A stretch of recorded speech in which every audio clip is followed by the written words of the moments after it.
may play load. Hmm. Well, I don't know 5 my lord. This hearing matter, my lord. First time, my lord. My lord, this brief is taken from me, my lord. My lord, so my lord, You are for? I'm for the respondent one, my lord. My brother is here, my lord. 1 5. When did you hand over the plea? Well, actually, my lord, yesterday, my lord, this people sent over to me, the other concern. Okay. We'll take it up. I'm not going to adjourn the matter. Today, my 100 today, 2006 matter. Sorry. my lord, then my lord, another prayer, my lord, is I filed another RSA, my lord. This execution is pending, my lord, is on in the district court, my lord. The service was complete in RSA, my lord. So, my lord, this matter will come on 20, my lord. For what? Actually, the RSA, my lord, it was not only notice was issued, my lord. So, my Notice lord, notice was issued, my lord. So, my friend is appearing for response. will come up for order 1141 rule 11. Yes. Yes. Because item number 22 and 23, my lord. Taken the consent of others. Paying for adjournment for only for today. Hmm. Praying for adjournment only for today. Take the consent. TK or Secretary is praying for the other. If matter does not reach, it's okay, but I'm not granting any adjournment of a 2000. Sorry. 11, I thought. Can't help it. Not in my. Only for a day. This matter was fixed. My lord is speaking. Only for a day. Sorry. That was triggered by item 90. I have additional today. That's for. If MSc appeal is long pending. For hearing? Hearing. No, absolutely no. Hearing, you mention it, you take it up with the raise.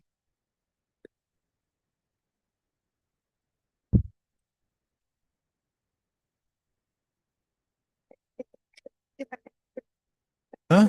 Item number 2. Item number? 2. 4. 2. For what? What do you want? Kindly pass the code for the date. We'll see. Have it after 6 months.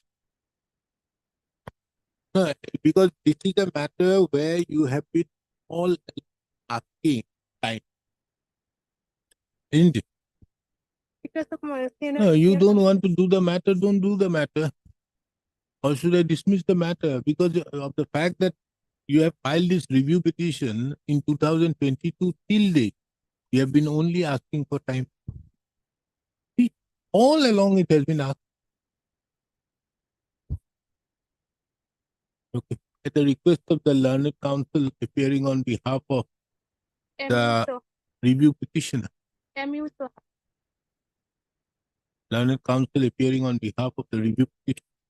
The matter stands adjourned to be listed on 4th of June 2024. Even less, 3 months. Might be the effective item 16. I want to update it. There is no word admit lordship, but it is written as stick for hearing. Can it be updated at 2 or continue to your lordship? TRP 16. Oh, that matter, that day you mentioned it, no? Sorry. Okay. It is not pick for hearing. We will take it along with the admission. Where's the other side? Oh, we'll take it up. Why? What is the reason? Why this IO? Lordship on IO, your lordship, my execution petition was dismissed for default. Thereafter, I filed an application that was allowed lordship taking the benefit of section 151. They have challenged that. Oh, don't worry. Why?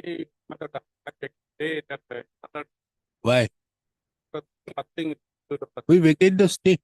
We'll have it after 8 months. We vacate the stay. It happen like this. Lordship, we Civil take up court this matter proceedings normally should not be stayed. If we are staying it, yes, something is required to be done, we'll look into it. Nothing more than that. Okay, we'll take it up.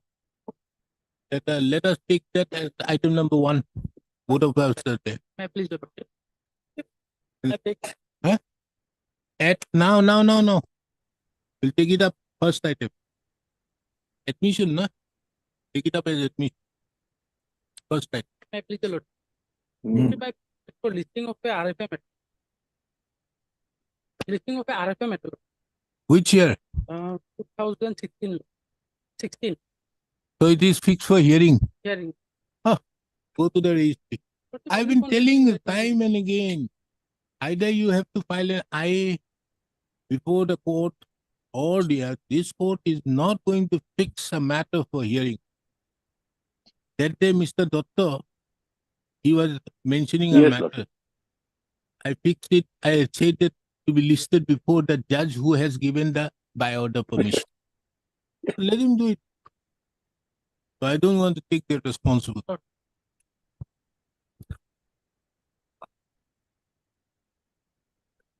I'm through Vesi, Lordship. Yes, what is this? To concurrent judgment, Your Lordship. I'm for the plaintiff. My lord, this is concurrent judgment. What is the substantial question of law? My lord, Concurrent finding, Concurrent. case for, suit for what? Good for right title in interest. Ah. And recovery of possession. And for recovery of possession of titular property. Where is the substantial question of law? My lord, page A and page C. At Huh? the very beginning of the memo. Where?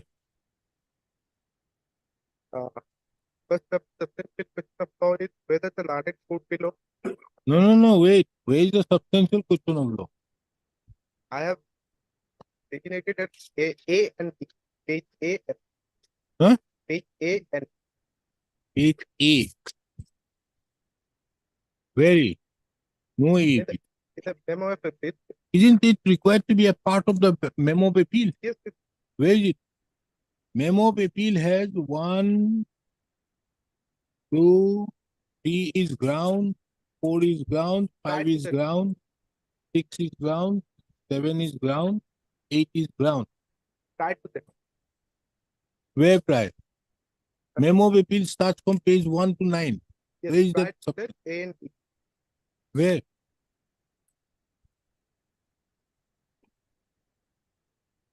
No memo. It has to be a part of the memo of appeal, don't you think so?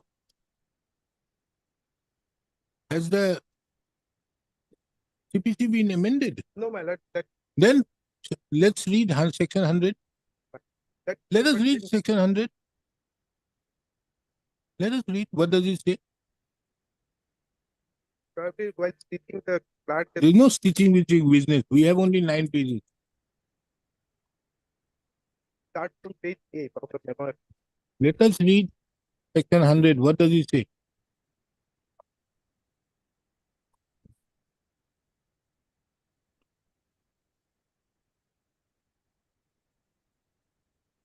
Yes, what does it say? Well, it is otherwise expressly provided in the body of the court or by any other law for the timing in court.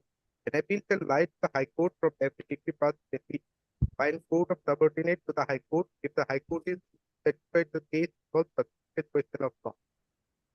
An appeal may lie under this section from an appellate degree past expertise. In an appeal under this section, the memorandum of appeal shall precisely state the substantial question of law involved in the appeal.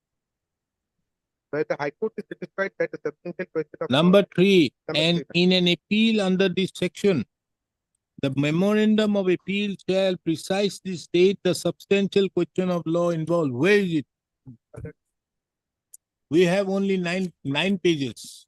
There is no substantial question of law. at the very beginning of the Where is the Memo- beginning? How can they? It is the memorandum. It has to be in the memorandum. Where is it in the memorandum? the Show me. No way there. We don't expect such type of things from you.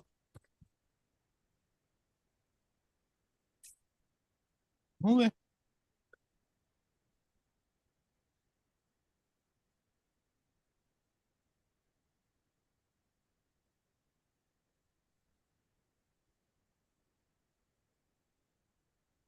Yes, first A. This is not the way how you, My lord, it has to be in the memorandum. definite to that. For that, will you, in spite of doing, if I admit it also, it will be cost. If I dismiss it will be more cost. Okay, now tell me, My lord, the first whether issue- the courts below erred in law in accepting the deposition of PW1, who is the power of attorney holder of the plaintiff, as statement of the plaintiff in her failure to appear in the witness. Whether the statutory requirement on the 33(1)(a) of the petition has applied to executing the purported party was the vendor of the plaintiff. Whether the non-production of the attorney before the trial was the end of the party was fatal to prove. Whether the plaintiff has proved exhibit 1, 2 in accordance with law. Whether the finding of the lower instance discussing the material truth. Now let us see. my lord, the issue Show me you are the defendant. and the defendant. Where is your written statement?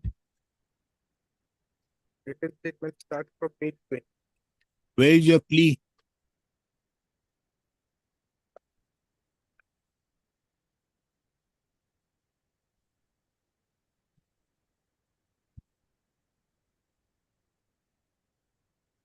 There was a compromise. With the defendant number 3. Where is that particular written statement is where? Written statement page 20 starts from page 20. My lord, page 30.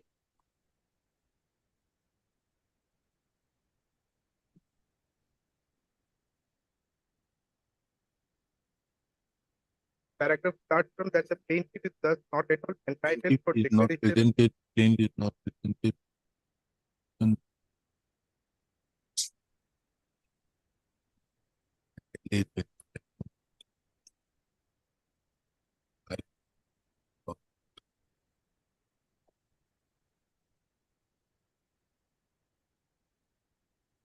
So 11 and 12. My lord, Now what has happened? Where the issue was framed? issues were framed, my lord, the effect that Where is the issue framed? Where is the written Yep. plaintiff truth? page 45. Huh? Page 45. The Defendant are the trespassers of the schedule, whether the plaintiff is maintainable, whether the plaintiff is the lawful owner of the schedule A land, whether defendants are trespassers of the schedule B land, liability of the defendant. Where is the issue? that issue has not been. Then what did you do? My lord, this issue was never M- been framed by May I the request your lordship? May I request Why your this lordship? issue was not framed? So you waived your right for that. Anyway, you could have raised that at the time of issuing that thing. Was it discussed out there in the trial court? Man. You must have put it on evidence, that thing, as regards section 33. Yep. And that exhibited, that document, the plain document, the power of attorney was not exhibited. Not How does the trial court in look fact, into that? the plaintiff never appeared before the trial court, and the entire suit was conducted by the power of attorney. Sir. And the power of attorney was not before the court. Power of attorney was given was not before the. No. Was the power of attorney document before the court or not? Yes, that document by which the suit was supposed to be instituted and conducted, that power of attorney was there. But the power of attorney by which the plaintiff has purchased the property, his suit property, that document was never produced before. Then why are you taking the plea of section 33? That plea was not taken. Madam. Why are you taking the plea of section 33 in your substantial question of law? My lord, because in this in the first appellate court also that plea was taken, but this was not discussed. No. Why are you taking the plea of section 33? Section 33 is in the manner in which the power of attorney has to be there. Yes. It stipulates that if a power of attorney is to be, the power of attorney which is to be executed has to contain these things. Where it is to be executed, what are the, Because we have not seen that power of attorney. okay. That power of attorney was never produced before the court. So did you put that question before the trial court in the evidence that you have not done that? Yes, my lord, question was put, my lord. Where is the power of attorney for filing the suit? Yes, my lord, that is exhibit. The lordship will find.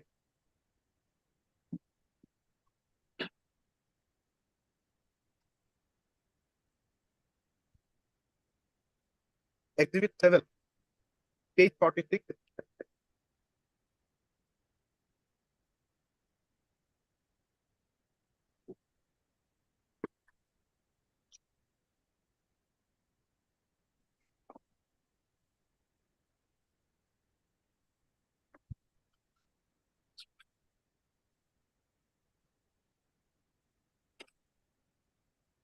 Page?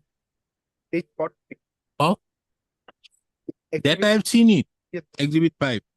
7. That I am saying, where is the power of attorney? That power of attorney was never. Eh? Oh, that exhibit 7 is there. Where is it? To me. In the compilation by dear friend.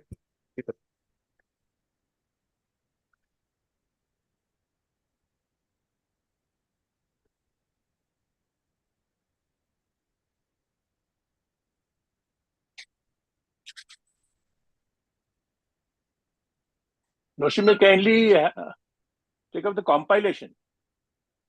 Compilation, Your Lordship. We file the compilation. Where is the Compilation.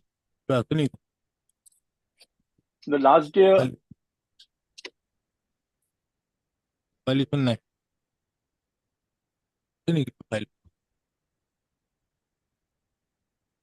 We don't have any compilation. Last year we. My friend will.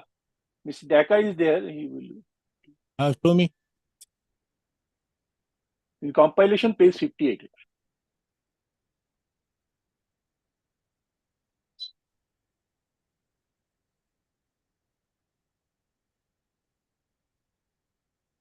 Where? You have who has given the compilation? It was given in the court. Who? Who has given that compilation? We, Lordship. You have a copy of it? Okay. I'm giving. We are not concerned with that. Okay, we admit it then. Respondents have. Lordship, we have. That power of attorney was not exhibited. That power of attorney pertains to the PW1, which who instituted the suit and conducted the suit on behalf of the plaintiff. That has been executed. But by that power of attorney by which the plaintiff has purchased from the vendor, that power of attorney was not executed. That was never. Never. And you have taken the plea. You have taken the plea. Yes, ma'am. That is there in paragraph 11 and 12. Yes, ma'am. And the plaintiff has not entered into the witness box. Huh? Plaintiff has never entered into the witness box. No, that will depend again whether the power of attorney has executed, who has executed, whether he had the authority. It is limited. I think that 2003 judgment you are referring to. Hello. The instant substantial, the instant appeal. Yes, what do you have to say? You don't have anything to say. Lordship. Mr. Datta, you have nothing to say. You, after the appeal has been admitted, records have been called for, then we will hear you as to whether the substantial question of law formulated by this court is involved in the appeal. No, Lordship is aware that under. No, you have not enclosed that power. You have not exhibited that power of attorney on the basis of which you are claiming the deed of sale. That was a specific question raised in paragraph number 11 and 12 of the written statement. That is not required as per the. Why? That is a judgment of Honorable Supreme Court, Your Lordship. May I Oh. kindly have a look? Very well. Against this formulation of the question of law, you go to Supreme Court then. Lordship, please, This is an hear appeal me. under section 100 of the Code of Civil Procedure, challenging the judgment and decree dated 28/7/2023, passed by the learned civil judge, senior division, Tinsukia, entitled appeal number 4/2022.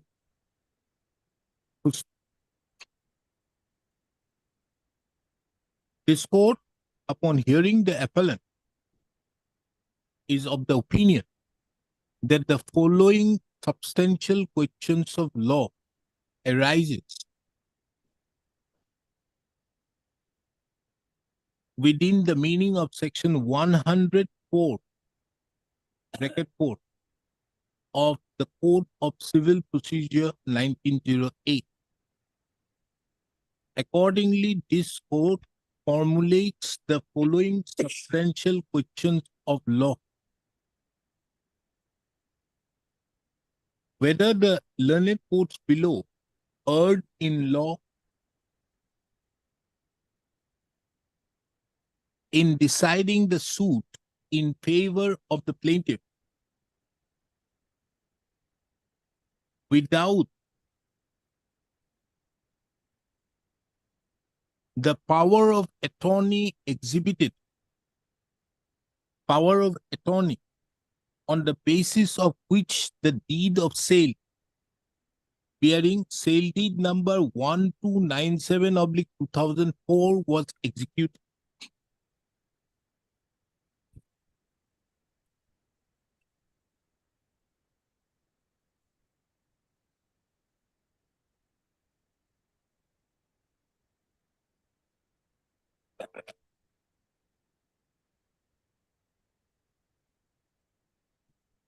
Why you are taking 33(1)(a)? Well, the power of attorney was the unregistered power of attorney. So is it required to be registered? It's the notarized power of attorney from Calcutta. Now, is it required to be registered? Yes, my lord. Was Power of attorney for filing a suit is not required. not required.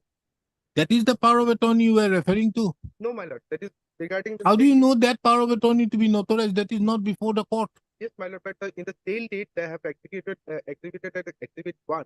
It is clearly mentioned by virtue of this power of attorney, which is notarized before the Calcutta notary. This sale deed was executed.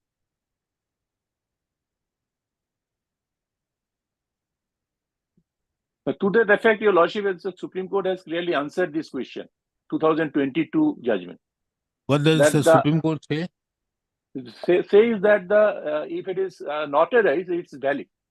Not It cannot required be. to be registered. It It cannot is be. 2000.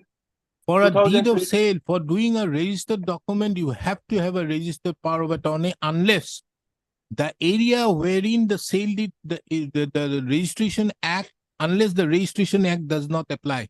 That My is the respectful- specific provision of section 33. No, Lordship, my respectful submission is 2022 8 FCC 210. I answered this question. Mr. Doctor, are you ready to do the matter? Lordship, I'm I'm only ready to assisting. allow the appeal on the basis thereof. No, Lordship, I'm just assisting this honorable Then court. it becomes easier for you to take that judgment to the Supreme Court. Easier. Why spoil the time out here pending? No, it's not. I'm not expecting from this honorable court. Now, Your did you Lordship. put that particular question, Mr. Dhor, in the trial court as to whether the power of attorney, which was on the basis, was a registered document or not? Which in the In the cross. cross.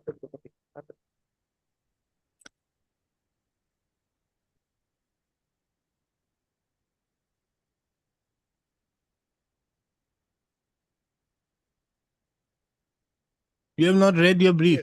Yes, my lord. Show me. May I just read, my lord? Show me.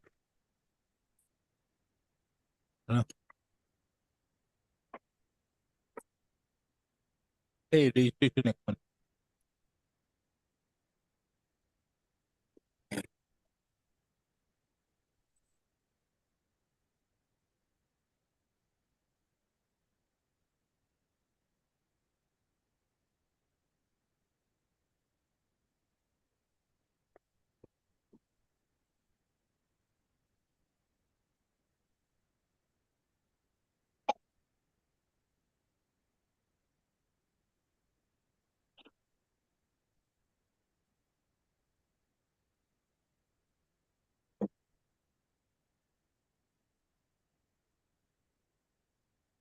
No, it is not so. I cannot say as to where the state power of attorney was registered, but I know that That it was registered. But the We same have also not submitted the notarized power of attorney mentioned in the sale deed Yes. in the suit. Permission was obtained for execution of Exhibit 1, but have not filed the state permission. That is not it. I have not filed any revenue receipt. There is a mention of the power of attorney Exhibit 1, but it is not mentioned whether it is. There is no registration number.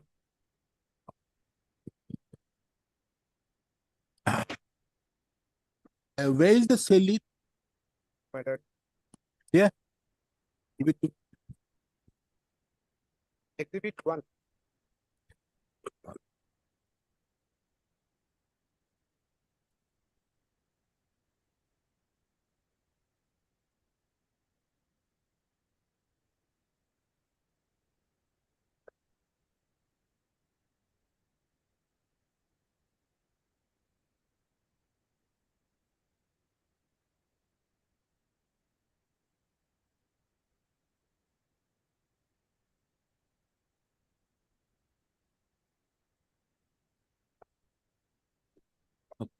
देखो whether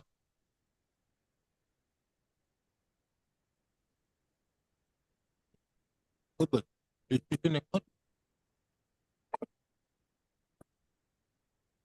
ano madali ani puno ano one time le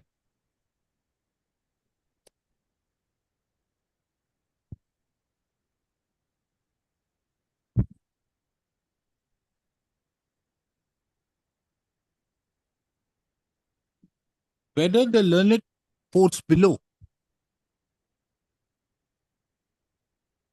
were justified in decreeing the suit in favor of the plaintiff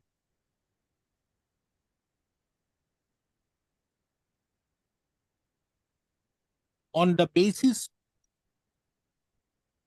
of the registered deed of sale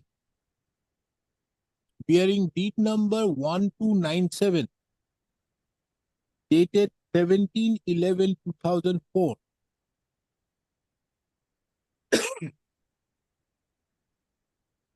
on the basis of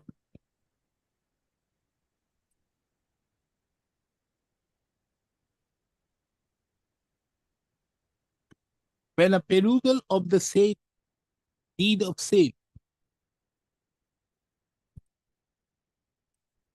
appears to have been executed on the basis of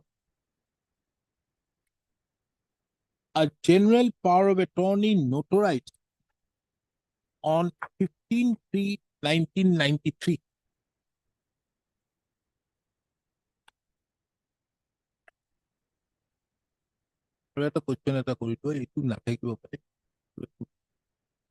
Whether the learned courts below were justified in the decreeing the suit in favor of the plaintiff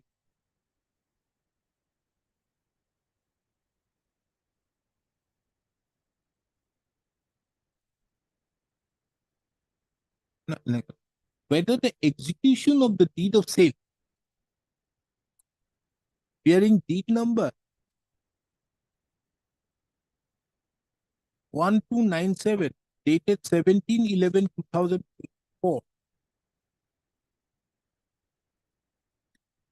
was in conformity with the provisions of section 33 1A of the Registration Act 1908.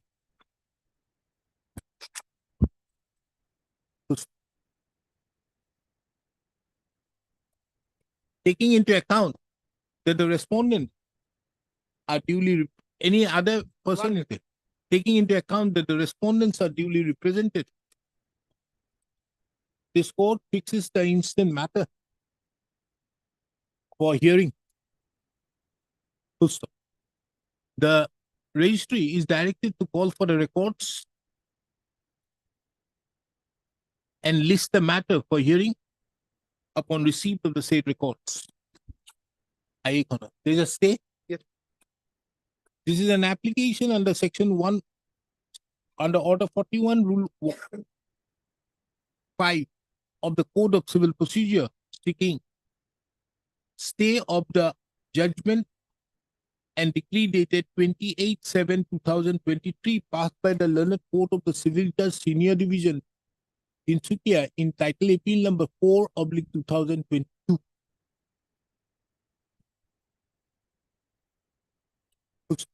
This court, taking into account that the accompanying appeal has already been admitted by formulating substantial questions of law,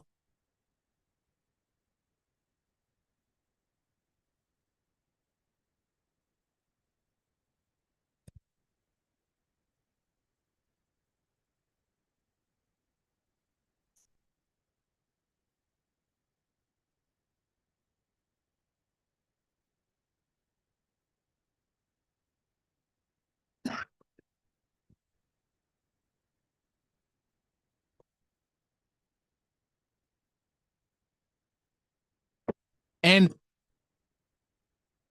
there would occasion substantial loss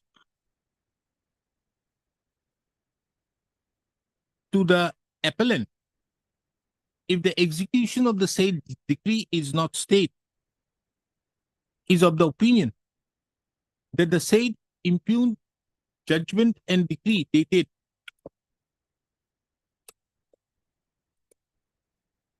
28/7/2023 passed in title appeal number 4/2022 by the Court of the Civil Judge, Learned Civil Judge, Senior Division, Principia, be stayed till the disposal of the instant appeal.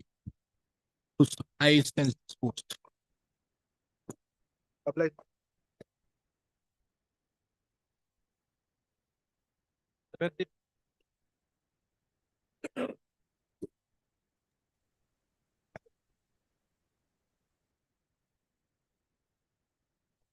Made Peter.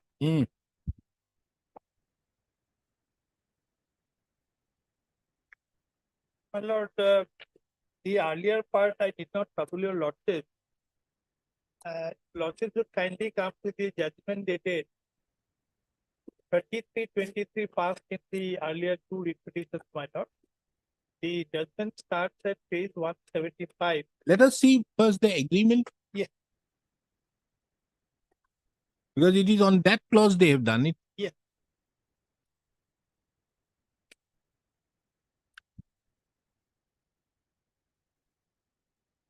Page 84, it starts.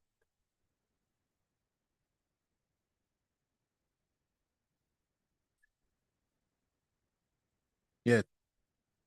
Minutes meeting held on 20th of June 1995 at the office of the Deputy Commissioner for arriving at an understanding between Department of Forest, Wildlife, Assam and so for implementation and management of eco-based camp set up under the scheme development of angling facilities in any region sponsored by the Northeastern. My lord, the clause B envisages the joint management. We are concerned with 9. Yes, we are concerned with. It is agreed that in the event that the running of a camp becomes unviable, EFO or the ABACA will be at liberty to terminate this understanding by serving 3 months.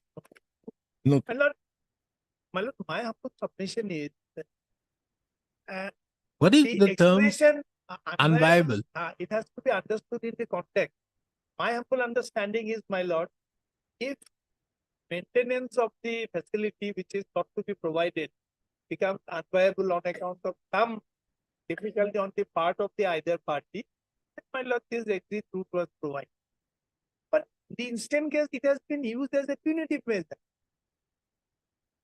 Let's That see is the your- impugned order. Yes. Impugned order, my lord, is at page number 191.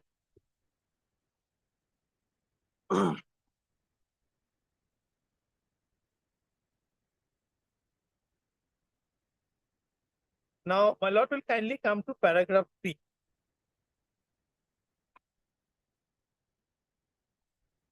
Since government notified Nameri National Park, including river Diaboroli stretch as a core of Nameri Tiger Reserve, Memorandum of Understanding in 1995 has become obsolete and by definition. Furthermore, it has come to our attention that certain modalities outlined in clause 7 of the MOU, such as mandatory registration of all visitors utilizing ecocamp facilities with intimation to range officer, have not been adhered to for a prolonged period. Additionally, it has been observed that Abaca has endorsed upon a significant larger area of around 10,000 square feet of the ecocamp, whereas only 5,000 square feet was originally permitted.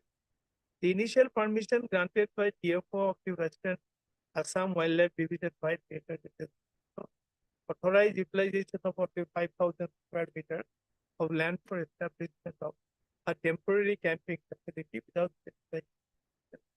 Taking advantage of this, Abaca chose to establish the ecocamp, which goes far beyond the temporary camping facilities and encroaches upon approximately 10,000 square meters in Balipura Reserve Forest. This area serves as a buffer for the Tiger Reserve, and enforcement is in violation of provisions of the Wildlife Protection Act, as well as. Now, you were initially allowed 5,000. Well, look, we are in 5,000. These are all vague allegations. No. This Yes. is a very relevant. Yes. Why? Original is 5,000 and we are confined to 5,000. No, now kindly see page 192, that paragraph with that. Taking advantage of this have chosen to establish Yes. an area which goes far beyond the temporary mark and Camping facility. encroach upon approximately so and so. Huh. Now this line, this area Serves as a buffer for Tiger Reserve, and enforcement is in violation of the provisions to of the so Wildlife and so Protection. as well as the agreed term. Exactly. So therefore, Well, look, these are this all, is not within the reserve forest. it's a it is- buffer zone. It's a buffer zone. So this area of 5,000 which you have encroached comes within the buffer zone. So obviously you are going to give up this 5,000. Yes, So then the other is not, other is not. because this has to be read in the earlier, since Yes. the government notified Nameri as so and so, this has become absolute. Now, my lord will kindly come to paragraph 7, how they lie, my lord. In response to this violation, forest offense report was registered against the Abaca by range forest officer at Saridwar range. Although Abaca challenged the report in WPC numbers, both the writ petitions were dismissed. This is allowed in the Honorable Guwahati High Court through a common judgment and order dated so. The forest report was set aside primarily due to jurisdictional error, with the court noting that DFO Sonitpur and range officer are not authorized person under the Forest Conservation Act and the Forest Conservation Book. It is crucial to note that Honorable High Court did not issue any mandamus permitting the petitioner association to resume its activities in EcoCamp, except for the interim order which was made absolute in the final order. The interim order stipulated that in the meantime, respondents number 4 and 5 shall not allow entry of 10 persons for entry of 10 persons authorized by President Secretary of the Petition Association in the camp area with a specific protection to maintain the hatchery until returnable date. Pursuant to the order of the Honorable High Court, the Abaca is hereby granted permission to authorize 10 individuals solely for the purpose of maintaining the hatchery with the camp area. Access to any other facility within the camp area is strictly prohibited. This letter serves as a formal 3-month termination notice. In accordance with clause 9 of the MOU, requiring ABACA to vacate the area except for maintenance of the headset. To address any concern or seek clarification regarding this notice the meeting has been scheduled on Thursday. Please, this notice is sent. First of all, my lord, this buffer zone, etc., these were never an issue. For the first time, these are thought to be brought up. My lord, lordship knows that recently this regime has been, my lord, liberalized to a large extent. So lordship should kindly take my affidavit in reply, my additional affidavit. In fact, Mr. Chaudhary, the problem arises, that is why I don't pass that. That order, the judgment, with due respect, when it was passed, should have finally said that. But the interim order made absolute makes the problem everywhere. No, my lord. Interim order was also no coercive. No, that is there. Huh. But the interim order said that 10%. No, 10% as well as, my lord, no coercive. No coercive is okay, but 10%. But with 10%, can you run the eco camp? No, cannot. So it becomes unviable. Could have been The more problem could arises have been because more of that. expensive, right? Huh? It is because of that order, They're taking advantage. they are taking advantage. It has become Now, my unviable. lord, kindly permit me to place two documents. Sir. Mm. Please come to page 303. It's a part of our rejoinder estimate. Now this regime has liberal. Now it is the days of sustainable development. Please come to page 303.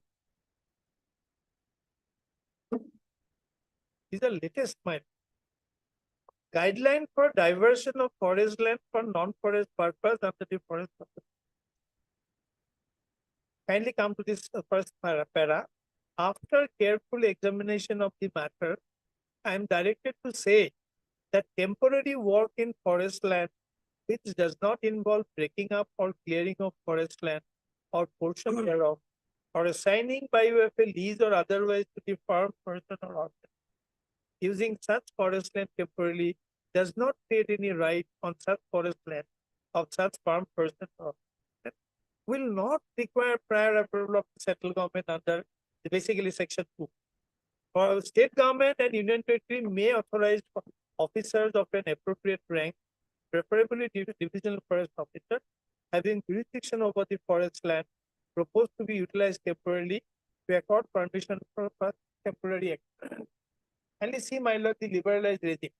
Then, my lord, will kindly come to page 305. This is of 2021.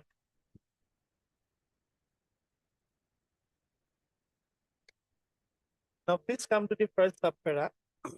Subsequently, based on recommendation of the Forest Advisory Committee in their meeting on 17 to 21, and accepted of same by competent authority in the ministry, following have been decided.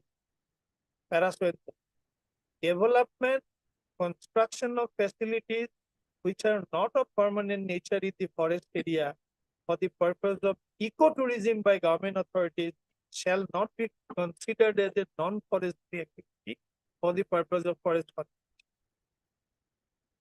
But most interestingly, if your lordship kindly comes to page 287, my lord, our structures are not even permanent, not even semi-permanent. Whereas they are permitting, my lord, there are 13 resorts inside the page 287. Now they, my lord, are turning a blind eye to this. Which one? Page 287, my lord. Yes. Moreover, the government. Surprisingly, my lord. No, moreover, the government. Government of, no, my lord, yes. So that is refers to that notification. Last subpart. Surprisingly, in Namiri Wildlife Sanctuary, there are about 13 number of privately operated commercial resorts within the forest area, which are presently operating with the knowledge and consent of the state respondent. A list of such resorts located within the reserve forest are Yabharali, so these are the 13. So against them, they have got no column. I'm not saying because they are permitted. At least in our case, my lord. So say the same, they cannot use that consideration for making. Yes. I'm not saying Article 14 is a positive, but I'm just trying to show, my lord, that this action suffers from malice in law. This expression unviable is used in the agreement in a totally different context. What does that mean? Some new amendments have come in 2023. No, it has been proposed, it has not come as yet. Where, There is some where in order, section 2 itself, my lord. some order passed by the Supreme Court on the jeep safari and all. And in fact, that matter is to be decided. I think that order which has been passed not to give any jeep safari or many other things which the court number 1 has passed there was made. However, later on was explained that that will be only subject to the outcome of the judgment which is reserved by the bench of Justice Correct. Gavai. That has nothing to do. No, my lord, even there is a one judgment of the Supreme Court also, where more or less in a similar circumstances, my lord, such activity was forbidden. Honorable three judges judgment. What do you say about the expression of unviable? Because they are applying 9. So, unviable, I would say, my lord, supposing on account of any compulsion, my lord, it has become unviable to carry forward that arrangement. So, whose case is it? But how do And moreover, my lord, that's an what we call it. It's an then in that case it is an agreement terminable in nature because either party is given the option during the meaning of specific relief. well, therefore, if it is unviable, means you cannot run it. Yes, You cannot On run it account of- not because of law, not because of but on account of difficulty. some factors which renders the maintenance or operation of that arrangement function non-function. So that cannot be, my lord. It's No, not the that problem is how do I take care of the judgment of in the judgment wherein it was the interim order was made no, absolute. but there my humble submission would be, my lord. There as a precursor to our entry, that forest offense was registered. Now, for whatever reason, be it for benefit of doubt, be it a clear acquittal, it's a case of acquittal. Or in other words, my lord, we have been absolved of that problem. Now, the moment that problem is no longer there, our entry cannot be prevented. Understood, now, to but prevent our entry, my now lord. let us see what did Yes. the learned judge did. Yes, I think that is the only problem. yes, which that is very crucial. Yes, I do agree, my lord. And Well, that order how do I finds at take care page of that? number 175. You see, in view of the matter, this court is of the considered opinion that the impugn action is to and so in that interim operating is made absolute. This line is the main problem. My lord, interim orders, can I read? Hmm. Interim orders are at page number 135 and 172. There are two interim orders. First, please come to 135. I consider the letter notice My necessary. lord will kindly come to page 138. Yes. In the meantime, the respondent number Ah. 4 and 5 shall allow entry of 10% Ah. authorized by the so and so into the camp with a And my lord, further, no direction coercive to measure be shall be taken. taken by the No respondent person shall on be the taken basis by of the impugn order issued by so and so to this so and so, so and so. Understood, but that if this order is made absolute, it continues. So, my lord, my humble submission is that interim order is passed having regard to certain grievance. Now, finally, when the order is passed, even if it is not said, this order will pass to the final order. So, my lord, my humble submission is our grievance before the learned single judge that we have been prevented entry on account of X ground.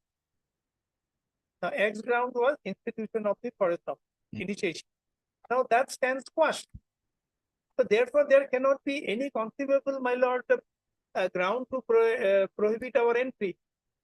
Understood And my everything. lord, I kindly come There to this cannot second be any interim order. ground, but that order Huh. is creating the problem because your camp cannot function with 10%. Kindly come to my lord, page 174, the second order, which has been extended, was extended. Till the next date, no coercive measure on the basis of the said offense report of Saridwar Revenue Station range of Saridwar shall be taken by the respondent on the petitioner along with members of the petitioner. Now both the petitions were disposed of Yes. together. There the problem. Both the petitions.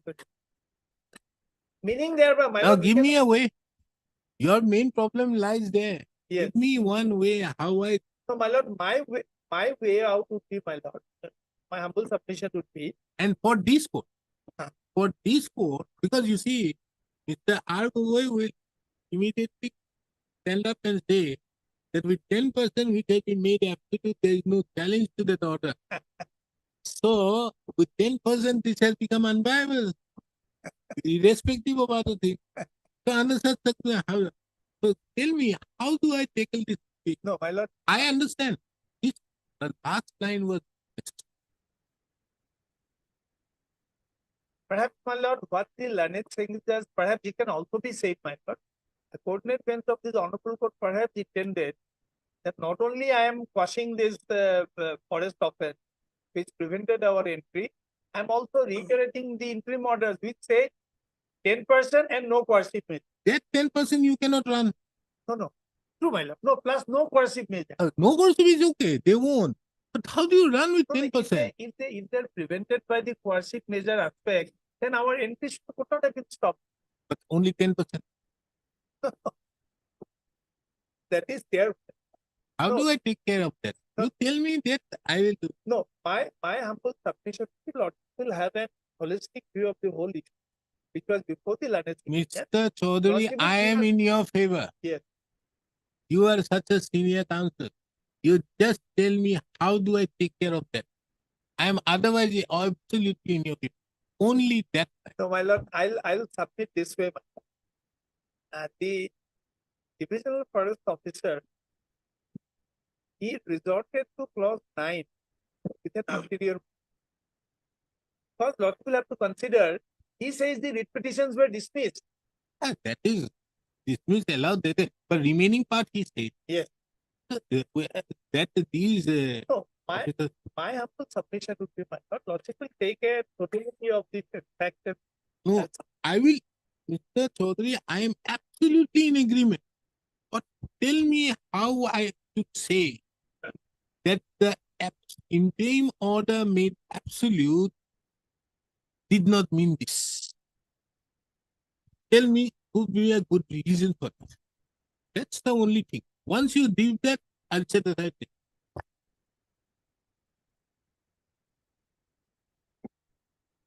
Isn't it? And the 10%, the direct note specifically to maintain the hatchery, only the hatchery allotment. There the problem arises. No. How do you run? It becomes unviable. I think Lordship can also look at it from this point of view. There, the learned single judge was examining whether this proceeding which has been initiated should be permitted or not. So, in the interregnum, the learned single judge was of the view that why not we permit this hatchery to go on? Therefore, we'll permit 10% to go ahead with it. It is in that context or background, my lord, 10% were permitted. Now, finally, when the whole proceeding itself was interfered with by the learned single, then, my lord, that order will naturally merge with here. Here, not only that, what learned single judge meant was, not only this 10% should be permitted, everything has gone. So, thereby, I am making this order absolute, meaning thereby, not only this 10% should be permitted to continue to go ahead with it, other activities should also be permitted. Otherwise, what? Where is meaning- it mentioned? No, my lord, that has to be inferred. Otherwise, my Would lord, it be proper on part of this court to say that? I would have understood that judge has retired, then it's a different thing. But you just see, I'll give you time one. You just see one thing. Recently, I could see a very important judgment. I didn't know about that judgment. Although I have done so many civil litigation, this aspect was never to my knowledge. You see, when in a deed,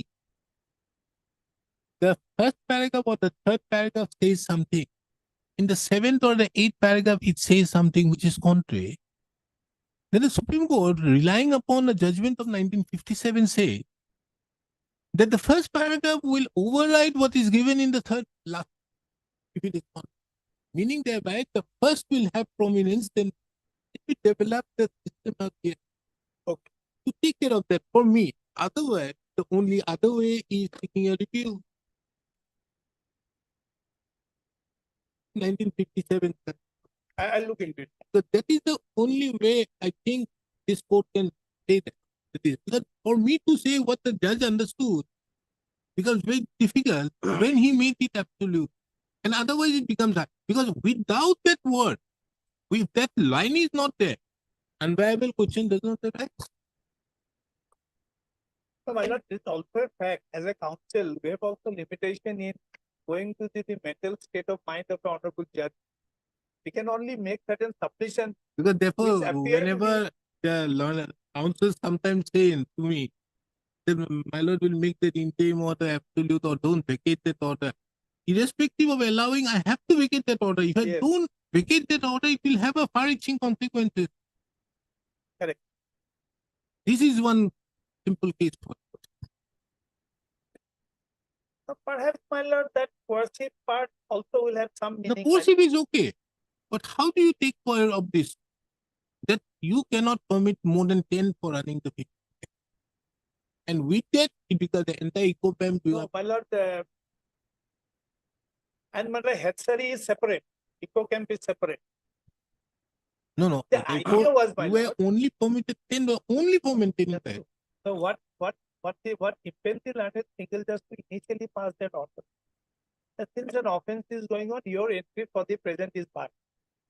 However, for maintenance of the hatchery, 10% will be funded. That is how, my lord, that interim arrangement was made. Now, eventually, when my lord, the whole action itself was interfered with, then a meaning which is otherwise permissible when a petition is allowed. has to be given. Anyway, my lord, I'll try to take a clue from the judgment lordship has indicated. Something can be done from there for me to say. That is the only way out. My lord, Or there might be some other judgments also to that effect that in certain positions, like all the interim order, what meaning can be given to an interim order when a matter is finally decided? something to Something that like effect. No, not only that, the court made it absolute. That becomes the problem. Making it absolute means that order has become absolute. You can't touch it. My lord, can not take it up Monday, my lord. I'll go through the case laws of Recent judgment, I think by Justice Vikram was he that was in the context of a of an civil a case. power of attorney, and it was actually a case of criminal case. In a criminal case, the court while deciding that what is the ambit of a power of attorney when the third clause was something and the seventh clause was something. Supreme Court said that the seventh clause which is there could not, if it is contrary, it has to be disregarded.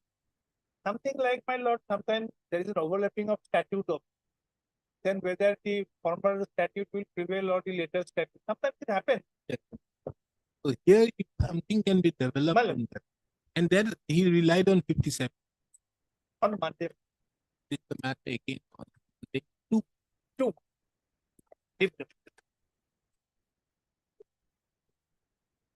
Mr. Arroyo Gogoi, only that. Yes, sir. Otherwise, you have Obliged.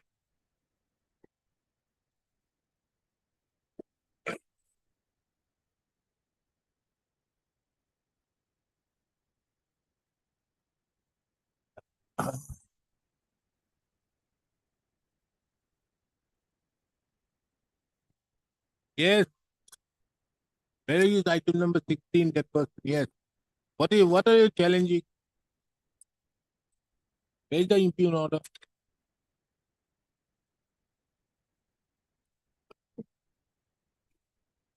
Where is the impugn order? Lordship page 18, Lord. Annexure 1. We're going to this.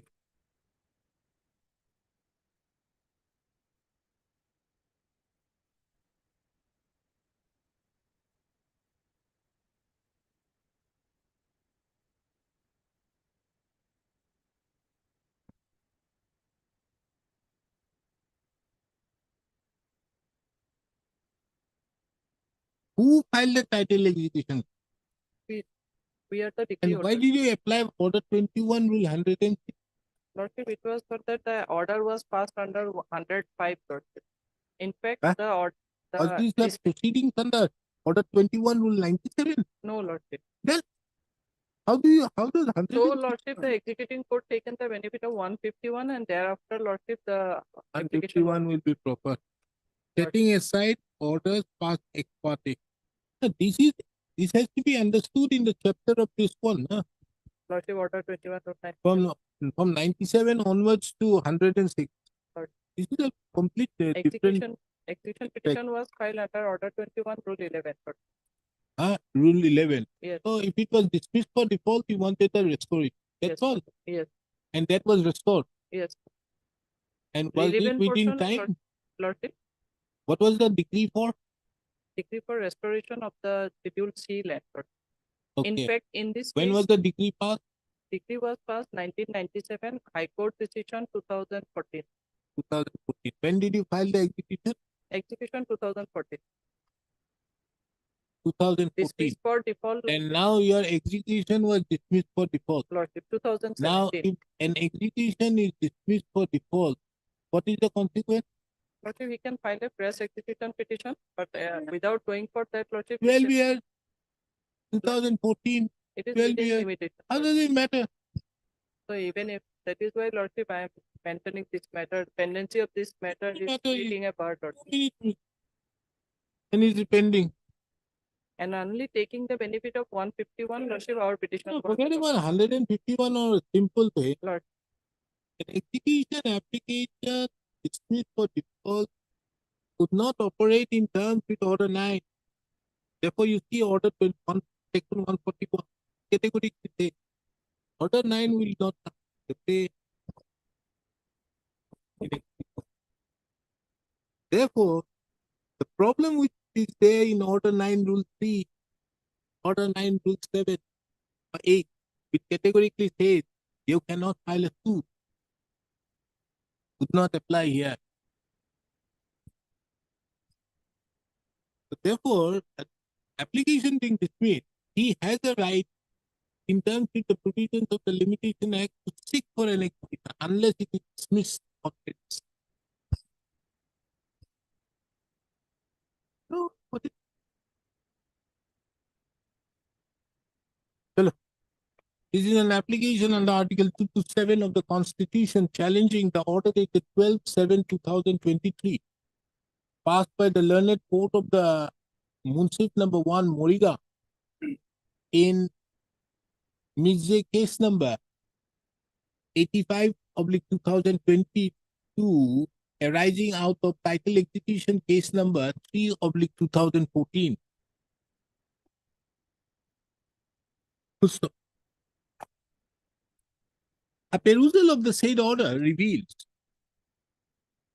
that the decree holder had filed an application under Order 21 Rule 11 seeking execution of the judgment and decree.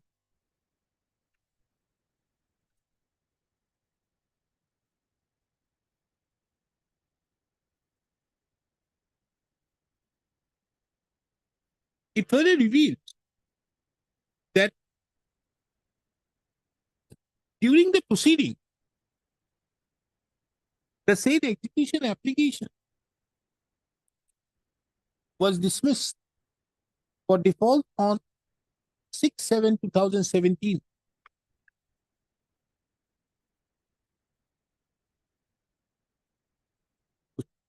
Thereupon, on account of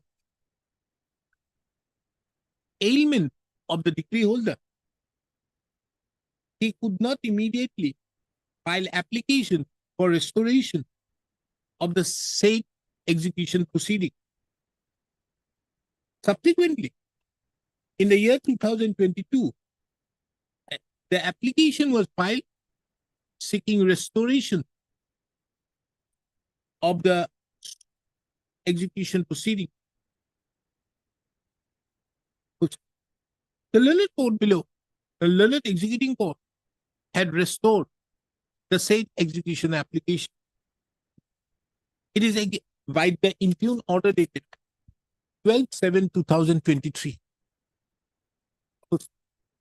On the basis thereof, on the being agreed, the instant application has been filed under Article 227 of the Constitution.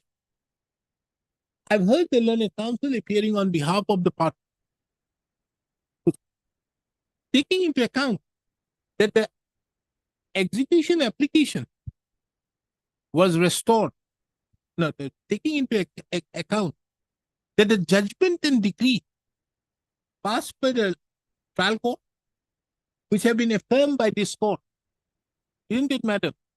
Not- It has been affirmed by this court. Yes, sir. 14/3/2012. By 2012. judgment and decree dated 14/3/2012.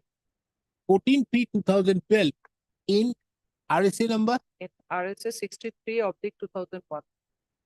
2000. The decree holder is entitled to get the fruits of the said decree. Under such circumstances,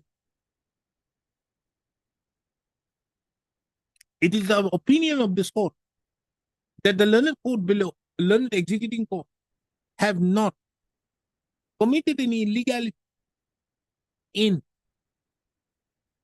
restoring the said execution proceedings by the impugned order dated 12/7/2023. Accordingly, this court finds no merit in the instant application, for which the same stands dismissed. The interim order passed on 29. 29/2023 stands vacated, and the parties herein are directed to appear. Parties herein are directed to appear before the learned trial court, before the learned executing court on 8th of April 2024 for further continuation of the Deeply object.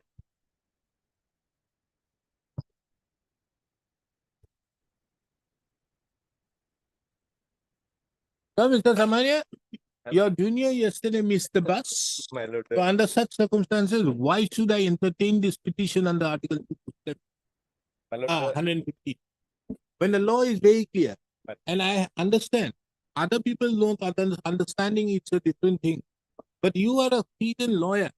You know the judgment of the Supreme Court in Surya Khan trial, Yes. which categorically mentions that the proceedings on the 115 cannot lie against an order by which your injunction has been granted or refused by the appellate court. You can dismiss it my lord, on that ground. my lord, Yesterday I was thinking of converting when your junior was my lord, appearing. it is a settled position. Can't help it. My lord, let me test the issue about Surya Devi's case, 2003 pertained to my lord that about 226 to 2070. Now that has been thereafter my lord overruled by the Radhesham judgment 2015. Huh? 2015 Radhesham my lord that judgment which categorically my lord clearly mentioned Mr. Samaria, that this type of submission kindly. Well, what- No, Mr. one part my lord. Mr. Samaria, kindly. On. You are referring to the judgment of Justice Others Goy. Fine. That judgment was dealing with another point. Yes, The other point was you can file under 226. yes, quite right. Which the Supreme Court said, taking into account the 1954 judgment, Fine. that W starts with the W. Fine. So there the Supreme Court says that no, Fine. under no circumstances 226 will lie against an order passed by the civil court. My lord. But however, did not interfere with that part of the order in Surya Khan wherein it is required that you cannot file under 115. Now let me just address Lordship that recent judgment, my lord, that Rajshri Agrawal that was pronounced 2022.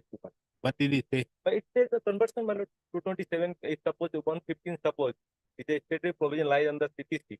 Out of which, my lord, suppose if somebody has filed 227, it can be converted 115 or 115 can be converted 226. That hands are free by No, that I would have done. That I know. That That is judgment fine. also I know. Yes. But that cannot be applied to a seasoned lawyer like you. no, my lord. The question is I have applied 115. You may say 100, Article 14 violation, you may. But I'm not going to apply when you are. If Exactly, you my are lord. junior, where is your junior? Yesterday, who was appearing? There. Already it is. Is he the junior? He could not adjust properly. I am sorry. No, for no, that. where is he? I will call. Ask him. If he comes, I am going to convert. Otherwise, no. I'm not going to hear you. I will call. Absolutely. You are there. Yes, he is a court. Ask him to be. Then only I'll convert. At your instance, because it is so a very wrong signal that a senior lawyer like you do not know the judgments of the Supreme Court. My lord, The law is clear. No, first and foremost, what does the Supreme Court say? How do you file an application on the basis? Are you saying that on the basis of this application, the injunction application, the suit would have been disposed of? Supreme Court has done it under 142. Go to Supreme Court against this order, which I'm going to. but what is done is one aspect of the Let matter the is that, Supreme Court do it under 142. my Why lord, not? my lord, it's a clear-cut case of perversity, my lord, which my lord depicts. Perversity, 115, 227, I have done. My lord, that is the issue, my lord, that Tell your junior to argue that.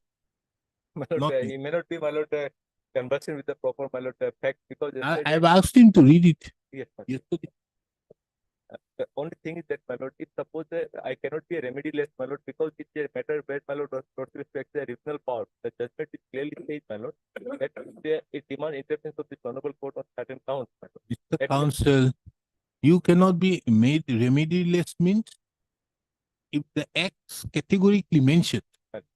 that there shall not be any appeal Right. against that, Right. against an appeal order passed in the first appeal, Right. then you could not have gone under 115 unless 115 permitted so. My lord. And if it is not, challenge 115 before the council, before the year. My lord, may I read for more 150? Not necessary. Okay. Dismiss it on So that. far the conversion is My lord, concerned. my lord, so far, my lord, the issue about conversion is concerned, my lord. Conversion, I know. Yes. I'm not doing Therefore, to you. it need not trigger to adjustment. Suppose if I am not supposed to file other one on five. Mr. Samaria, I even do conversion of 115 into RFA. I've done conversion. This is a small thing to Fine. convert, but not at your instance. Fine. At the instance of your My lord, junior. I that can- benefit may also be given to me equally, my lord. No, not for you. Subject to cost of depositing 10,000 rupees by you. My lord, I Okay? My lord, upon conversion, I have a little argument. my lord. Mr. My Sharma, lord, one let us first 1980 hear Supreme him. Court- Let us Supreme Court first hear judgment. him. First, I have already ascertained 10,000 rupees for the legal service. Now let us. Who What is judgment it? I want to refer, my lord. We'll hear you. I'm not going to dispose it up without hearing. my lord, Yes, Don't worry. Let me hear it. Yes, what is the order? my lord, or impugn order. What is your suit file for? My lord, I give the background of the suit, my lord. That's it, my lord. My lord, what happened? Show me your suit. Where's your plane? My lord, my plain content in my lord platform page 24, my lord. Huh? Annex 1, page 24, prayer part contained in 824. prayer part page 50. Who is this Eksaran Bhagavati Samaj? My lord, Action House is a religious institution Ah. which is operating their religious activities my lord, since from decades. And they have also the registration certificate. Now, one fraction came out from that organization, and my lord, in the name of them, my lord, they are operating the certain activities and also collecting my amount. Eksaran Bhagavati Samaj Asap, represented by Principal Secretary, Central Executive Committee of Eksaran. Now tell me whether these are juristic persons. Yes, my lord. It is registered under what? Yes, my lord. It is based on the society rate. Where is it? My lord, I have made my statement in paragraph 3, my lord. Of the Plain, my lord. okay, right. Then what is your prayer? My prayer is page 50, 50. A decree for declaration that in the light of the valid registration obtained under the society for the competent government, such as the competition of the operate the activities in the name and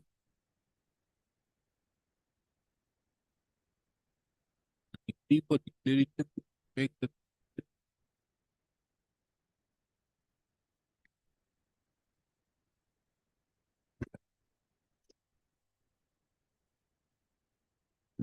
Uh,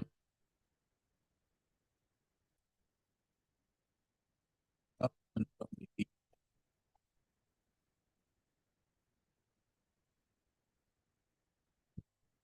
Why you are claiming?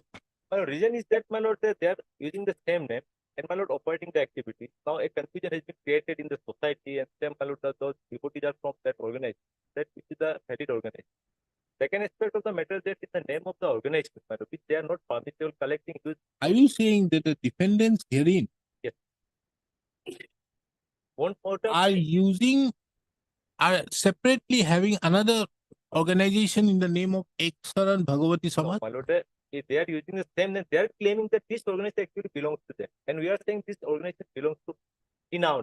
Okay, now The- what, the- how in a society's registration act, how do you My lord, then do it? my lord, kindly see that we have a background of, my lord, 2 or 3 decades.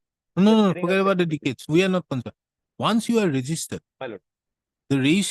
once you are registered, then in the registration, it will be mentioned who is the president secretary. Quite right. So on the basis of that, Yes. the authorities must have given something. Absolutely. Who has the authorities recognized you? My lord, that basically we have also the constitution. That we have also the constitution of our organization that operates as well as affairs. Now, on the basis of that, my lord, the constitution, as much as other documents which is required before the society registration, everything accounted, everything we have submitted. Being satisfied, they have given us the name under society registration. We are holding the all legal documents, etc. My lord. Contrary to that, my lord, they do not have any documents, etc. But they are using the same name. Now, there is a speculation of, my lord, dispute between all devotees that which is the valid organization, that thing which we are operating or that thing which they are operating. Now, what happened, my lord, this matter was otherwise, So you have a list of membership. everything, my lord, everything, Was the list of membership submitted to the register? everything, my lord, because, Now, whether these defendants are a part of the list of no, members? absolutely. Not there. Okay. Now let me see what are.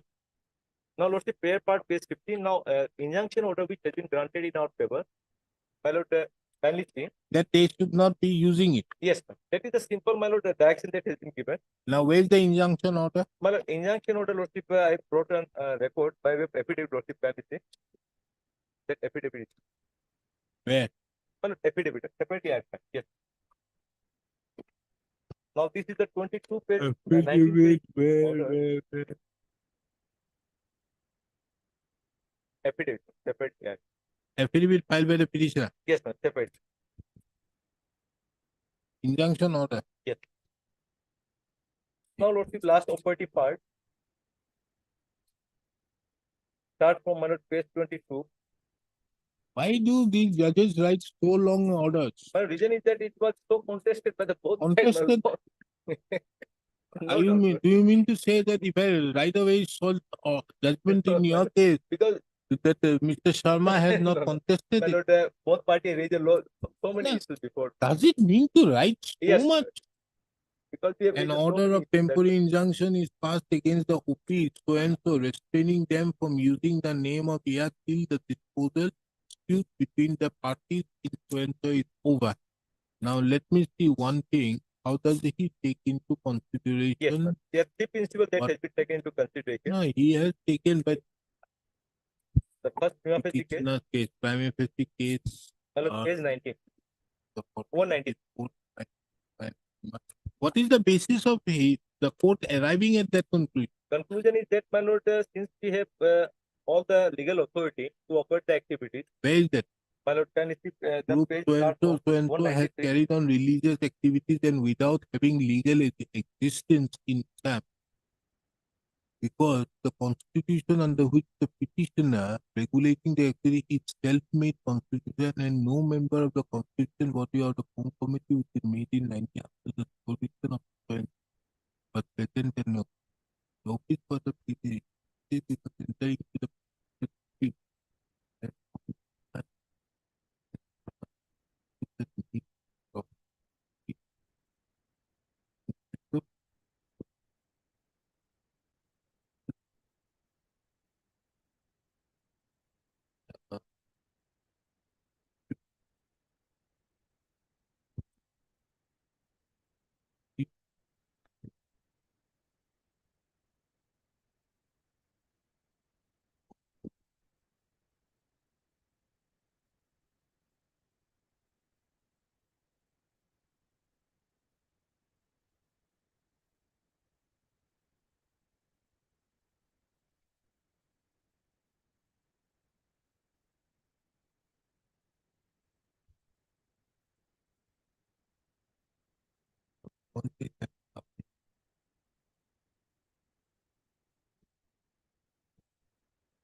Your registration has been cancelled?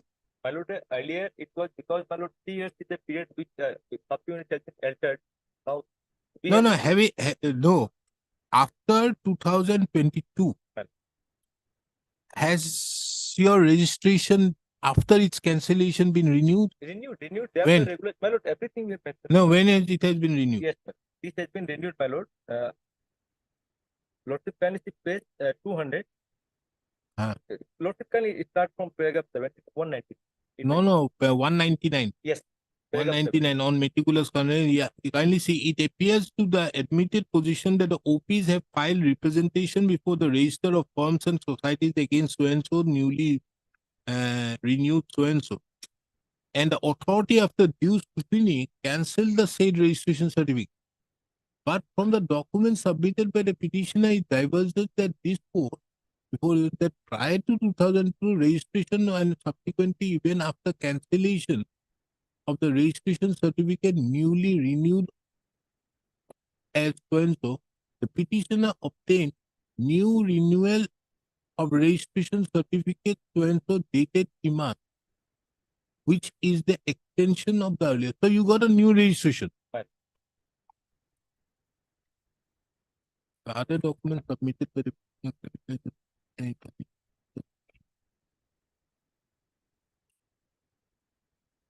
Hence, still the petitioner.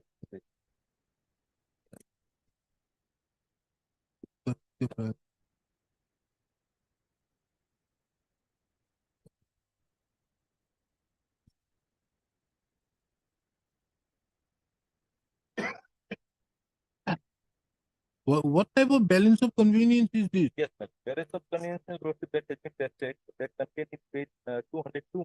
I read it. If the court does not interfere with the dispute by way of mediation, then there is a people.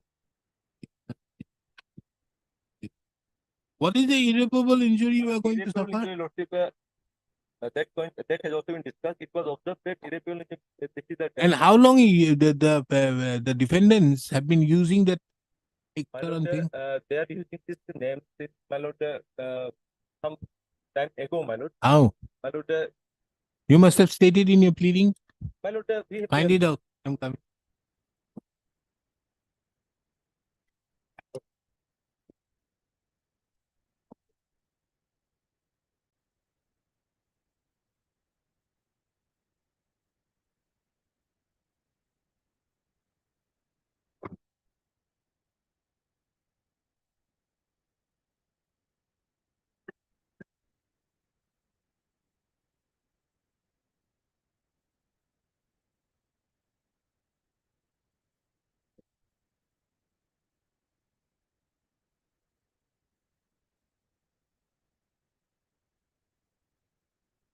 Then therefore, my How lord, does the first against which appellate court appeal was deal? preferred. Appeal that order contained in my petition, my lord, start from page 160. 160. Now, lordship, page a case, lordship can look into the first aspect, page 168. A single point was formulated, point for determination. Hmm. That is, whether the order dated 21/2023 passed by the learned Tribunal number 1 in mistake case number arising out of the title is bad in law and usually in fact and liable to be status.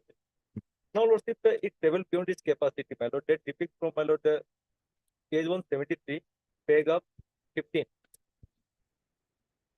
It has decided the issue of maintainability, it has decided the issue of jurisdiction, it has decided the issue of my lord non-gender, gender, everything. Maintainability will be one of the Yes, points no, which can be taken That never on the question of that primary. was not a part of it. That was not a part of it. Not necessary, Not but necessary. maintainability question can very well be taken. We have not been provided any opportunity of hearing to raise the issue of maintainability. That cannot be a question of purpose.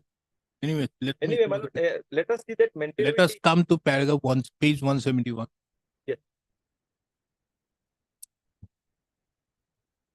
Determination, decision and reason for determination.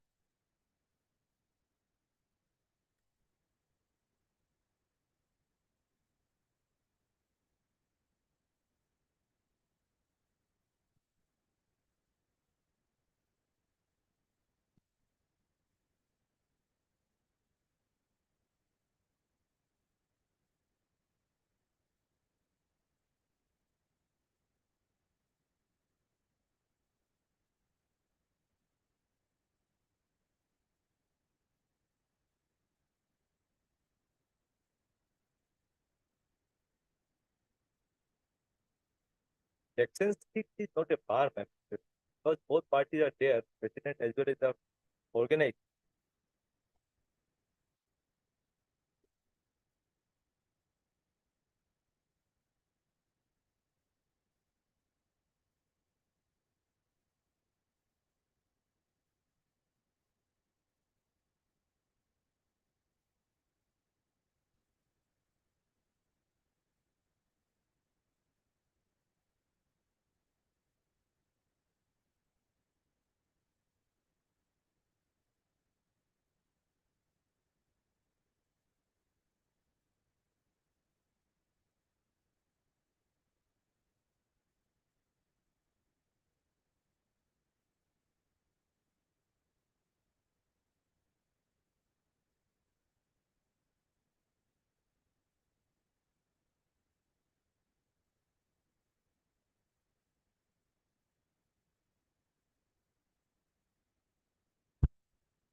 Why does the court come in paragraph number 26? That it is wrong? My lord, 6 is the application. My lord, normally, my lord, what happens is the operation is that since 6 demands that it should be the name of chairman or whatever, but it should not be the name of organization. Hmm? It should not be in the name of organization. That impression which created by her, that since we have filed the suit, the name of organization as well as also the person who is holding the designation. Both parties are there.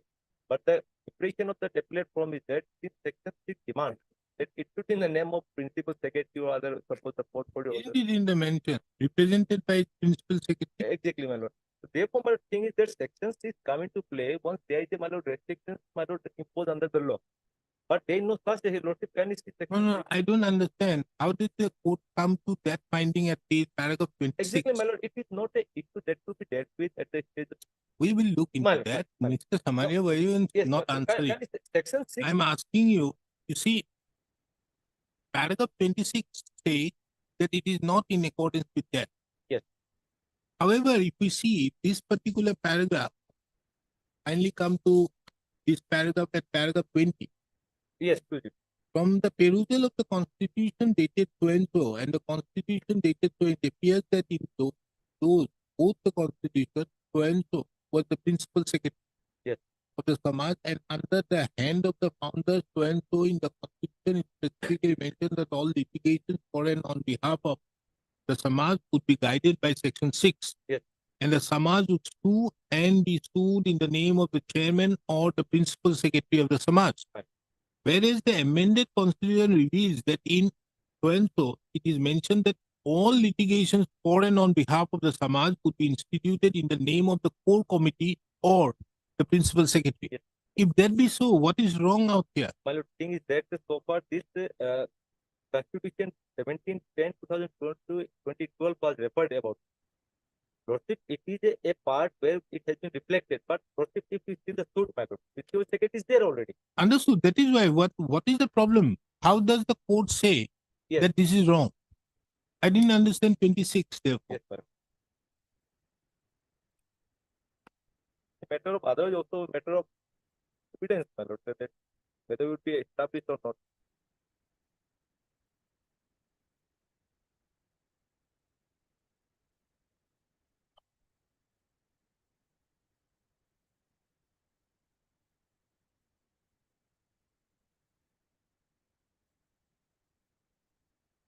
Can you also look paragraph 27? Section 20 effect was also given there.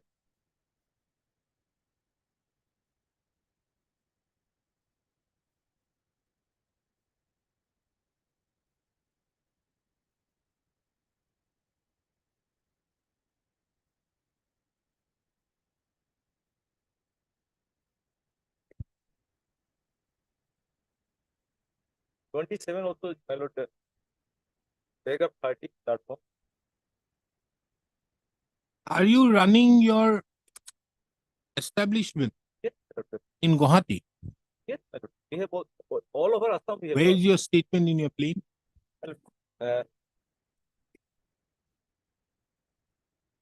plane. Are spread all over Assam, including some of the branches are also situated in. So paragraph 1 is there. Other also, my lord, we have given. The core is that, my lord, can you see that order 43 rule 1 are very much clear that the law regulating grant or refusal of entire injunction, that is fifth interval, has to be tested, limited exception. Now, lordship, can you see that in this case, it table is beyond its capacity.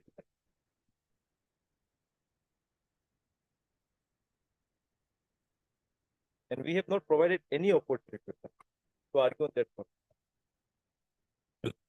Yes. Yes, Mr. Sir. My lord, so far the other matters are confirmed. I think that the lordship has gone through the judgment, so the matter already been clear. Because initially, the ex Samaj was constituted in sometime in 1970, and Ilaram Das was the founder. Ilaram Das and respondent number 2 was the founder member. Ilaram Das was the chair, Acharya, and Deheswar Bora was the Upachari. And that was continuing in 1980. It was registered. First, it was registered in 1980. As because Ilaram Das was from his own residence, he was running the ex Samaj, and after his death, all the documents with Ilaram Das, they have taken all the documents with them. Now, in between their families, they have taken it and they have applied for, first they applied for new registration, which was not granted. First it was granted, then it was cancelled. Then they applied for renewal of that certificate. In the renewal certificate, your lordship will find the name of the president. They are showing that they are now the president. Nothing has been mentioned. Only the name of Eksaran Bhagwati Samaj is there. That much is the certificate. Now the thing is that they have made a constitution in between their family members. So it was a spiritual organization. It was not a family property which can be inherited by them, their kids and kids. But Mr. Sharma, you are not the plaintiff. I'm not in the print. So you have not challenged the. No. Neither the composition. Yes. You have not Yes. challenged it. Yes. Now the question arises. not go into the question of private case. Yes. Yes. In view of Chief Shankar Chadda's judgment, more particularly paragraph 34, categorically says that maintainability question can very well be taken while deciding. Well. Oh, it's clear. Now the question is, there are two reasons why the court, appellate court has exercised set aside the first, the suit was not maintainable as has been filed in terms not in accordance with Section 6 of the society principle as well as the bylaws. Now the bylaws categorically mention that the suit has to be filed with the and the court. That bylaws has not been submitted. No, it is there in the order. Yes. More particularly paragraph 8 of the appellate. Yes. State. Yes. It has to be by the secretary Yes. and as well as by the court. Yes. Now the suit apparently seems to be by the principal secretary or the court. Yes. The question arises, however, you have stated which the court had taken into consideration. That you see, they have not held any meeting. They have not called these persons in the resolution. Yes. But whether there is a challenge to those, we have not challenged that. Yes. So how could the first appellate court take into consideration that? We have not been put to challenge. For the my lord, the prima facie case. The suit is maintainable on, it is on the maintainability on. Absolutely, on the maintainability. Yes. So, as per therefore, if you see paragraph number 20 of the judgment of the first appellate court, he says that the suit has to be filed by the society represented by its principal secretary as well as the core committee. Yes. The suit has been filed. But the principal secretary has not been made the party here. Here, No, represented by its principal secretary, That is is Judy. represented, my lord. Huh? That is representation. But he has not been made the party. Personally, he has not been made the party. Where is it required that he has to be That- made that- the that is party? the- that is the requirement, man. Where? Yes.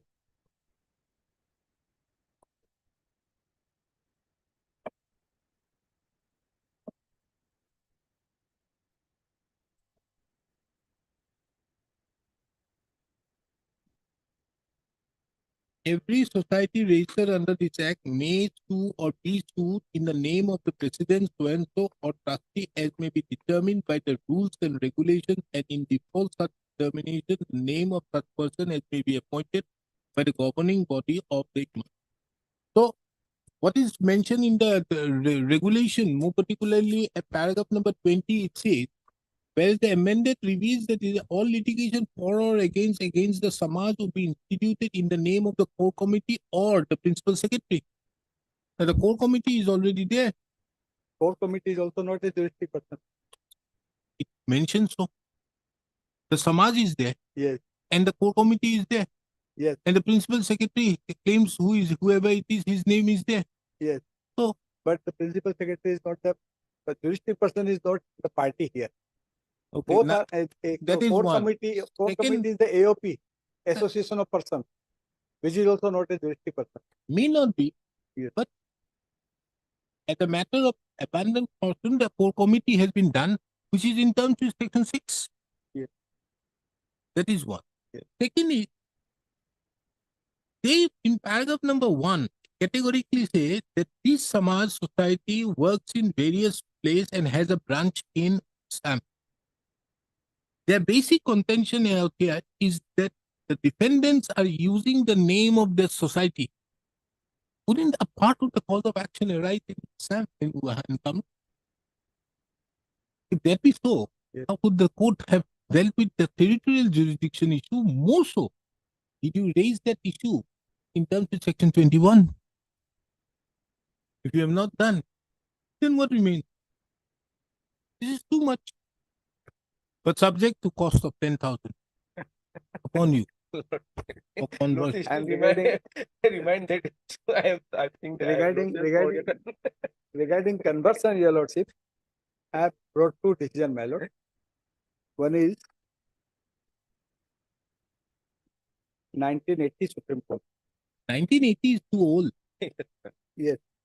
There are many more. Amendment was made 2002. 1980 Supreme Court speaks. That is a different thing. 227 then was construed more in a more sanctified manner, unlike now. 27 has been Regarding done. conversion only, relevant para is 22. Then It has been urged by the appellant in Visit Kumar so that this case, this court is of opinion that a revision petition under 115 Code of Civil Procedures is not maintainable. In the case could be remitted to the High Court for consideration as a petition under 227 of the Constitution. We are unable to accept the prayer. A revision petition under section 115 is a separate and distinct proceeding from the petition under section 227 of the Constitution. We are unable to accept the prayer. A revision petition 115 is a separate and distinct proceeding from the petition under section 227. That is then and secondly, this decision was again relied upon by Madhya Pradesh High Court in 1993. new 1993. new after 2002, things have changed. No, there is a I have judgment 22, directed. I have 22. Question is first. He was a lawyer. Yesterday,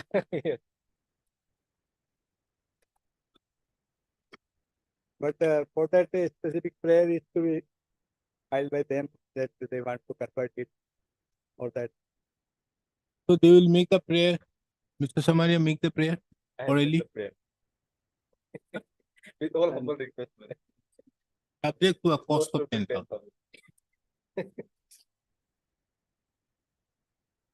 Paragraph 4 onward.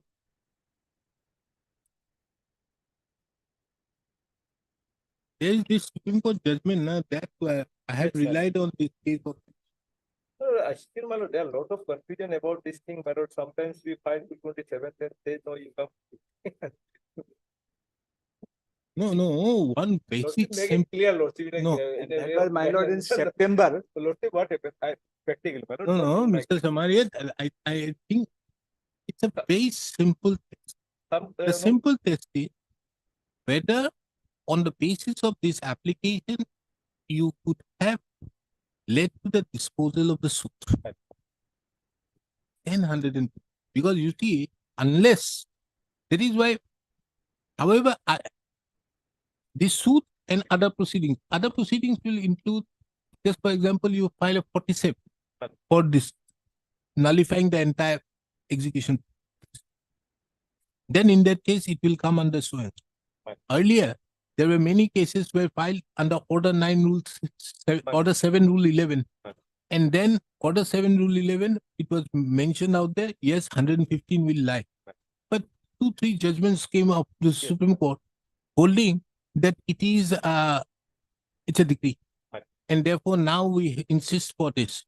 But otherwise also, if you see the Supreme Court judgment in 1982, AIR 1982, there's the Supreme Court judgment categorically mentioned that the order passed in the proceedings under Order 7 Rule 11 is not a judgment.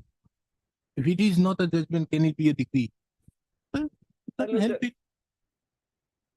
These are things which have been My done. lord, one judgment I have given, my lord, about the definition of other posts. The interpretation that has been lordship, I have given the judgment of my lord Madhya Pradesh for 2002, but my lord says that with the issue of them, but my lord, But not, this is quite no, but clear. other proceedings. But Surya Devi, no, No, there is a Supreme Court Surya Devi is categorical. prior, my lord. Surya Devi is prior. Huh? Surya Devi is prior. One lordship can see the last judgment. But one line is very important. Other proceeding definition. That the last judgment is the High Court of Madhya Pradesh, Jabalpur. Right? It was decided 39/2002. And lordship can have a look to the paragraph relevant part about other proceedings.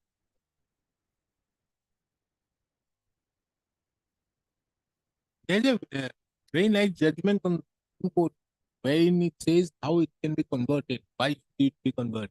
Law is very clear, Fine. there's no that. But subject to your junior appearing, I'll only put his name on, Right. not your name. And also put Mr. Samaria failed to. My lord, in September, they filed this application. Sir, And that- at the very motion stage, I raised this objection regarding maintainability. But he is lingering up the matter. No, my lord, how he can blame my lord? In that I'm being September, under- your the lordship Maintainability been fined from the first consideration, order. but You different see, consideration. Mr. Sharma, one has to also take note of that I may ask him. Yes, in certain matters I will definitely ask him. But if this matter, if I ask him, only thing is you making these pages unusable. Once we are going to go for e-filing, then I would not. Yes. That is a nice step, my lord. It's coming up very soon. But it's required. We otherwise. have already been, I think, sanctioned for 6 courts, I'm told. Yes. With these 6 courts out there, then obviously will come up. Now, You have especially it. my Then in lower that court, case, you will be dead. especially- Wastage of paper would Yes, not yes. be a That- consideration. My, that is my lord, especially required to implement in lower court, my lord, because my lord, now that Honorable Supreme Court Chief Justice has already pointed out that already sanctioned But 7,000 first, let crores. it be in the High Court. Yes, no doubt. Yeah, But yeah. it also, my lord, Okay. Let us not make it 15 something. This is an application under Article under Section 115 of the Code of Civil Procedure, 1908, challenging the legality and validity of the order dated 25/8/2023, passed by the learned Additional District Judge number 1, Kamrup Metro at Guwahati, in Miss Appeal number 04 of 2023. By the said judgment, by the said order dated 25/8/2023, hereinafter referred to as the impugned order, the injunction which was granted by the learned trial court in trial court dated 21/2/2023 in Mizze case number 1179/2022, arising out of title suit number 765/2022, was set aside. At the foremost, this court finds it relevant to take note of that the instant proceeding under section 115 of the Code of Civil of the Code, আগতে লিখি দিব, Code of Civil Procedure, is not maintainable, taking into account that the instant proceeding arises out of an order passed by the First Appellate Court in exercise of the powers under Order 43, Rule 1R of the Code. So, be that as it may, taking into account the interest of justice, this court converts the instant proceeding from a proceeding under section 115 of the Code to a proceeding under Article 2 to 7 of the Constitution. This court, however, also takes note of the submission of Mr. J. Sharma, the learned counsel appearing on behalf of the petitioner, respondent, who stated that the objection to the maintainability of the proceeding was taken on the date on which the instant application was moved. In spite of that, the petitioner have not changed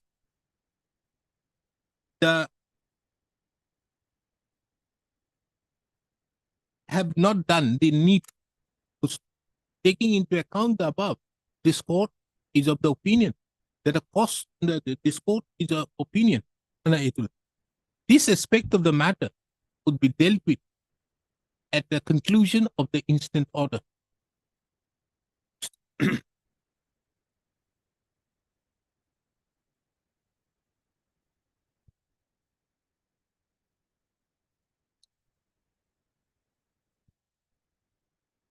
From the materials on record, it reveals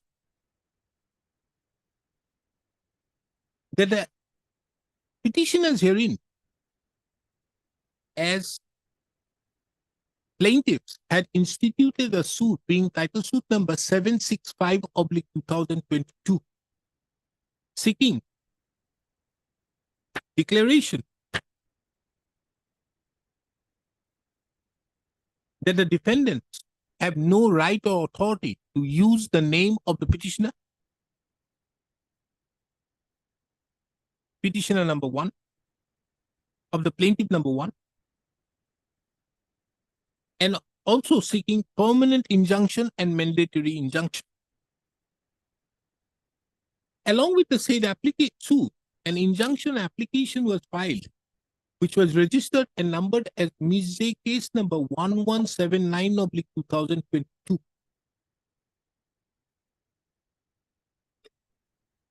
In the said injunction application, the prayer made, the relief sought for, was for directing the opposite party, who were the defendants in the suit, their men, representative, agents, etc., not to carry any further activity jointly or severally in the name of the plaintiff number 1 during the pendency of the litigation, and further directing the opposite party, their men, representatives, agents, etc., not to celebrate jointly or severally any golden jubilee of Ek Saran Bhagavati Samaj Assam at the Meleng Meteli Olnam Khan Ladoigor Jorhat Assam from 27th of January to 30th of January 2023 by using the name of the plaintiff number 1.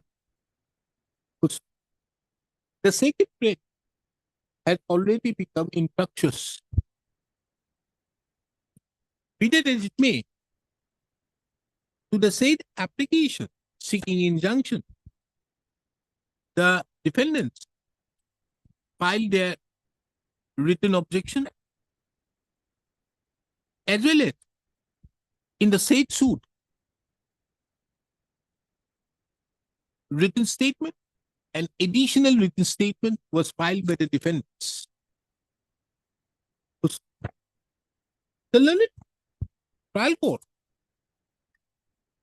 by an order date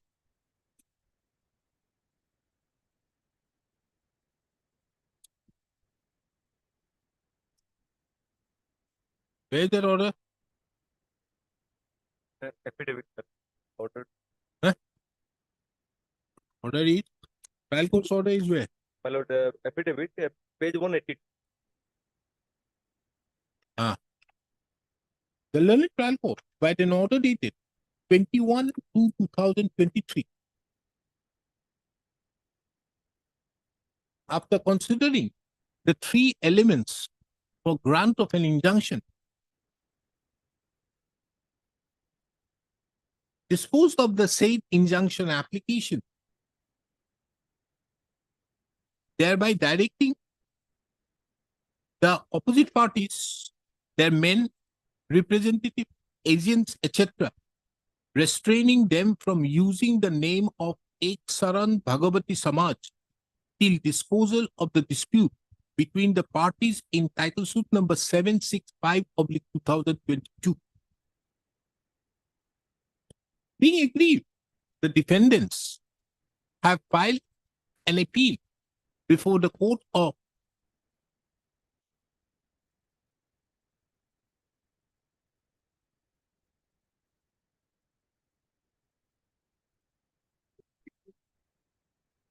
the additional district judge number 1, before the court of the district judge, Kamrup Metro at Guwahati, and the said appeal, upon being registered as Miss Appeal number 4/2023, was endorsed to the court of the additional district judge number 1, Kamrup Metro at Guwahati.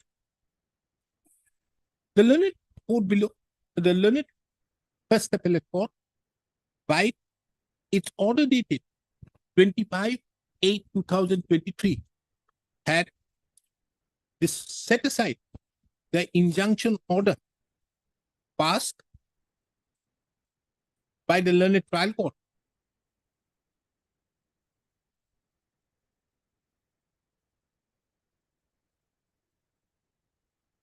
thereby allowing the appeal.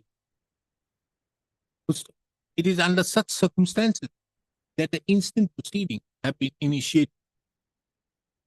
This court have duly taken note of the order passed by the learned trial court dated 21/2/2023, whereby the learned trial court, in exercise of its jurisdiction, in exercise of its equitable and discretionary jurisdiction, had granted the relief, had granted the temporary injunction as above stated, had granted the temporary injunction in favor of the petition. This court finds it relevant at this stage to take note of the judgment of the Supreme Court in the case of Wonder versus Antox, Wonders Limited versus and others versus Antox India Private Limited, reported in 1990 supplementary SCC 727, wherein the Supreme Court at paragraph number 14, Judgment.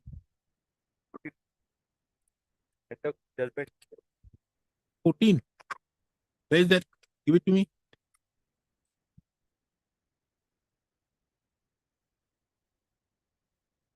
I'm giving one. Relevant paragraph I'm giving.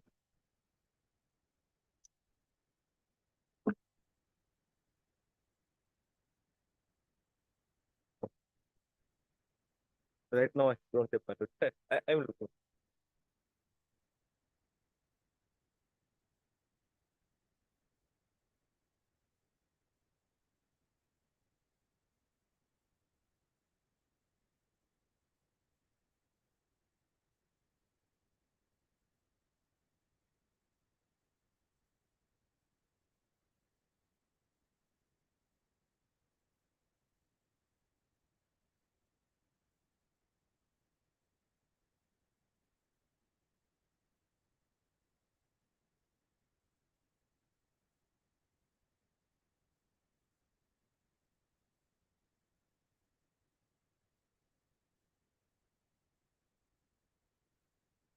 Paragraph number 14 had observed that the appellate court would not interfere with the exercise of the discretion of the court of the first instance and substitute its own discretion, except where the discretion has been shown to have been exercised arbitrarily or capriciously or perversely, or where the court have ignored the settled principles of law regulating grant or refusal of the interlocutory injunction.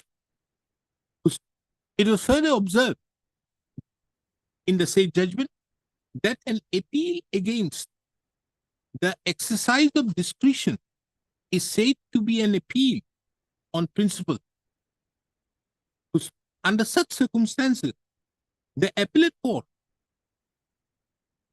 is not required to reassess the material and seek to reach a conclusion different from the ones reached by the court below, if the one reached by that court, by the trial court, was reasonably possible on the basis of the materials.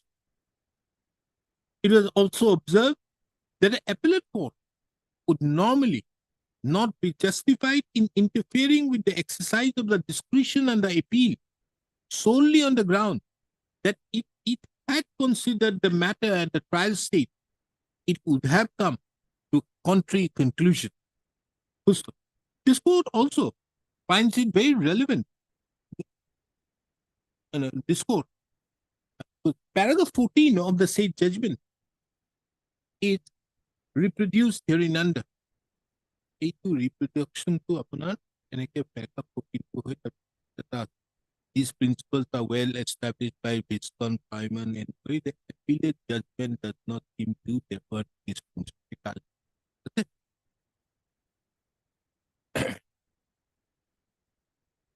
In the instant case,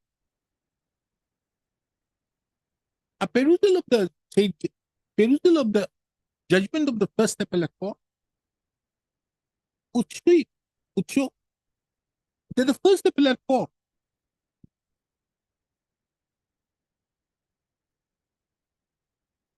merely on the question of maintainability of the suit have had set aside the judgment, the order passed by the learned trial court. So, no doubt, the question of maintainability can very well be taken into account in deciding as to whether the plaintiff has a prima facie case. Bracket dot C.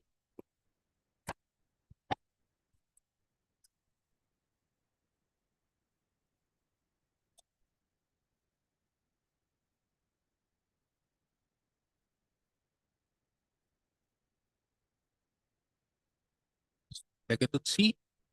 SE. C. Kumar Chadda versus Municipal Corporation of Delhi and others reported in 1993, 3 SCC 161. Is it paragraph 30? My lord, paragraph I'm looking for Paragraph. it's just that. Bracket. Under such circumstances, this court also is of the daily of the this court is also of the opinion that this court is also well aware of the fact that for the purpose of grant of an injunction, the three golden principles needs to be satisfied. The first would be the plaintiff has a prima facie case to go for trial. Second, the balance of convenience is in favor of granting the injunction in favor of the plaintiff. And thirdly, the injunction so granted and the injunction so prayed for, if not granted, would result in an irreparable harm and injury which cannot be compensated, which cannot be compensated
which cannot be. Thirdly, if the injunction is not granted,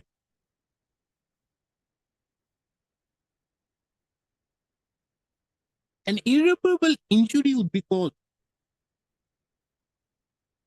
which cannot be afterwards compensated by any decree which the court can pronounce in the result of the cause. Therefore, in the opinion of this court,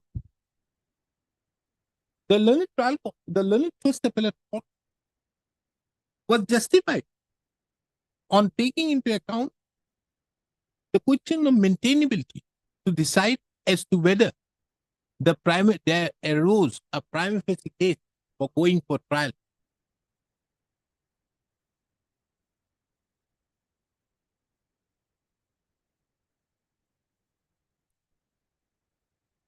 This court finds under such circumstances, The question therefore arises as to whether the learned court below, the learned first appellate court, was justified in holding that the plaintiff did not have a prima facie case on the maintainability of the suit.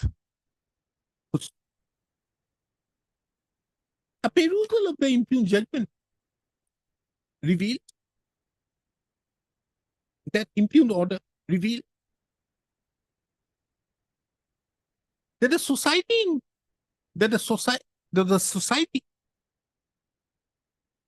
the plaintiff number one is a society registered under Societies Registration Act 1868. 68, na? 1860. The said society has a constitution.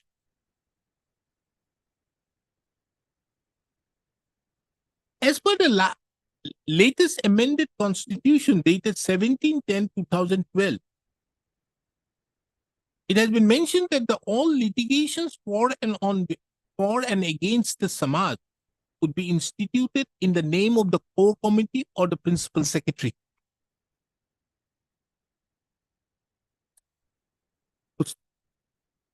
While deciding the maintainability of the suit on the question as to whether the suit would be maintainable in its present form,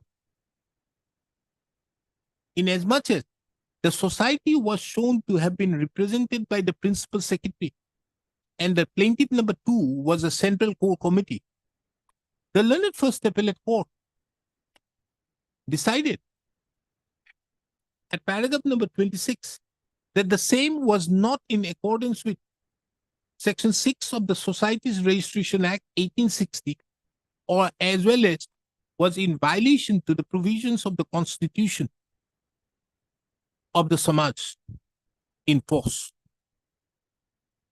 This, the learned trial court, the first appellate court, this aspect of the matter, the learned first appellate court came to a finding on the taking into consideration certain materials which could at best have been taken at the trial of the suit, inasmuch as the learned first appellate court have taken into consideration that those resolutions which were passed on the basis of which the plaintiff, the plaintiff number one presently is being constituted, was resolutions passed without taking into consideration, without inviting the defendants in such meetings. This court finds it very pertinent to observe that the defendants had not filed the suit. And under such circumstances, and those resolutions which were passed are not subject matter of challenge. Under such circumstances, what the learned first appellate court had taken into consideration while deciding on the issue of maintainability as regards Section 6 of the Societies Registration Act 1860 and the constitution of the plaintiff number one was completely out of context and as such suffers from perversity. The next aspect on which the learned first appellate court decided that the suit was not maintainable was on the issue of territorial jurisdiction. This court finds it very pertinent to mention that from a perusal of paragraph number 1 of the plain, it has been paragraph 1 na? What of the plain? Of the plain. It has been categorically mentioned that the plaintiff number one is a society registered under is a society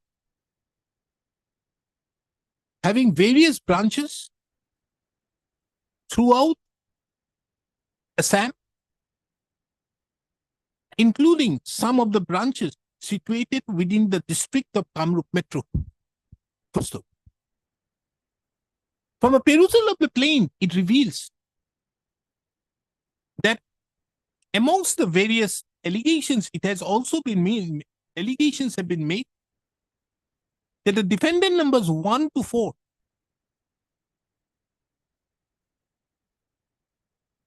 are representing the plaintiff number 1 society.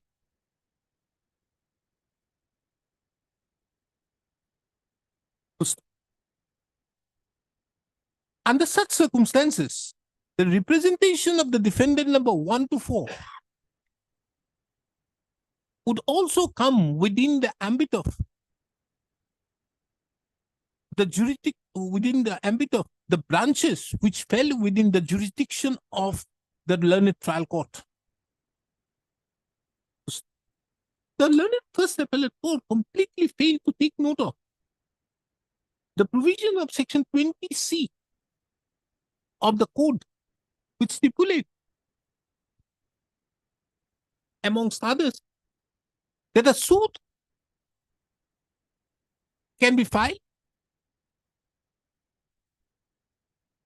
where the cause of action wholly or in part arises. However, as the learned first appellate court, at this stage, this court also finds it relevant to take note of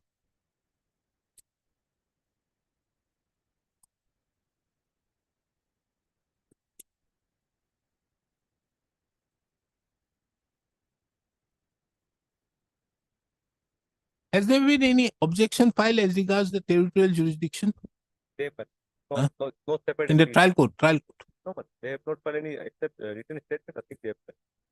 Written statement, do we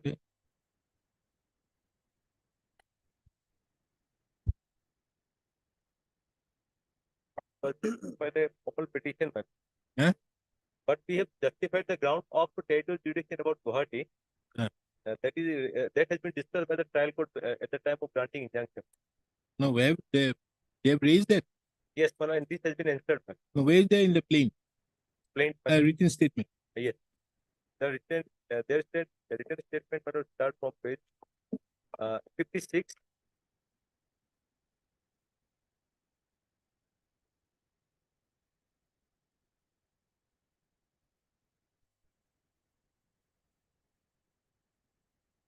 We have taken 57 at page 6, para 6.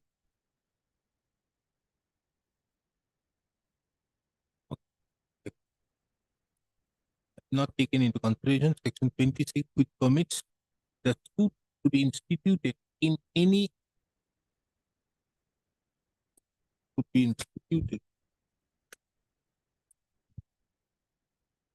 where the cause of action wholly or in part arises.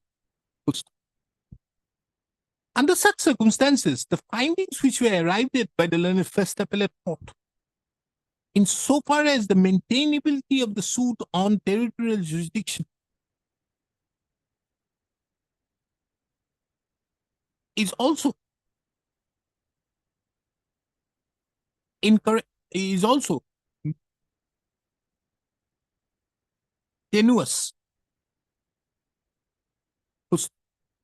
As these were the two reasons for which the suit was held to be not maintainable, and accordingly, it was held that the plaintiff did not have the prima facie case, and resultantly, the injunction order passed by the trial court was set aside. This court, in view of the above analysis and discussions, is of the opinion that this is a fit case where interference is required under Article 2 to 7 of the Constitution. Accordingly, the impugned order dated 25/8/2023, passed by the learned court of the Additional District Judge number 1, Kamrup Metro at Guwahati in Miss Appeal number 04/2023, is set aside and quashed. Now, coming back to the first aspect as regards the conversion of the proceedings under section 100 from the proceedings under 115 of the code to the proceedings under Article 2 to 7 of the Constitution. This code duly converts the same as already above noted. However, in the fitness of things, this court finds it this court imposes a cost upon the petitioner to the tune of rupees 10,000 to be deposited before the before the trial court. When is the next date? That would be in the month of May. May? Because that. Before the trial court on the next date. So fixed. And the trial court. That is there. Oh, today you deposit. Before the trial court. Next date. On the next day. And the respondent, the respondents herein, who are the defendants, would be at liberty to file an application seeking for withdrawal of the said or said amount, and the learned trial court shall permit such withdrawal upon such application.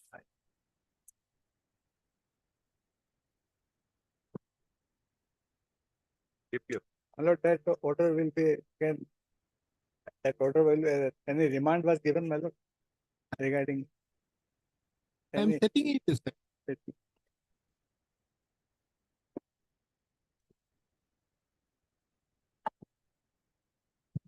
Because I can't remand it. You see the prima facie case, but here's the Exceeded the jurisdiction. My lord, the end of no, judgment is very understood. much clear. Exceeded the jurisdiction, but how can I remand it? Not even the fresh I can consideration. only say My lord, that besides that maintainability, prima facie also he has decided. prima facie he has decided. Yes, He regarding did not decide anything more.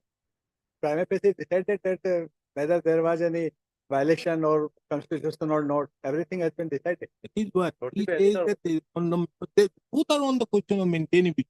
Yes. One is on the question of jurisdiction to fight, and Yes. the other is on the question of territorial jurisdiction. My lord. These are the jurisdiction on which he has come to that point. Because initially while dictating, I was thinking of remanding it. Can't do that.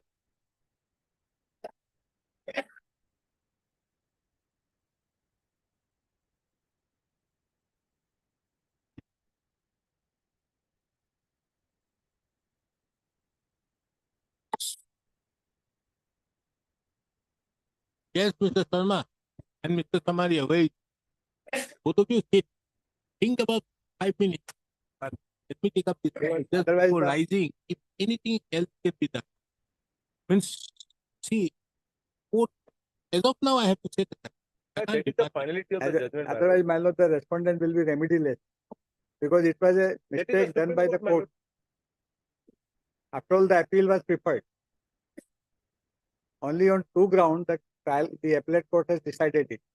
Now, I have pleaded it that besides that, the document which he has submitted all supports the case of the respondent. Because I am claiming that we are there since 1970 and there are the written document signed by both the parties. So that thing should be gone into my lord. Otherwise, I'll the do one thing then.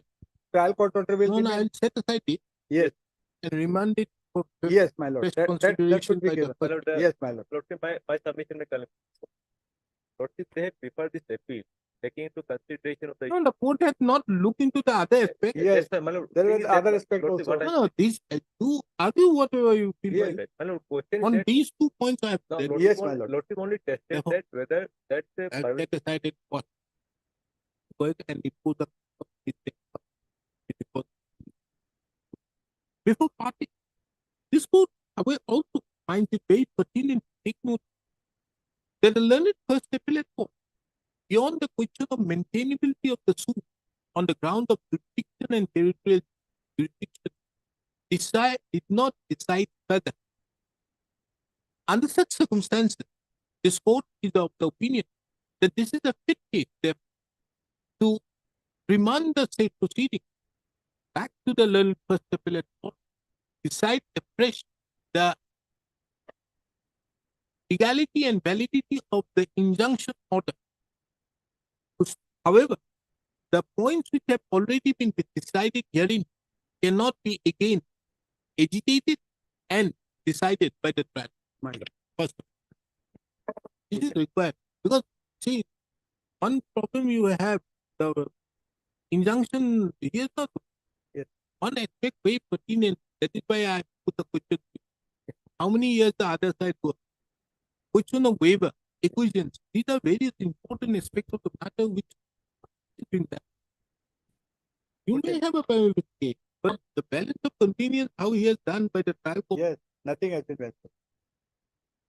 There is only a test about the three golden principle. Otherwise, it is Okay. Another 5,000. Yes, rare appeal. Come on. Hey, rare. Yes, you have a case. You don't have a case. Well. Substantial question of laws which you have mentioned is not there. Well. I only asked you last time to give me a time and date on which to dismiss it. I have, So we have before this. no, my lord. I have to clarify. Huh? They filed a suit a case before the RERA. Whether the suit filed before the RERA comes within the purview of section 54, Huh? whether that is a specific performance of contract or not. What 54? RERA proceedings come for the suit. Right. How do you bring in the Limitation Act in RERA? Section 18, RERA 18.2. Hey, Mr. You have a RERA Act? My lord, before that, your lordship will see, my lord, section Now we 58. will look into first. While filing the second appeal, the substantial, my lord, question of law has to be raised, my section 58.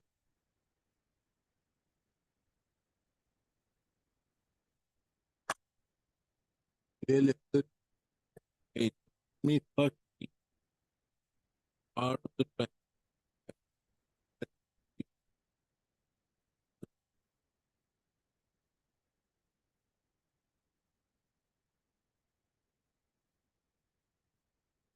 What you are saying? 18B.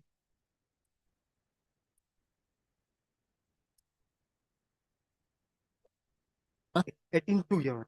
18. 18.2. Promoter shall 18.2. Hmm.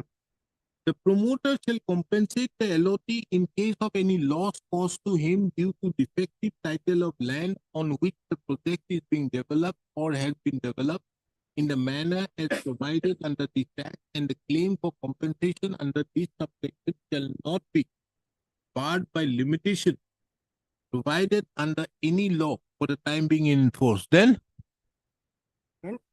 Your Honor, if when the limitation will not, if I have no title, if Mr. the defective Counsel. title, Mr. Counsel, have you seen other provisions of Act? It categorically mentions that the Limitation Act will apply. yes, Then, limitation act will apply. how, where? Where is it mentioned the Limitation Act will apply? Where do you file these proceedings? Tell me. Where are these proceedings filed? RERA? Before the RERA. Huh? Yeah. Where? No. We are in second. Where do you file initially? My lord, I filed before the RERA authority. Now, RERA authority is a court. Then how do you bring the Limitation Act? The Limitation Act is only for those proceedings. For court only. Can you apply Limitation Act for under Article 2(6)? Tell me. Although this is a court. 2(6) is not a court for the purpose of limitation. So 54 is gone. Next. Whether the first appellate court below is law by not framing order 34. Correct? That court did not have the jurisdiction, it need not follow. It is also mentioned the appellate court. Where is it? The appellate tribunal shall not be bound by the procedure laid down in Code of Civil Procedure. Matter ends there. For that, the substantial question is whether the case filed by the RERA is for specific performance and hit by Article 54. This does not arise. Limitation Act. For that, the substantial question against 64. Where is the question of 64 comes? What is Article 64? Question, previous question.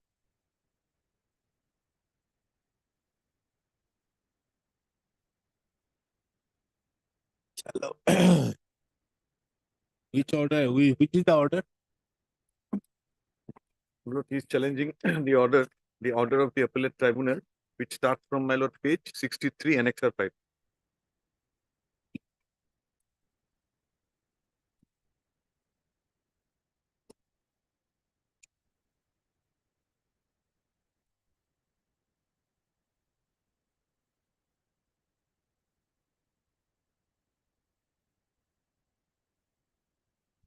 They just stay?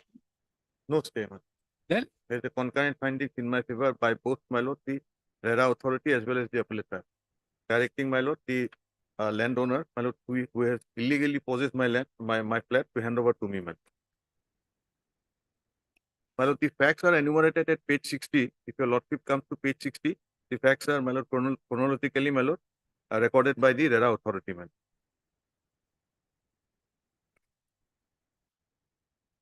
This is a judgment of the RERA authority, starts from page 48, dated 12/12/22. Operative. No, understood, but why did the RERA authority look into those aspects of the matter pertaining to limitation and This was raised, my lord, in the appellate tribunal. why didn't you say? You were very much appearing. Then how will you imply limitation? Limitation does not apply. Before an authority, limitation has to be applied in a special act. Just for example, if you see the Surface Act, categorically mentions about limit. All these acts. If you don't apply that, you can't. Yes, if it is a civil norm, see the limitation act. Limitation act. You have that? Read. What is that act for? An act for? An act to consolidate and amend the law for the limitation of suits and other proceedings and for purposes connected therewith.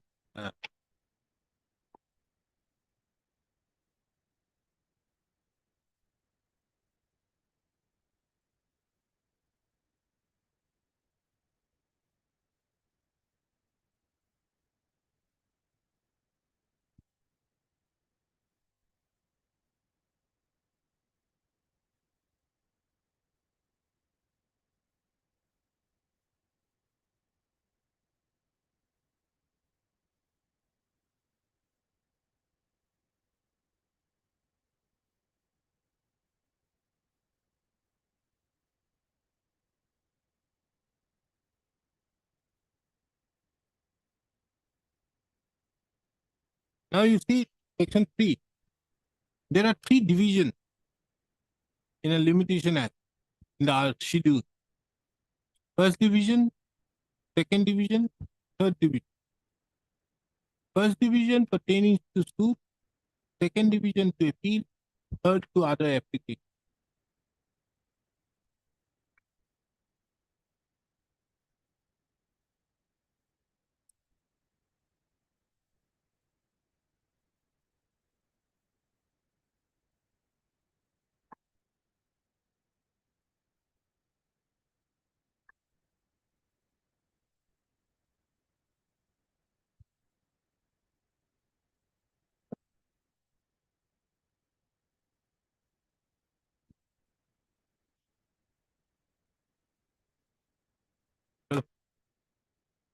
This is an appeal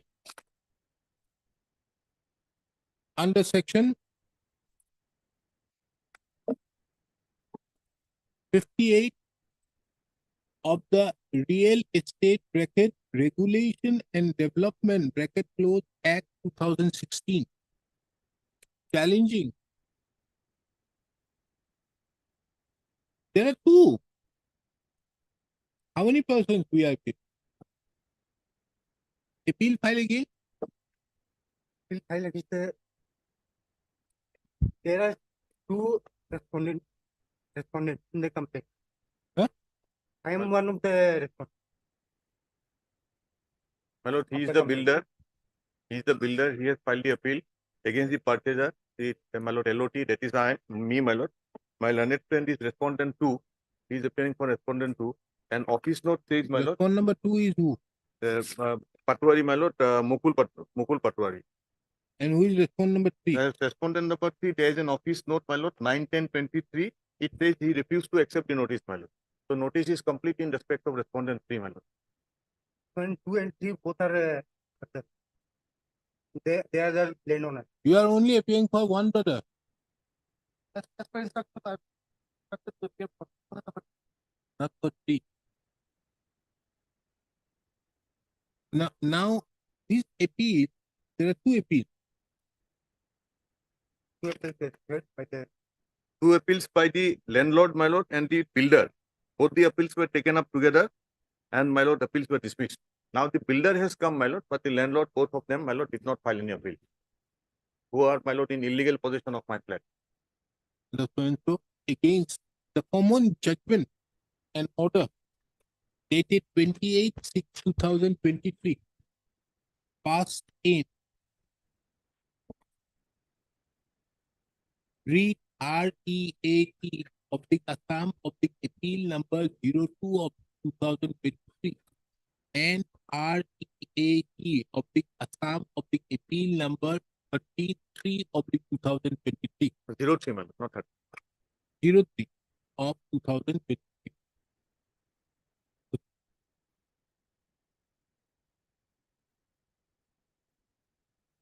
The read the first appeal, that is appeal number 02 of 2023, was filed by the owner, no? Landlord, my lord. Landlord, who is the landlord? Owner Owner of the land. land. And the second appeal, being appeal number 03 of 2023, was filed by the appellant herein, who was the builder.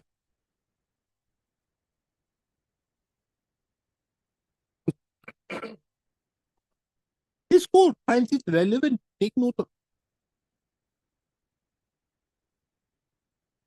the provisions of Section 58 of the Act of 2016, which stipulate that an appeal shall lie against any decision or an order of the appellate tribunal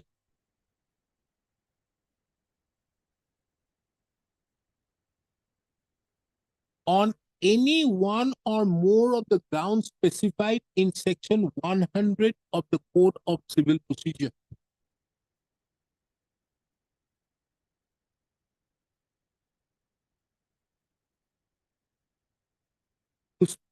Therefore, taking into account Section 100 of the Code, the appeal has to be tested as to whether there arises any substantial question of law involved in the instant appeal.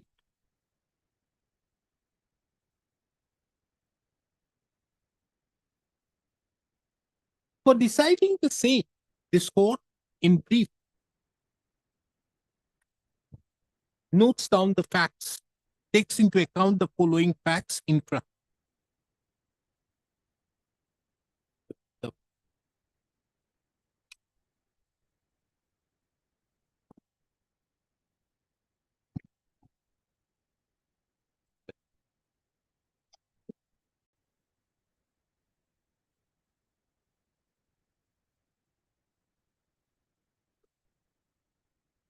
Right. Hey.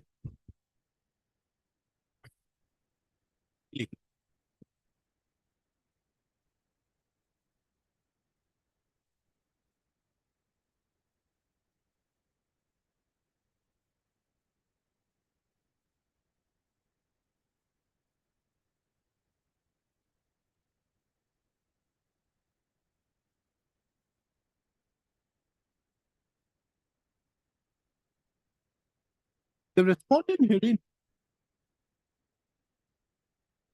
had entered into an agreement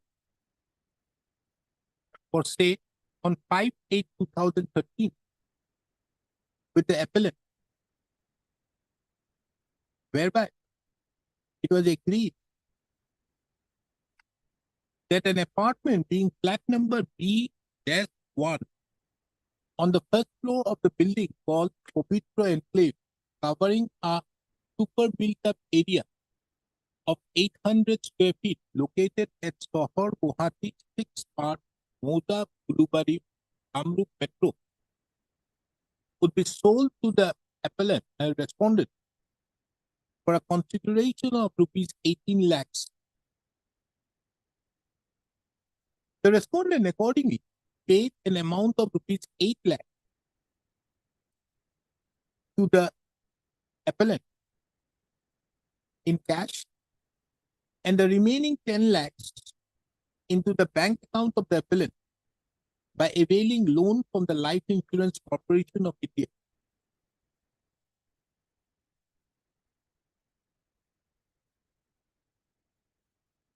On 21/11/2015, a letter was issued by one Balaji infrastructure developer addressed to the respondent, whereby the appellant acknowledged receipt of the total consideration and also indicated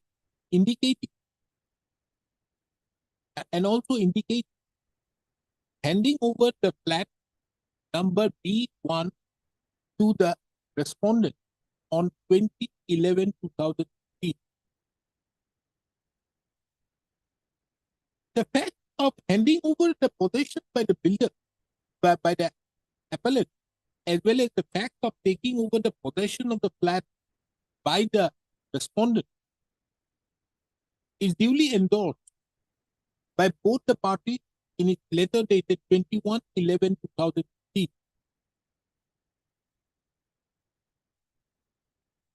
Thereupon, certain disputes arose for which the respondent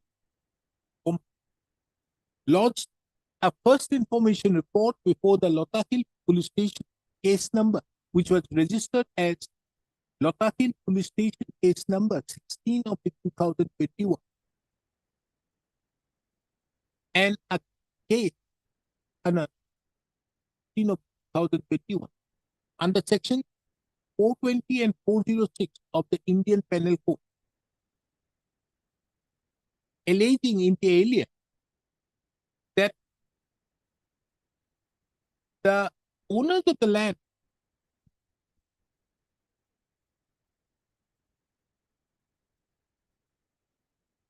had occupied the flat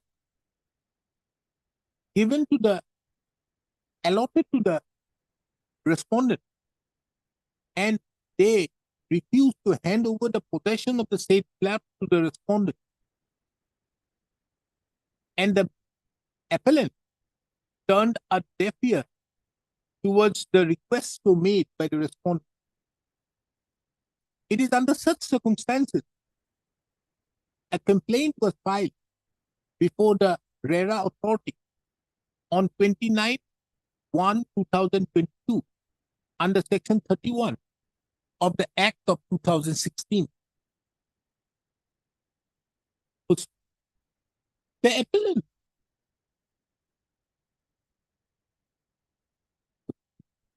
both the appellant as well as the owners of the land were arrayed as party to the said proceedings.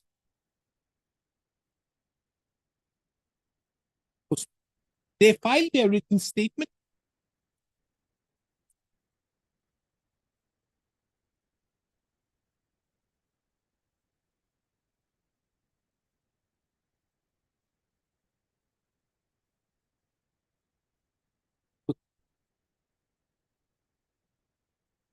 the record reveals that on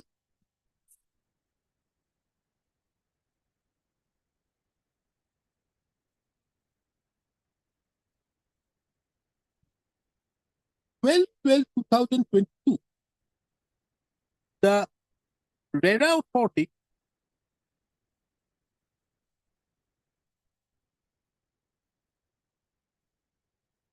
dispose of the said proceed.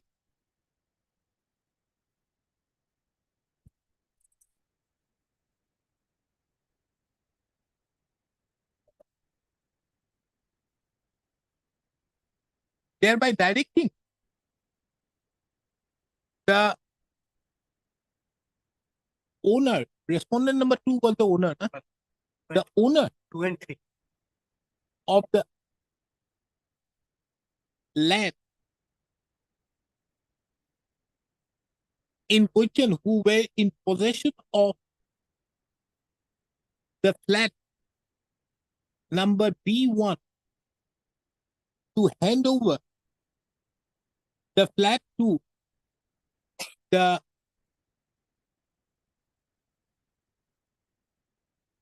respondent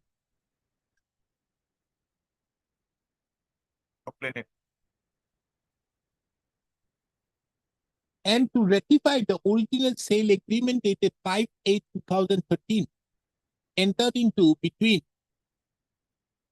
the appellate and the respondent.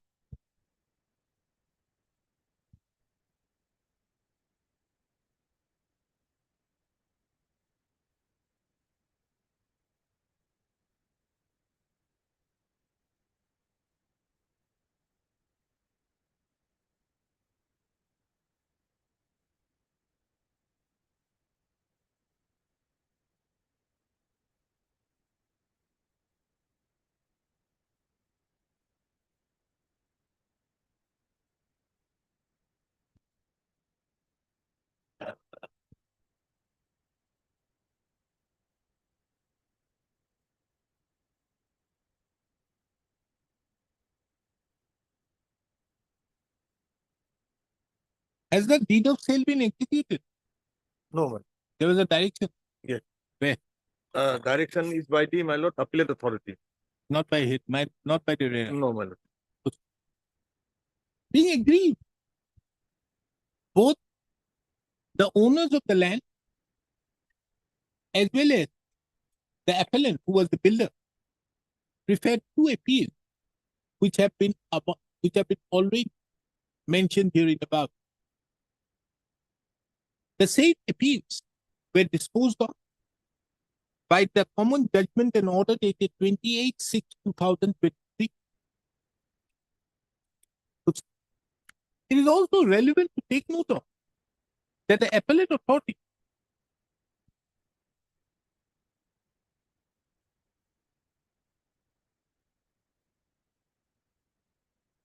further directed the appellants in both the appeal, that is, the landowner as well as the builder, to execute the registered deed of conveyance, thereby transferring the title of the flat number P1, first floor of Pavitra Enclave, located at Sohor, Guwahati, 6th part, Moza, Ulubari, Kamrup Metro, in favor of the respondent herein. And also to hand over the peaceful physical possession of the said flat.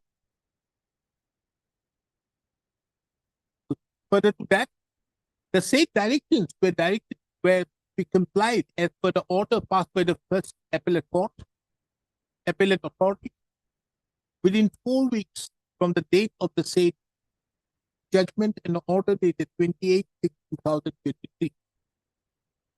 Being aggrieved, the builder, who is the appellant,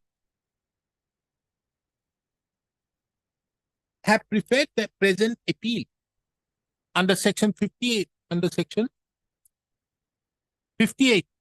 of the Act of 2016. We have filed appeal.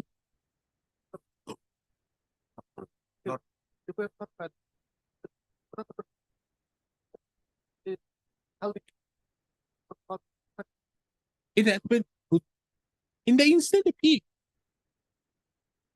the one of the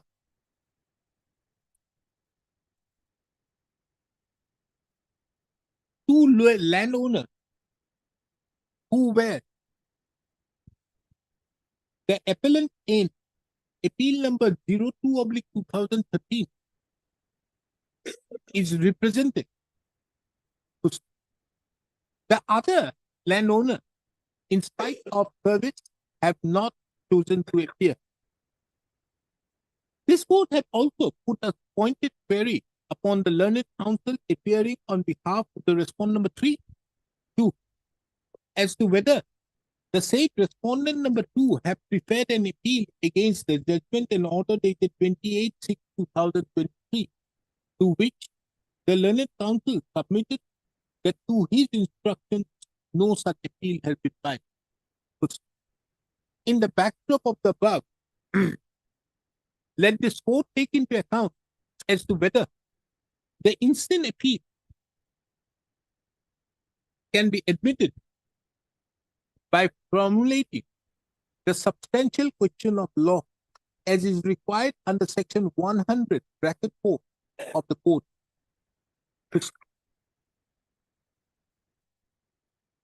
From a perusal of the memo of appeal, it revealed that 3 substantial questions of law have been urged. The first substantial question of law so urged is that the first appellate authority did not decide the appeal in accordance with Order 41, Rule 31 of the Code of Civil Procedure. This aspect of the matter, the said question of law so urged in the opinion of this court cannot be said to be a substantial question of law involved in the instant appeal, taking into account section 53(1) of the Act of 2016, which categorically mandates that the appellate tribunal shall not be bound by the procedure laid down by the Code of Civil Procedure 1908, but shall be guided by the principles of natural justice. Under such circumstances, the question of deciding the said appeal without framing points of determination, without applying the provisions of Order 41, Rule 31 of the Code cannot be said to be a substantial question of law involved in the instant appeal.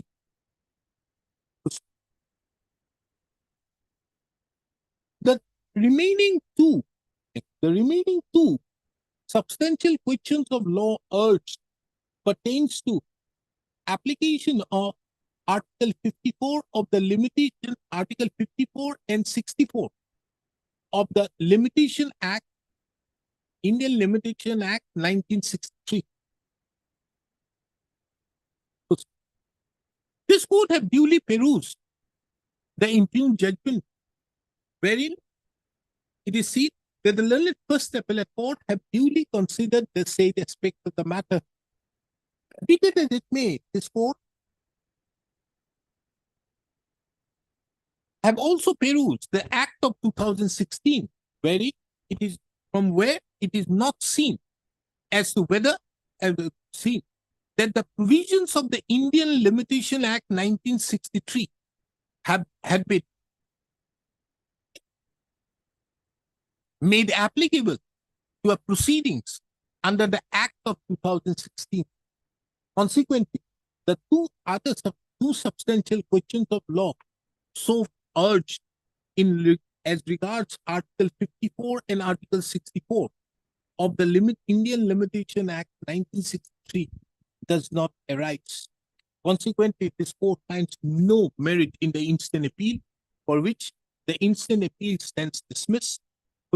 This court further imposes a cost of rupees 25,000. 25,000. This is the first date. Hello? How many dates you have appealed? 3-4 days.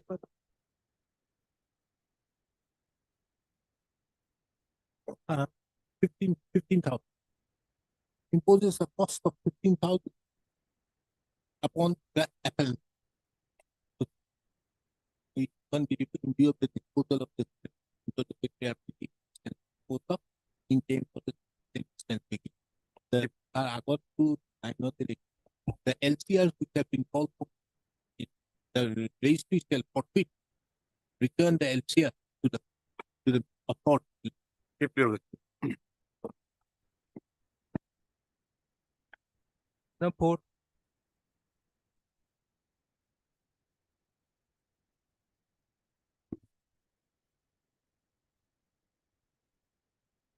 What is this?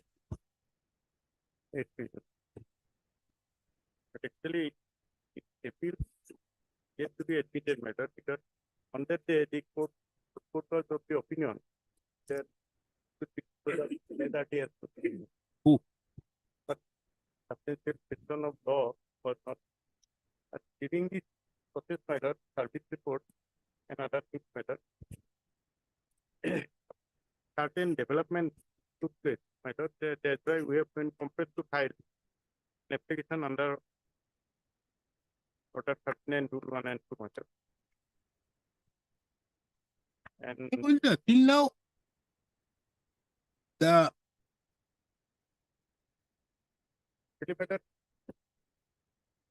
matter now originally how can this matter notice has been issued out here?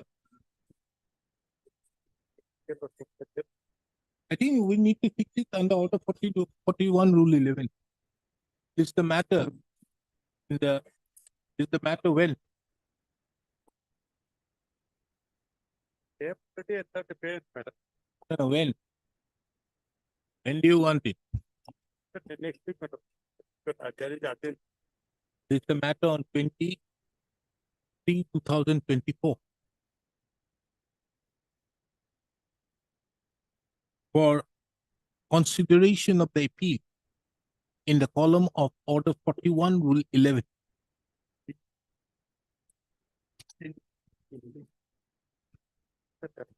not 28. 22.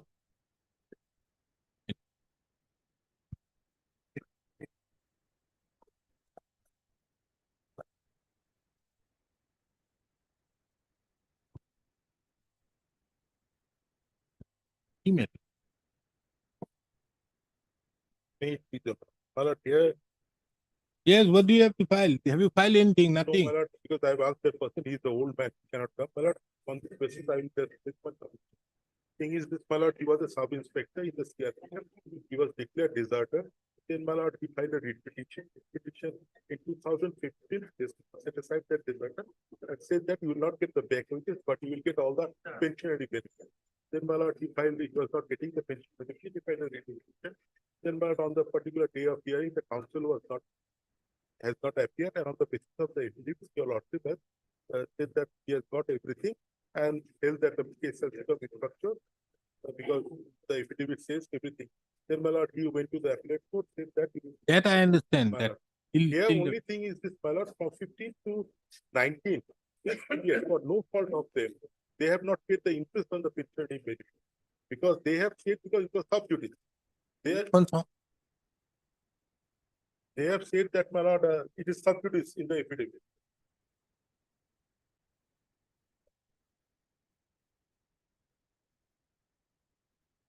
In page 193, paragraph 13.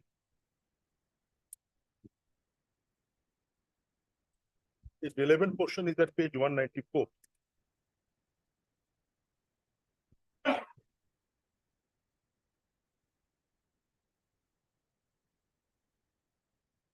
Your prayer is issue a writ in the nature of mandamus directing the respondents to recalculate the retirement benefits as per the 7-pay commission. Not there. Now, Are you entitled to? my lord, It can't be. You retired prior to that. but the only thing that if that interest could have No, been, wait. Interest we will come. Second is mandamus directing the respondent to recalculate the pension as per the 7-pay commission, which can't be done. direct the respondents to pay all other dues to the petitioner as his entitlement as per the 7-pay commission. Nothing. Issue a mandamus directing to pay interest upon the amount since 2008 till actual payment. Because they say at page 190. Interest has to be gone from 1, 2, and 3. Can it be said that you said that for this period you are entitled to? Otherwise, you are not getting it. Let us see what you have stated out here. Kindly see paragraph 13 of your writ petition, page 13. The petitioner respectively said that the pension is his fundamental. The petitioner was illegally declared deserter by the remand. The respondent authority prepared writ appeal, which was dismissed upon holding death. Then the respondent authority approached so and so, which was dismissed. In the meantime, the petitioner attained the age of superannuation on remand. Yet, till date, the grievance of the petitioner not addressed by the respondent and forced the petitioner to approach the court once again. As such, the aforesaid petitioner is entitled to the interest on the due amount. Then, due would be calculated on the basis of the 7-pay commission. This is not your case that you did not get it for this particular period. Kindly see. Had calculated the interest at the sender and calculated the interest from up to Iman. First table is the grand total of so and so is Iman. This is on the basis of what? A, B, C is on as per the 7-pay. So, Then 6% on so and so comes to here. Therefore, interest per month is here. This is not your case. What you are saying that this for this period. Then, not the ground of view.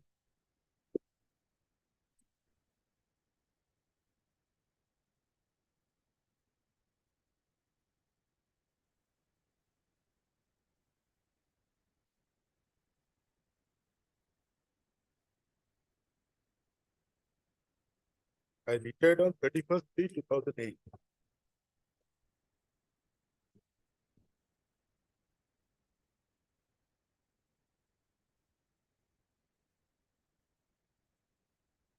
This is not your ground that for that period you have to get it. Your interest you are seeking is on once you get the benefit under the 7-pay commission, then any increase accrued as per table A, B, and C, you are entitled.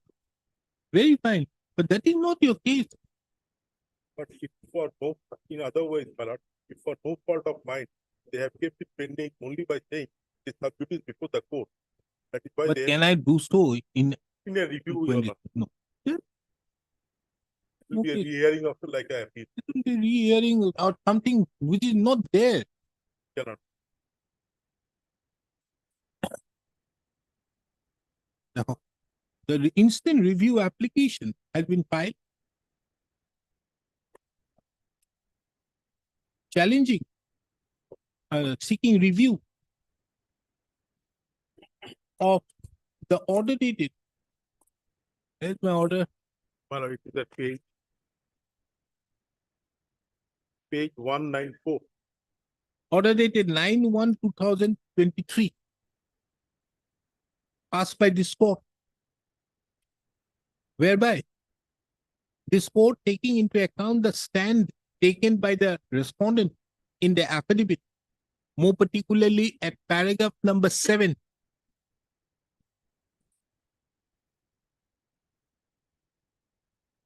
observed that the grievances of the petitioners having already met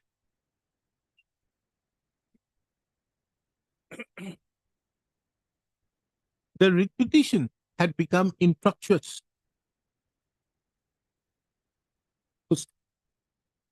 It is relevant to take note of that the said order dated 9/1/2023 was passed in absence of the counsel for the petitioner.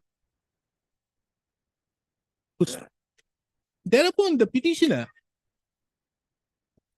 filed an appeal being writ appeal number 160/2023. And the learned division bench of this court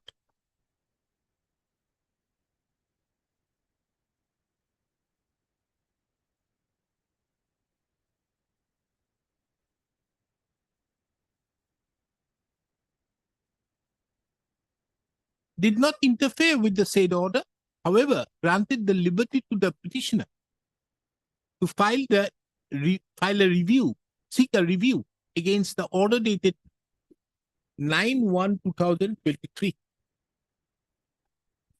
It is under such circumstances the instant review application has been filed.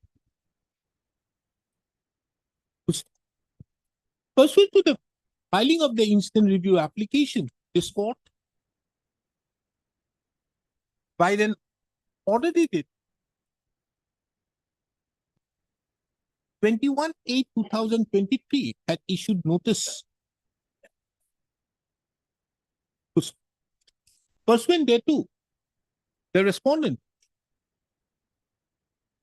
filed a detailed affidavit stating inter alia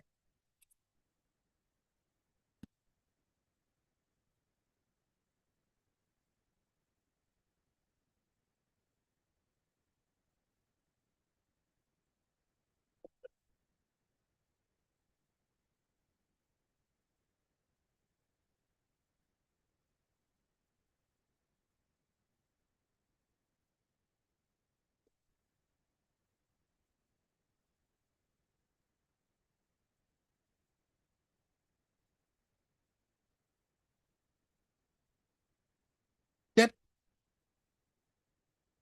the ICP Communication Directorate General, CRPF, by sanction order number P-Roman 3-1/2018-C/7, dated 3/12/2018, sanction pension and other pensionary benefits to the petitioner.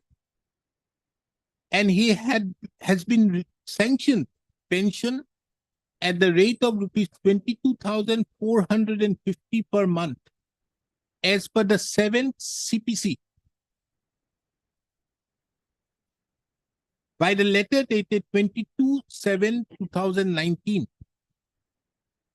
and on account of the sanction of the pension, the petitioner had also received various amounts.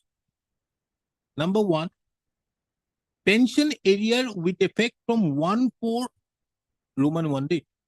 Pension arrear with effect from 1/4/2008 to 31/3/2019, amounting to rupees 16,15,379, DCRG payment rupees 2,50,428, and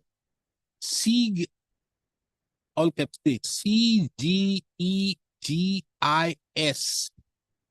rupees 18,540.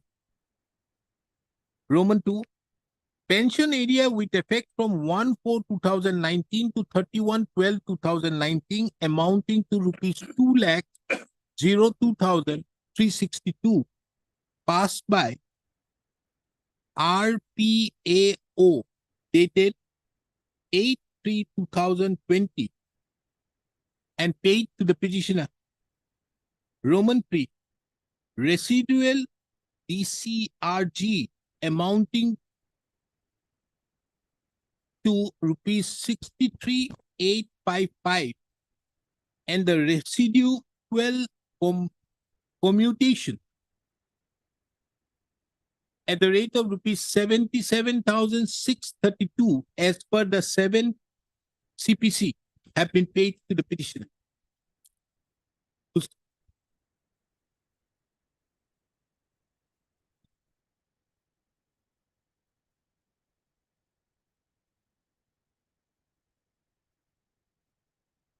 It has also been mentioned that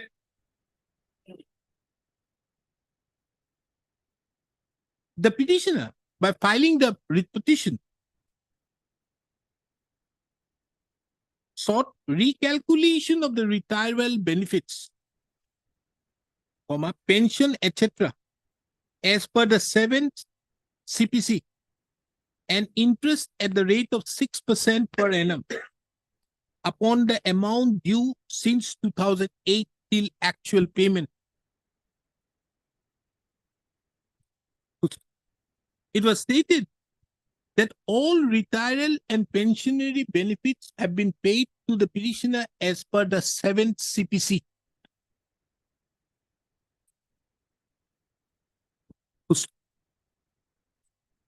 Pursuant to the filing of the said affidavit in opposition, the detailed affidavit in opposition, and the enclosures so made, this court granted the opportunity to the petitioner to file any reply inasmuch as it was the specific stand of the respondent that all dues were duly paid. In spite of several opportunities, the petitioner did not file any reply. Today, when the matter has been taken up, Mr. P.K. Roy Chaudhary submitted, the learned counsel submitted that the petitioner have, as per the affidavit, have received all the dues. However, the petitioner should be granted the interest with effect from 2000 during the period of From 2008 is the period of, or from the from judgment of 2008 to the date of actual payment. Full stop. This court have duly taken note of the writ petition. Full stop. The said writ petition does not conceive of any such relief, conceive of any such pleadings or even the relief which have been sought for. The entire edifice of the case of the petitioner in the writ petition was that on account of the application of the 7th Pay Commission, there would be certain amount which would be increased, and thereupon on the increased amount, the petitioner sought for interest at the rate of 6%.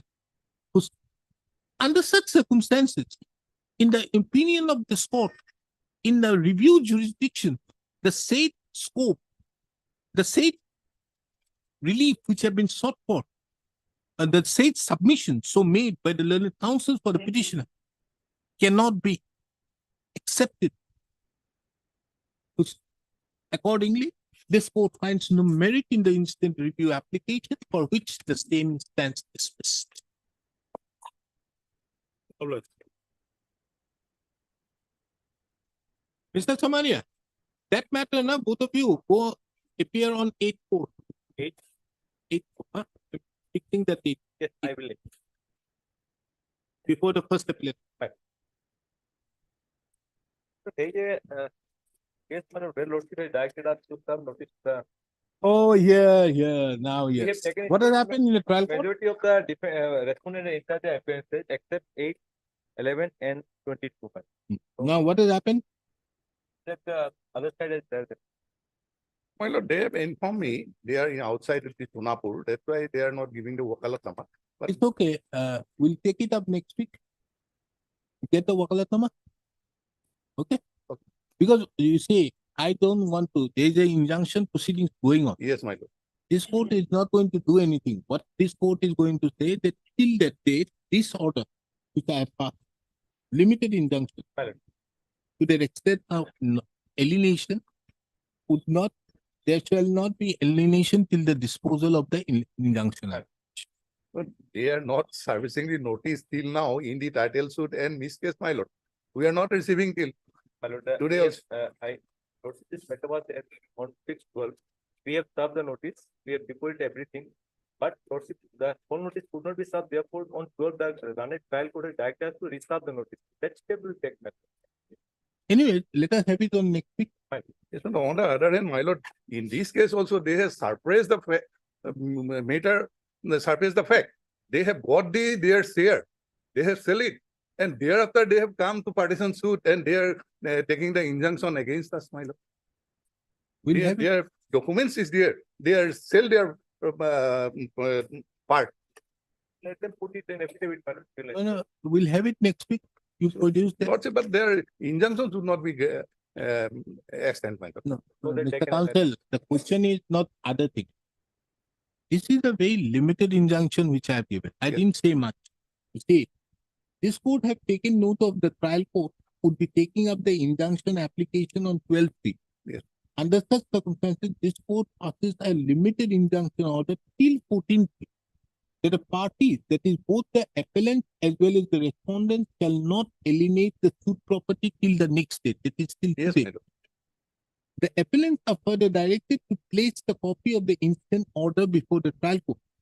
This court makes it clear that under no circumstances this court has restrained the trial court to proceed with the injunction proceedings in the suit. This court further, for the sake of clarity, makes it clear that the limited injunction order shall only be limited to alienation of the suit property and nothing further. So therefore, this is a very limited injunction order, not to alienate, only for a time being now. You have appeared on 20. Yes, my lord, they given that Kuala Lumpur, but they are in the outside the Sonapur. Sonapur is it so far off? No, my lord, that Sonapur is there. But notice has gone to in Sonapur, but they are residing, one is Morigaon, one is Borpeta. That's why they are not coming to sign the Ukalatnama. So I inform them and they will come and No, sign the what I Ukalatnama. am proposing to do, let this matter go. You may, in the meantime, you file this documents, if any, Yes, and let the trial court decide that. yes, my lord. I have no. Anyways, objection. and direct the trial court to dispose of the injunction application within 30 days. Yes, my lord. I have no objection in No, that. that first, but without your wakalatnama, I can't. So, all right. If they are, Get the all our brothers, sisters. Nah? yes, man, they are family member, not sir, brother, sister, my lord. Because yes. one received it, some Pobin Deka or something. What is his name? Yes, In this case, my Yes, lord, what happened, my lord? he's a His Gaur of father-in-law, my lord, died in year of 1960. Thereafter, 4 sons and 3 daughters, and all are died except one. One is died in the year of 2011. They are dependent. Yes, my lord. They are They are the dependent. No. Their hair is dependent now in this. Dead persons are dependent. Their hair is dependent, my lord. Oh, dear. Hair is dependent. Okay, Mr. So-and-so. Name? Hair, madam. When ARM appears on behalf of Almost all, my lord, except 3. except 8 elements from kingdom. Except 3, I am not appearing. appears from some, on behalf of some of the respondents, and 6, an accommodation for filing the power to list the matter on. You can do it on 20 or 22nd. Anyone. 20, I mean, 20 or 20. 22nd? Yes. On 20, list the matter on 20, 2020.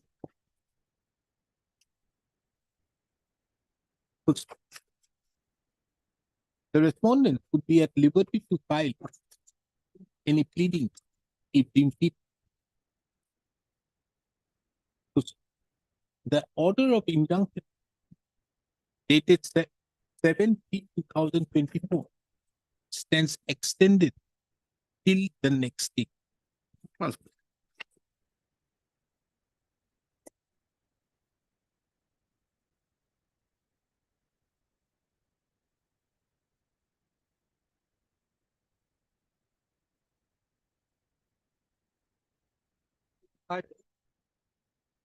Lordship, looking at the year of registration, Lordship, of this case, Lordship, I didn't have the courage to ask for adjournment also, Lord. What? This is of 2006, but my difficulty is that last evening I got the brief, and moreover, Lordship, the respondent I am number also one, getting the Lordship, also getting the brief. Lordship, the respondent number one, Lordship, is Mr. subsequent. Counsel, I am not going to adjourn this matter. Lordship, that's true, Lordship. Legal heirs of the respondent number one, they have not filed their wakalatnama. Not necessary.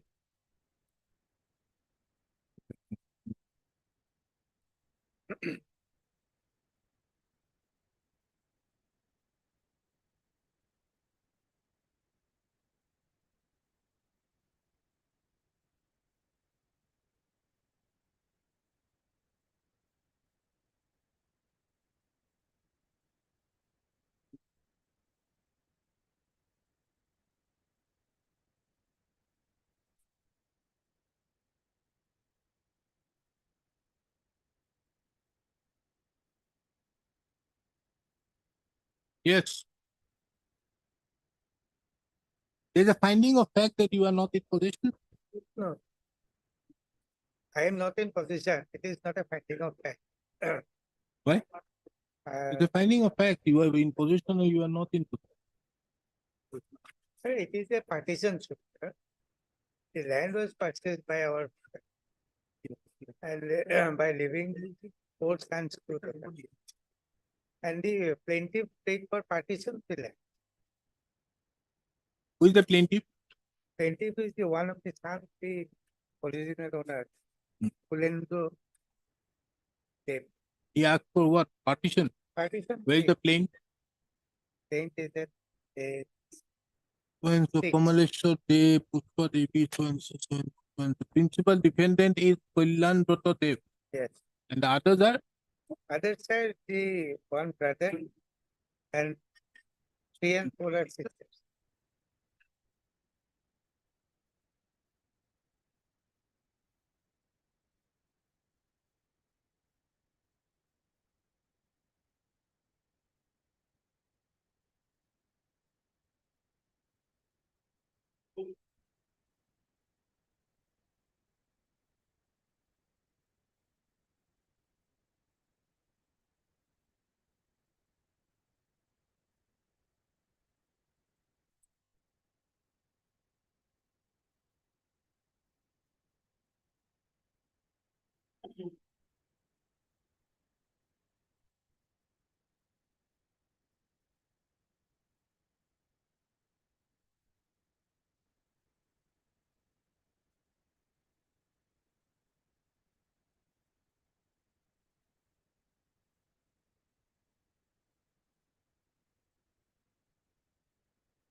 there are two plots of land.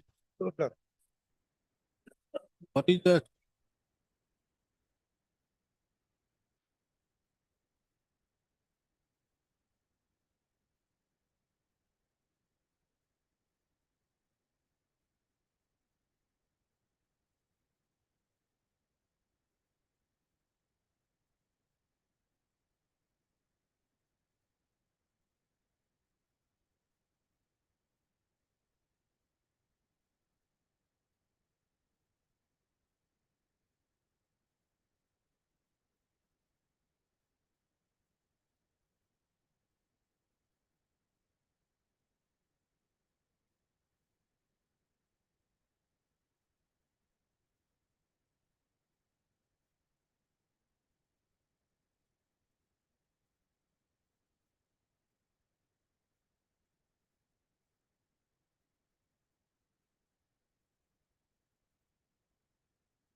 Suit was decreed, It was,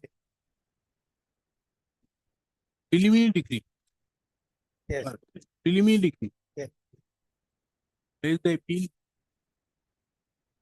appeal at page 36.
Yes.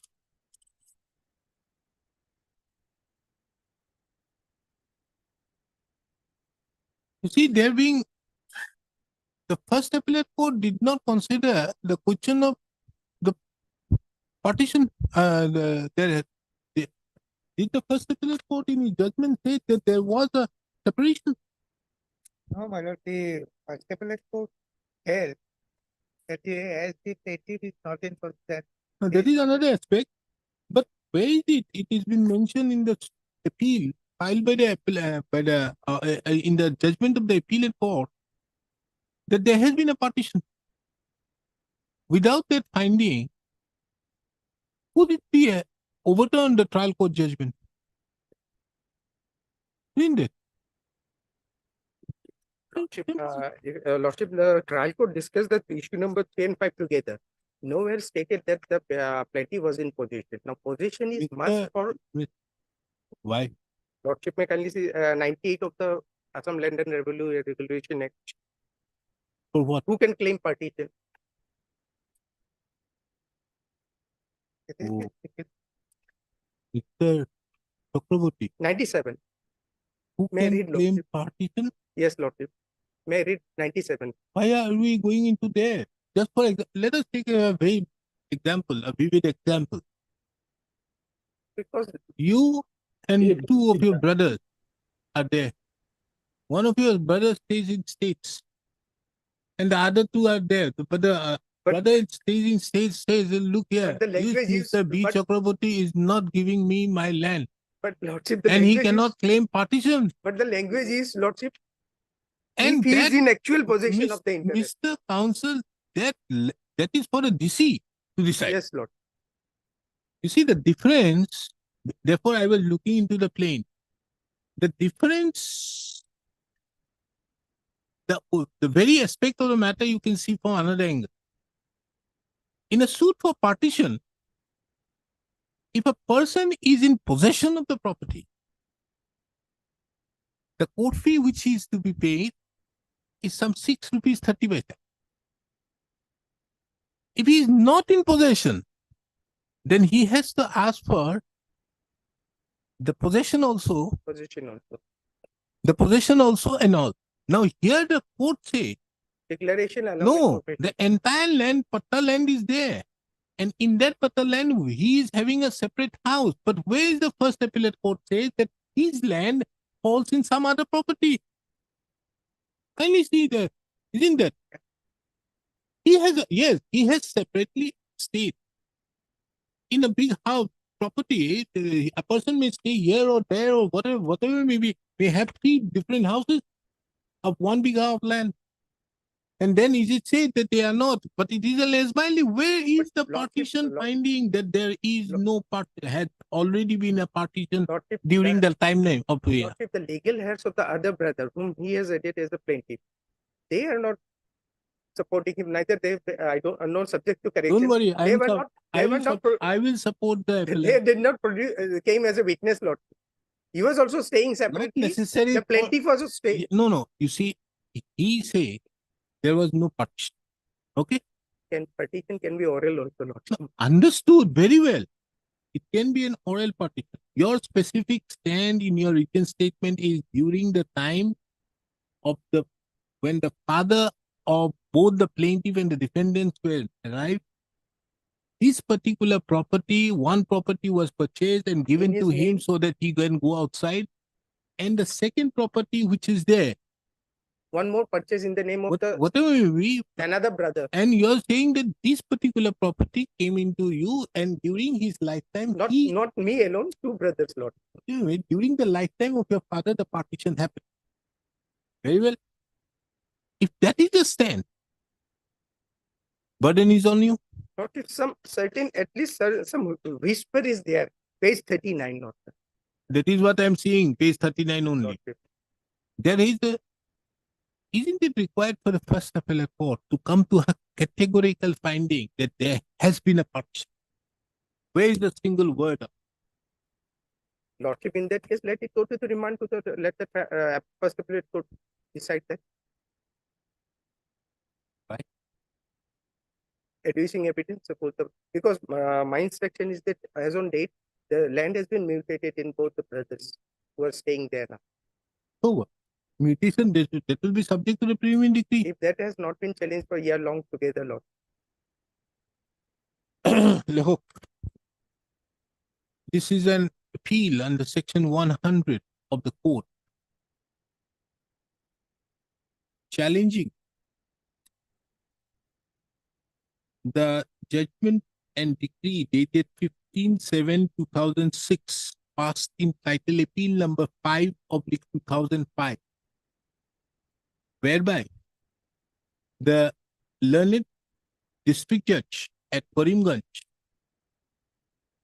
had set aside the judgment and decree dated 10/10/2002 passed by the Court of the Civil Judge Junior Division number Roman 3, Karimganj in title suit number 223 of 2000.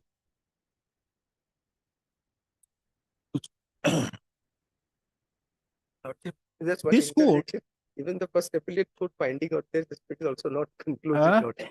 First appellate court judgment is also not conclusive in all the point, Lordship. that is the main point. The problem arises there. The first appellate court, the basic requirement for setting aside the judgment was the first appellate court should have come to a categorical finding. Yes, there was a part. Even the trial court judgment is also vague No, in that part. no. Trial court judgment at paragraph issue Simply number 3 discarding- and 5 categorically holds that there was a partition.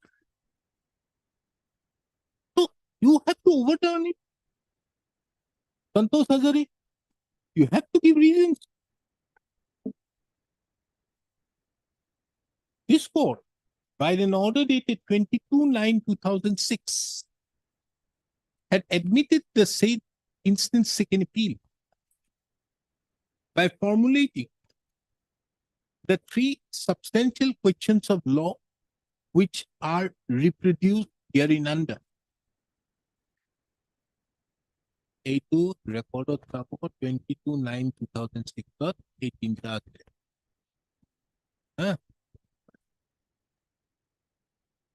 for deciding as to whether the said substantial question of law arises in the instant appeal. This court finds it relevant to take briefly the facts of the case as well as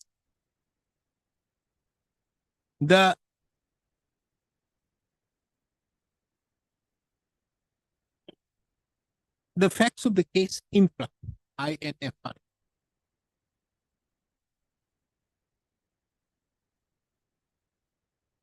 The plaintiff herein, the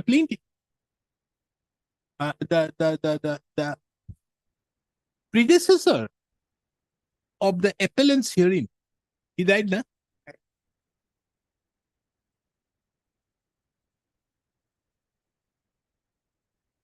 had filed a suit being title suit number 223 of 2000.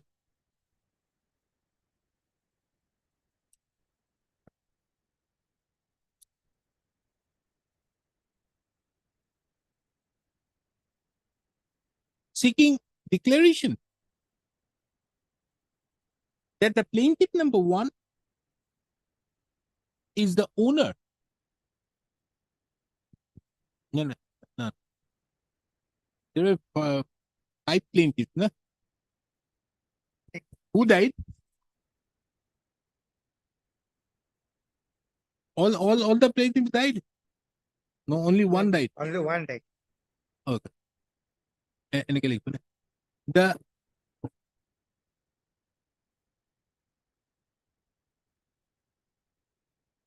The predecessor in interest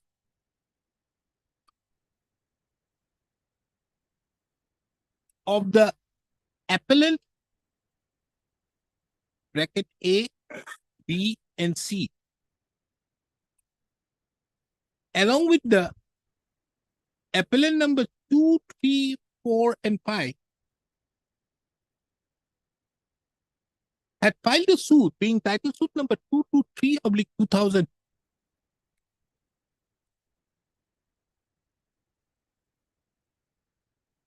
Seeking declaration of 1/6 of their right, 1/6 of the scheduled property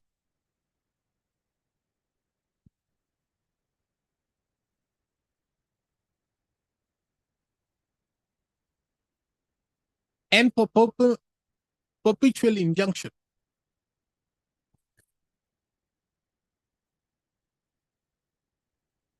It appears from a perusal of the plain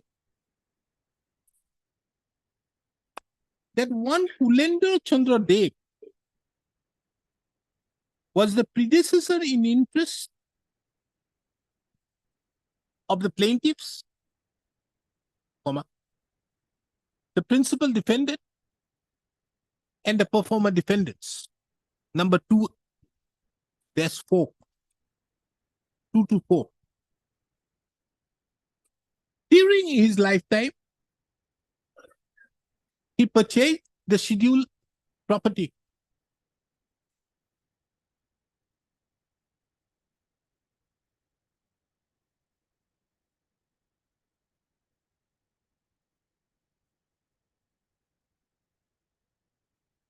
As described in the plain.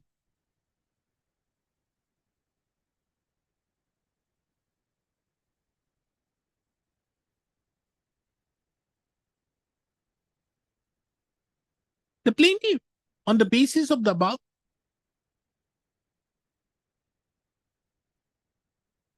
claimed the plaintiff number 1, on the basis of the above, claimed 1/6 right of the said property. To the similar extent, the plaintiff number 2 to 5, who are the successor in interest of another son of late Pulender Chandra Dev,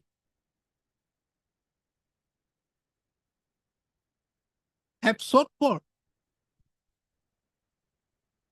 declaration of their right in partition to the extent of 1/6 of the scheduled property.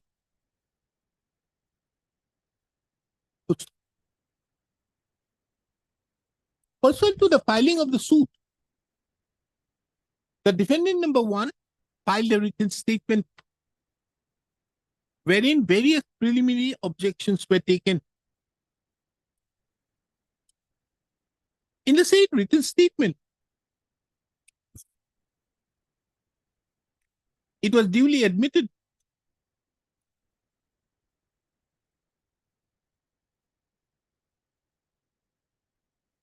that the plaintiff number 1, the defendants, as well as the predecessor in interest of the plaintiff number 2 to 5,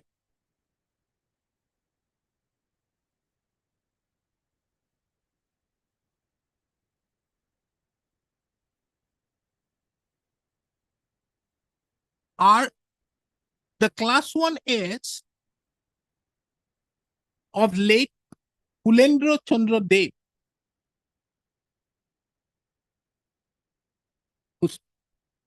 It was the specific stand taken that during the lifetime of late Pulendra Chandra Dev, there was a partition, oral partition, and the plaintiff number 1 was duly given his share.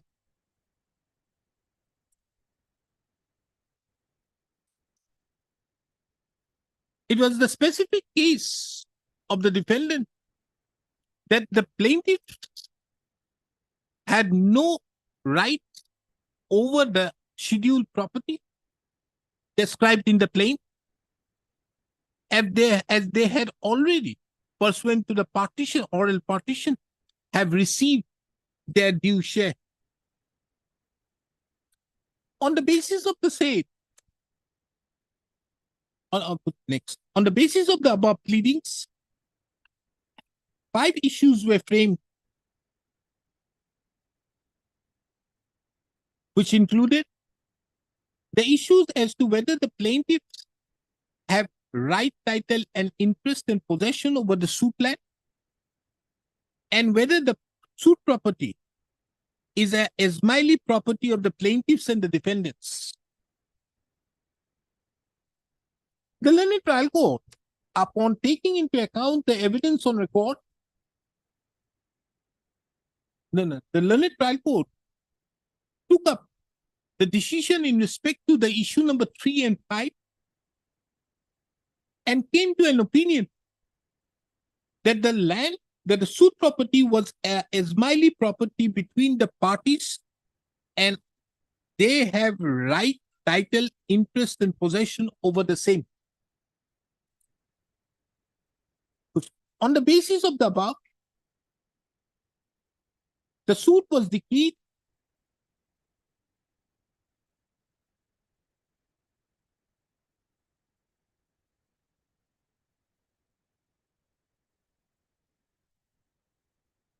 on the basis of the above.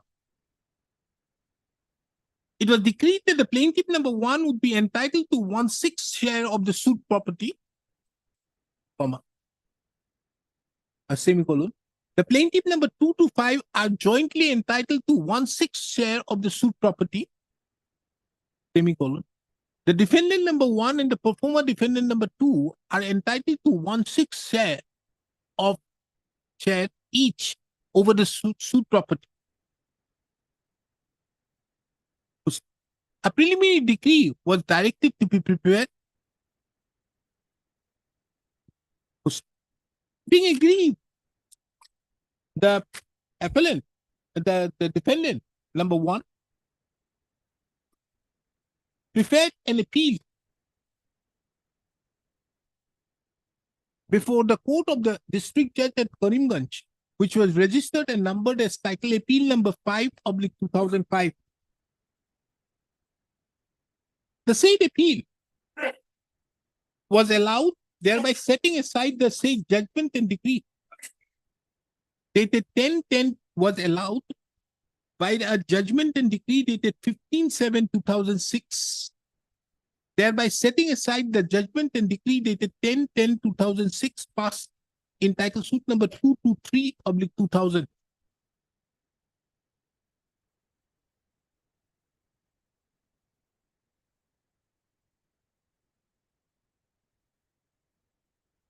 This court had duly from a perusal of the said judgment, being agreed by the said judgment and decree passed by the first appellate court, the instant appeal has been filed under section 100 of the code,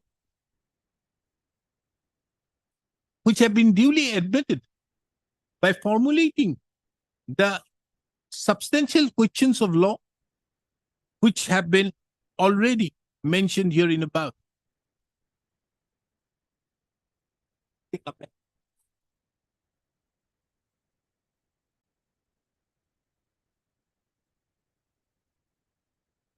I've heard Mr. A.C. Sharma, the learned senior counsel, assisted by Mr. G. Bharadwaj, and Mr. appearing on behalf of the appellant, and Mr. D. Chakraborty appearing on behalf of the respondent number 1. One thought, substitute legal heirs of one, but we have didn't file wakalatnama on Huh? their behalf. We haven't filed a wakalatnama on their substitute. Okay. He has filed for one only. One, my lord. Appear, appearing on behalf of the respondent number 1.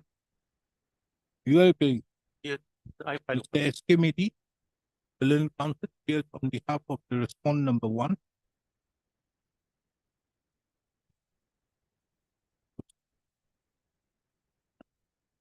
Who was the appellant in title appeal number 5/2005.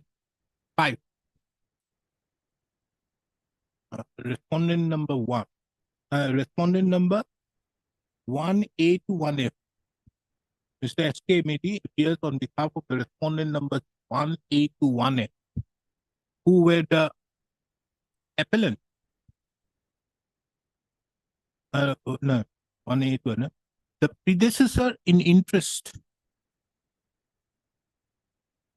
of whom were the appellant in title appeal number 5/2005.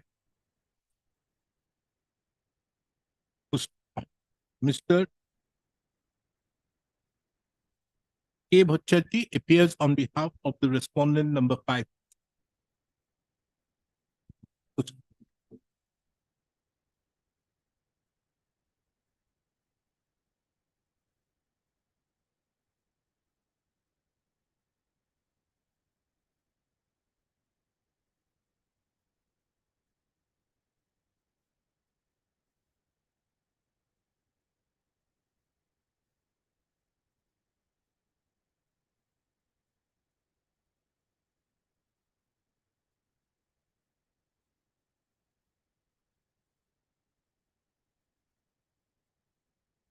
The Supreme Court, in the case of Santosh Hazare versus Purushottam Tiwari, reported in 2001 PSCC 179.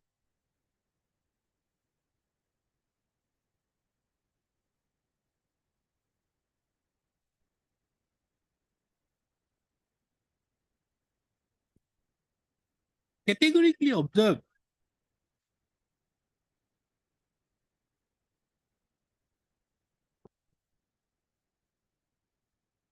the role of the First Appellate Court while deciding an appeal against a judgment and decree passed by the trial court.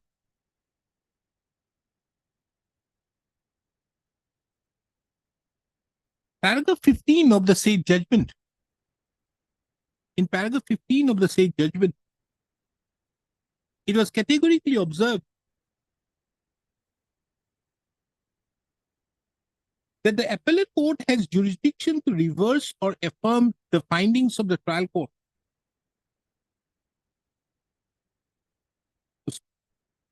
The first appeal being a valuable right of the parties, and unless restricted by law, the whole case is therefore open for rehearing both on question of fact and law. The judgment of the appellate court must therefore reflect its conscious application of mind and record findings supported by reasons, on all the issues arising along with the contentions put forth and pressed by the parties for decision of the appellate court.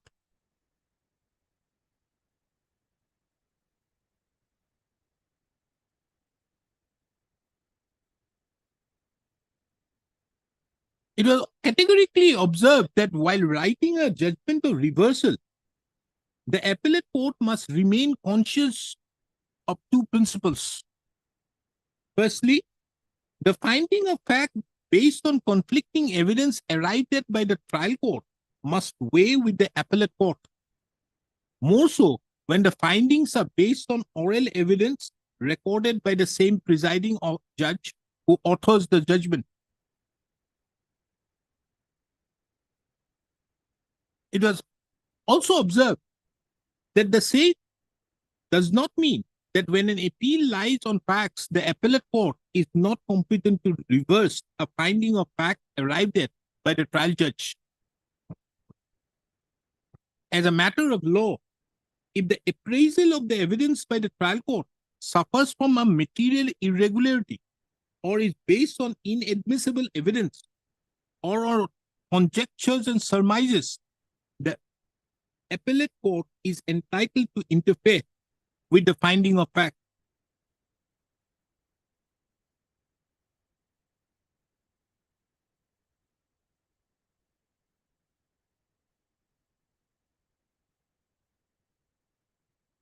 Secondly, it was also observed that while reversing a finding of fact, the appellate court must come into close quarters with the reasoning assigned by the trial court and then assign its own reasons for arriving at a different finding.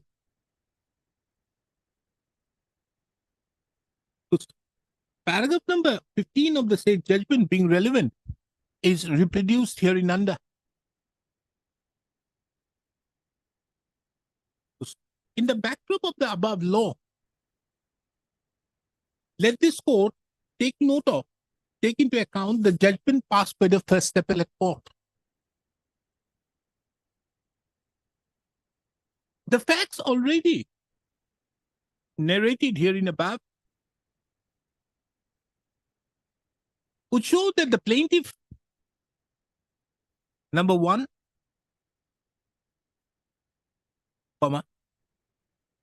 the predecessor in interest of the plaintiff number 2 to 5, the defendant number 1, and the predecessor in interest of the defendant numbers 2 to 4, na? 2 to 4.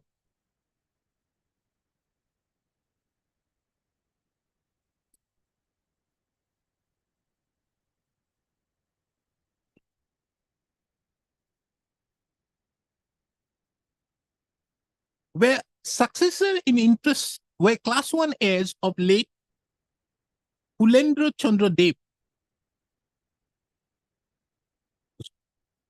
The suit properties herein admittedly belong to late Kulendra Chandra Dev,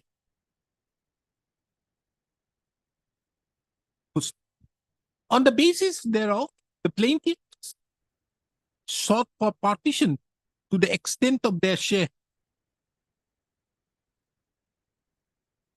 It is seen that only the defendant number 1 filed a written statement.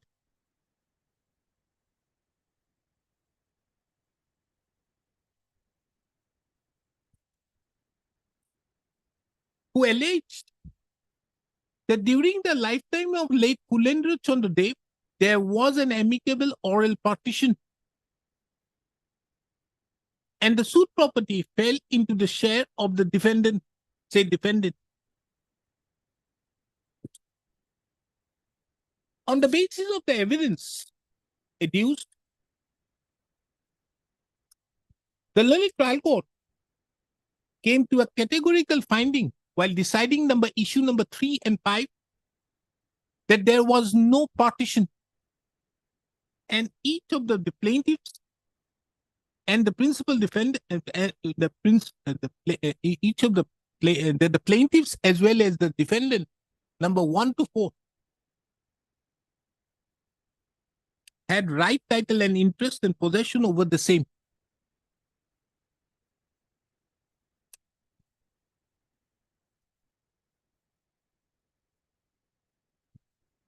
The learned first appellate court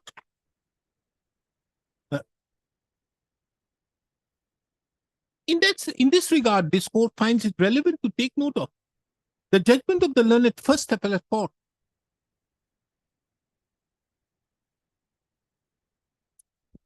which was not only in consonance with, which was not in, first finds it relevant.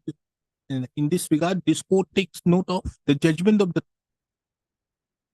learned first appellate court, which on the face of it shows that it was contrary to the principle, to the mandate of Order 41, Rule 31 of the Code. Be that as it may, there is not a single whisper in the said judgment that there was an oral partition on the basis of the evidence on record during the lifetime of late Kulendra Chandra Dev.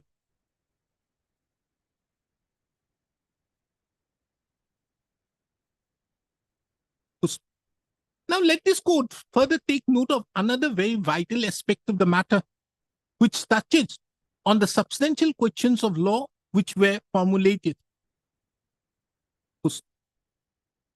It is well settled principle of law that in respect to a suit in law, that a co-owner of a property and that a possession by a co-owner of a property is always deemed to be the possession of all the owners, unless the co-owner specifically pleads and proves adverse possession.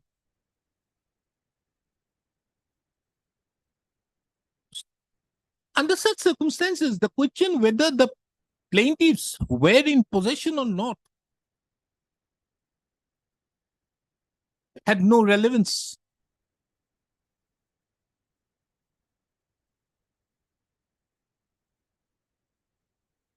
And the same aspect was the basis on which the learned First Appellate Court set aside the judgment and decree passed by the learned First Trial Court. Under such circumstances, this court is of the opinion that the substantial questions of law so framed by this court are duly involved in the instant appeal, for which the appeal stands allowed by setting aside and quashing the impugned judgment and decree dated 15/7/2006 passed by the learned district judge in title appeal number 5/2005 and further restoring the judgment and decree passed by the this court further restores the judgment and decree dated 10/10/2002 passed by the learned civil judge junior division number 3 Karimganj in title suit number 223/02.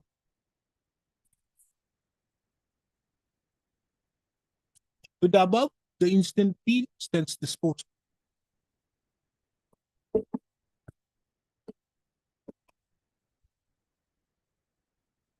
Mr. Chakravarti and Mr. Medi, you have done great service to your client by keeping it pending for almost 18 years. A simple matter. A simple operation of law. Simple statutory law. There is the IA pending. All I stands disposed. Yes, what is this? RSA 2011. Defendant taken appeal not against concurrent finding. It has a checkered history, if I may take your lordship to the plain. Whether the learned court below committed illegality in holding that Articles 65 and 66 are applicable, although the act of violation of the terms of tenancy in Schedule A took place in the year 1975, and the act of trespass into the Schedule B that by the defendant took place in the year 1975, and the suit having been filed in the year 1992 is barred by law. Whether the issue as to the question of tenancy and entitlement and the issue of eviction have been decided in so the present suit is hit by demand read with defendant's possession in Miman is adverse irrespective of whether or not they are tenants in Schedule A that whether the discerned first appellate court heard in granting the relief of petition pursuant to appeal without determining the question of title over the same, and in absence of any declaration of title over it. Yes. But, First of all, why so many questions of law? well, second substantial question will not press, Manoj. Section 11 And which else? well, rest, like, Huh? the rest of it will not. No, whether 1, 2 and 1, 2, 1 and 3 as one, not one and the same? Yes. So just that there are two schedules, therefore. Does it show any benefit before the client that look here, I have got 4 substantial questions of law. Yes, Now, my lord, page 50, if your lordship has. That's the plain. you were the tenant. I was the tenant. Of? Not of two, according to the paper. Now, 1975, What is Schedule A? Schedule A is the R2 touches house room. Schedule A is such a room. Schedule B, Schedule B is another 8 lectures of vacant land where I have constructed 4 more rooms. where is your plane? Plain is at page 50. You are the plaintiff. And the defense. So just D. 92.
But any suit was filed earlier? Yes.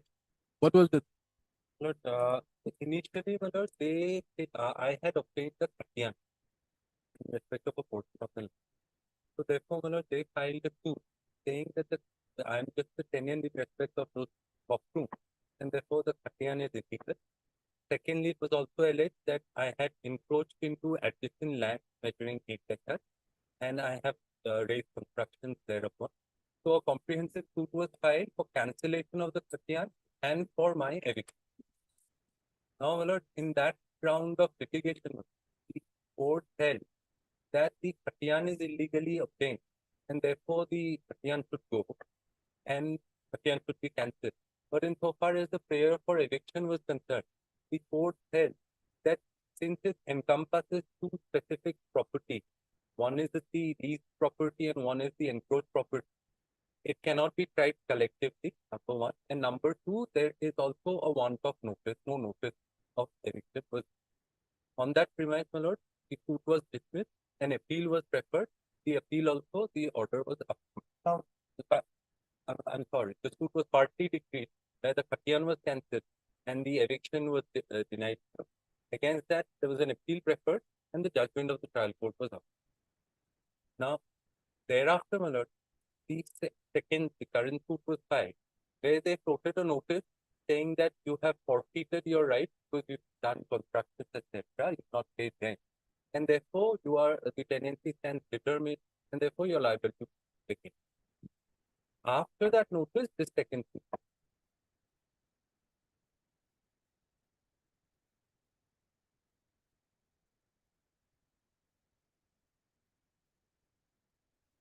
Now Schedule B land and Schedule A are one and the same. My lord, finds that at page 58, my lord. Here Schedule A It's two thatched house with wooden wooden posts post on a plot of land measuring 15 letters out of the total 1 kata kata 19 letters. Then land measuring 8 Eight letters being part of the total of Imar situated at 3 feet below. That's house of the plaintiff presently let out Turen base. Turen base is different. So and measures. Land of the plaintiff upon which the unauthorized constructed two thatched houses. So E. So B is So- on the east, So therefore, B is different. B is on the east. B is different. B is B different is a from vacant plot of because east. Yes. B is situated on the east yes, that, and A.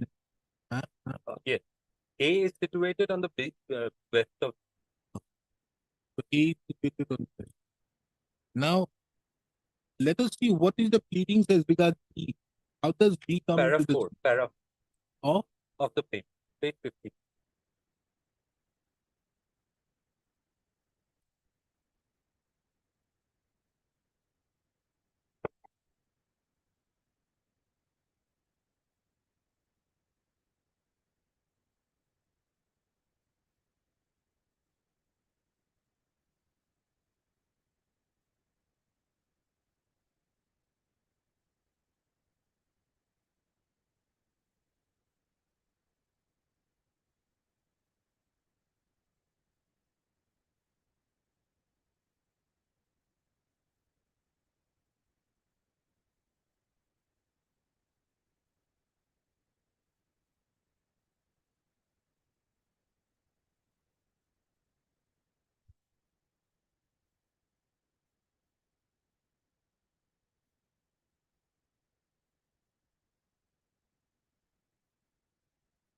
so Schedule B is was never let out. First name. So the question is, you have illegally entered. Now let us see your pleadings. Page 60 or 61. Hmm? 61.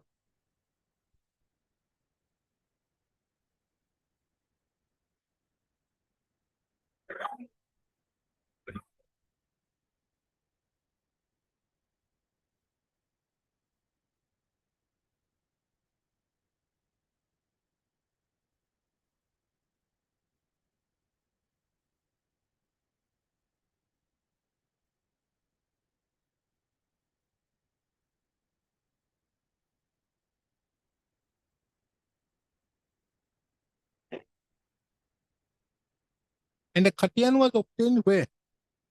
Khatian was cancelled, my lord. Which land? My lord, over this.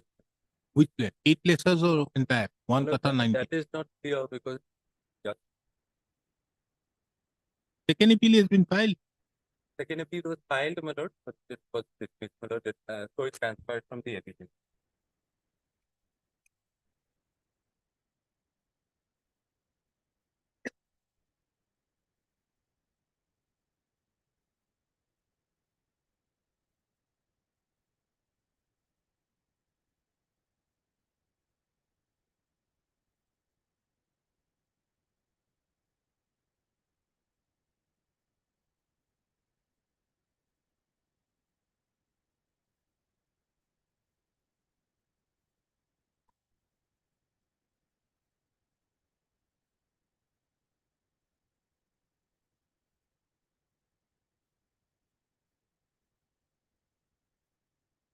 So, how does these questions of law arise? Lord, just, your lordship takes up exhibit 1. Why? The judgment of No, the no. court. Why? Why 65 comes? If I recorded to pick up because of schedule B. Forget about Silvio. Where is your statement? in your plea? I have para 14. There is no statement to that effect.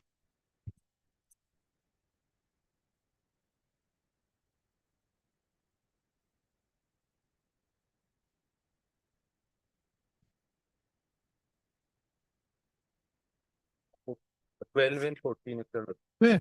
12 and 14. Where is your statement?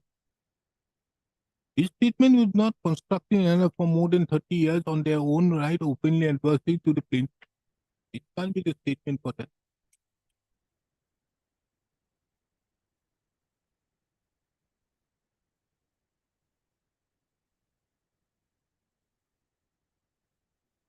Which land you are occupying?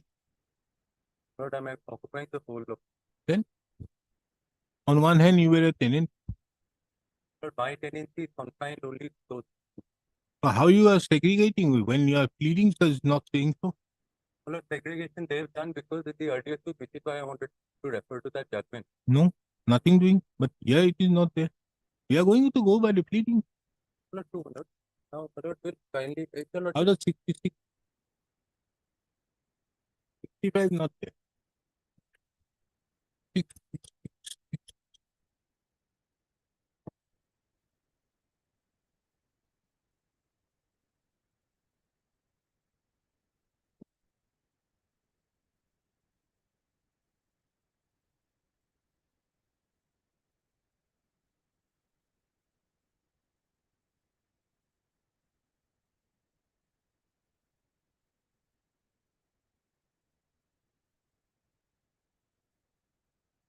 The moment you bring in 66, 65 goes out.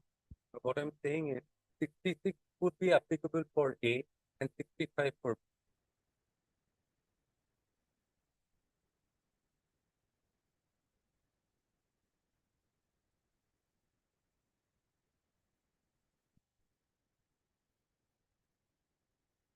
But why I say so is, firstly, Malord, the earlier suit was dismissed precisely on this ground that they have not split the two holdings, and they therefore implying that these are two separate causes of action. Now, which is why now this time they had defined it, described the two property in the form of food schedule. Now, Where is the trial court judgment?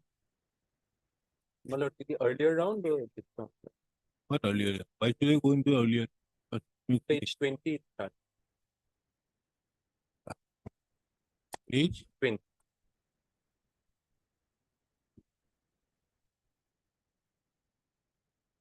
20? Yes. Okay, 20.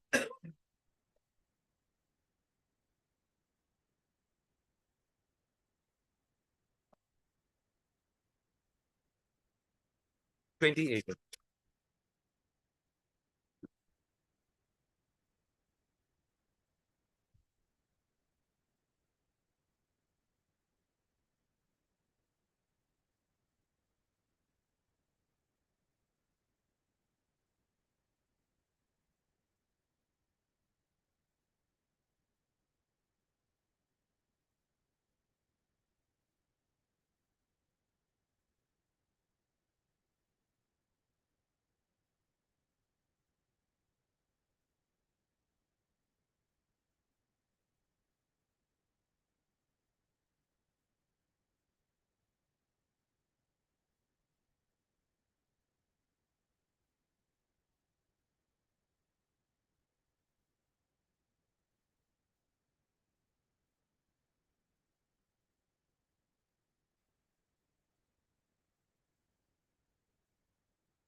Clear evidence.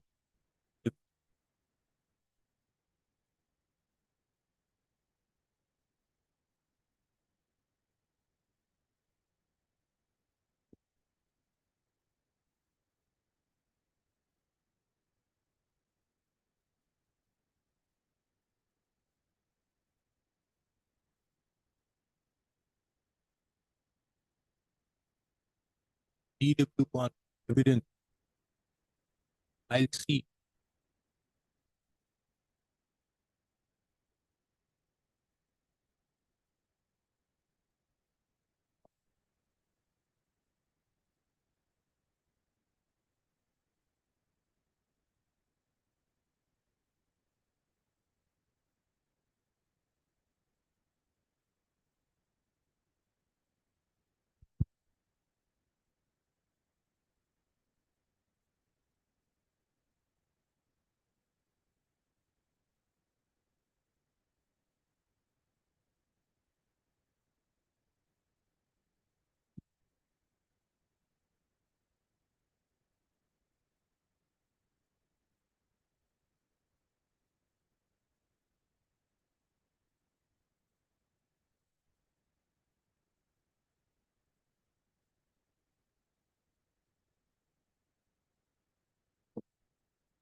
What does the first appellate court say?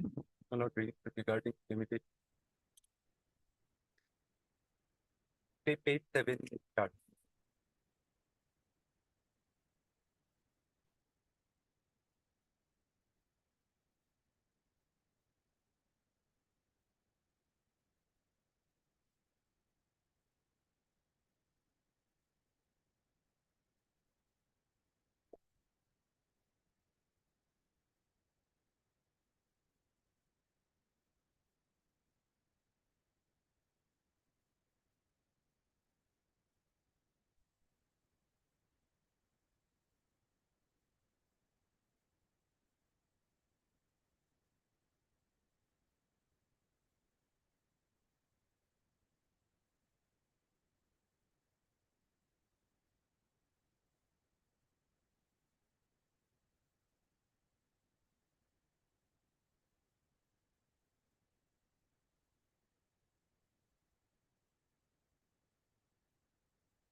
Read the evidence of DW1 Ukottoman মই in chief. মোকদ্দমাত মই সাক্ষক বিবাদী বাদীগণক চিনি পাওঁ। মোকদ্দমাৰ মাটি মই দখল কৰিছো বাদীৰ দেউতাক অমৃত ডেকা জীয়াই থকাৰ পৰাই। সেই মই খালী ঠাই থকা বাবে 4টা ঘৰ বনালো। ঘৰকেইটা এটা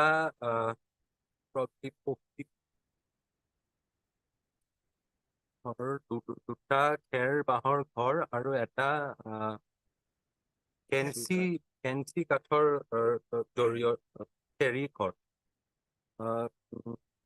বিলাক মই বনাইছো। বাতিয়ে কোৱা মতে মই সেই ঘৰৰ ভাড়াতীয়া নহয়। মই তাত ঘৰ বনাই বসবাস কৰা প্ৰায় 30-40 বছৰ হ'ল। গতিকে এখনত চাহৰ দোকান আৰু দুটা খালী আছে বাঁহৰ খেৰৰ ঘৰ। এটা কেঁচি কাঠৰ লগোৱা ঘৰ ভাড়াত দিছে। মই নিজে বনোৱা ঘৰ ভাড়াত লোৱা নাই। আৰু 1975 চনৰ পৰা বাদীৰ তলত ভাগত ভাড়া লোৱাটো মিছা। মাটি দখল কৰালৈ বাদীক খাজনা পত্ৰ দিয়া নাই। বাদীয়ে আমাক নটিচ দিয়া নাই আৰু তেনে নটিচ পোৱা নাই। বাদীয়ে লোৱা 7,920 টকা ভাড়া হিচাপে পাব লগা কথাটো মিছা কথা। ইয়াৰ আগতে বাদীয়ে এটা মোকদ্দমা কৰিছিল মোৰ ওপৰত, কিন্তু বাদীয়ে কোনো ডিগ্ৰী পোৱা নাই। আমি গোচৰীয় মাটিত নিজে ঘৰ বনাই দখল লৈ নিজ স্বত্বত আছো। বাদীগণৰ এই মাটিৰ ওপৰত স্বত্ব নাই। হৰেণ ডেকা মোৰ ভাই হয়, তেওঁ বৰ্তমান মৃত। তেওঁৰ ল'ৰা 3টা, ছোৱালী 2টা। এতিয়া দুইজন চাবালক আৰু বাকী 3জন নাবালক। আমি দুয়ো ভাই একেলগে আছিলো। গোচৰীয়া মাটিত দক্ষিণে থকা আৰ্টিৰ তফচিলত থকা Suren base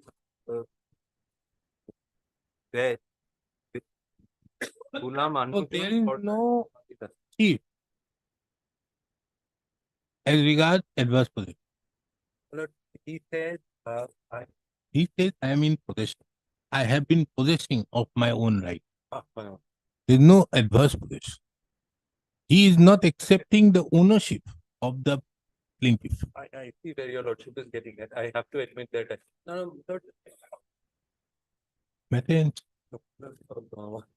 Lord, this suit, now if your lordship sees, Schedule B as per their own version is not a tenanted premises. Now Schedule B, if they want recovery, they'll have to establish at least a better title.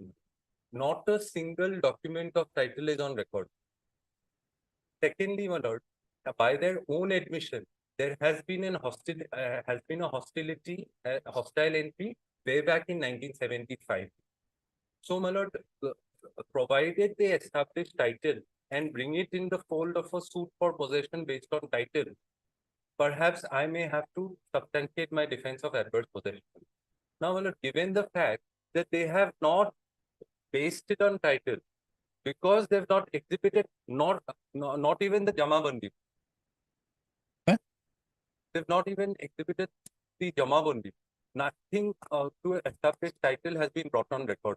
Which is why, my lord, if 1975 I had entered and I had set up title in myself, my lord, was it not incumbent upon them to seek a declaration going by what Anatula Sudhakar said? There is a cloud on their title. Let us for a moment assume Schedule A, there is an estoppel operating against me because I was a tenant. There is a finding of fact to that. Now, but what happens to Schedule B has to be fought on its independent footing, my lord, provided they establish title, and then it is for me to show whether the limitation provided under 65 has ran out or not. Now, my lord, insofar as Schedule A, those 2 rooms, my lord, if I may just indicate. Yes. My lord, Schedule A, my lord, it was primarily held to be a tenanted premises on the basis of the judgment passed in the earlier suit.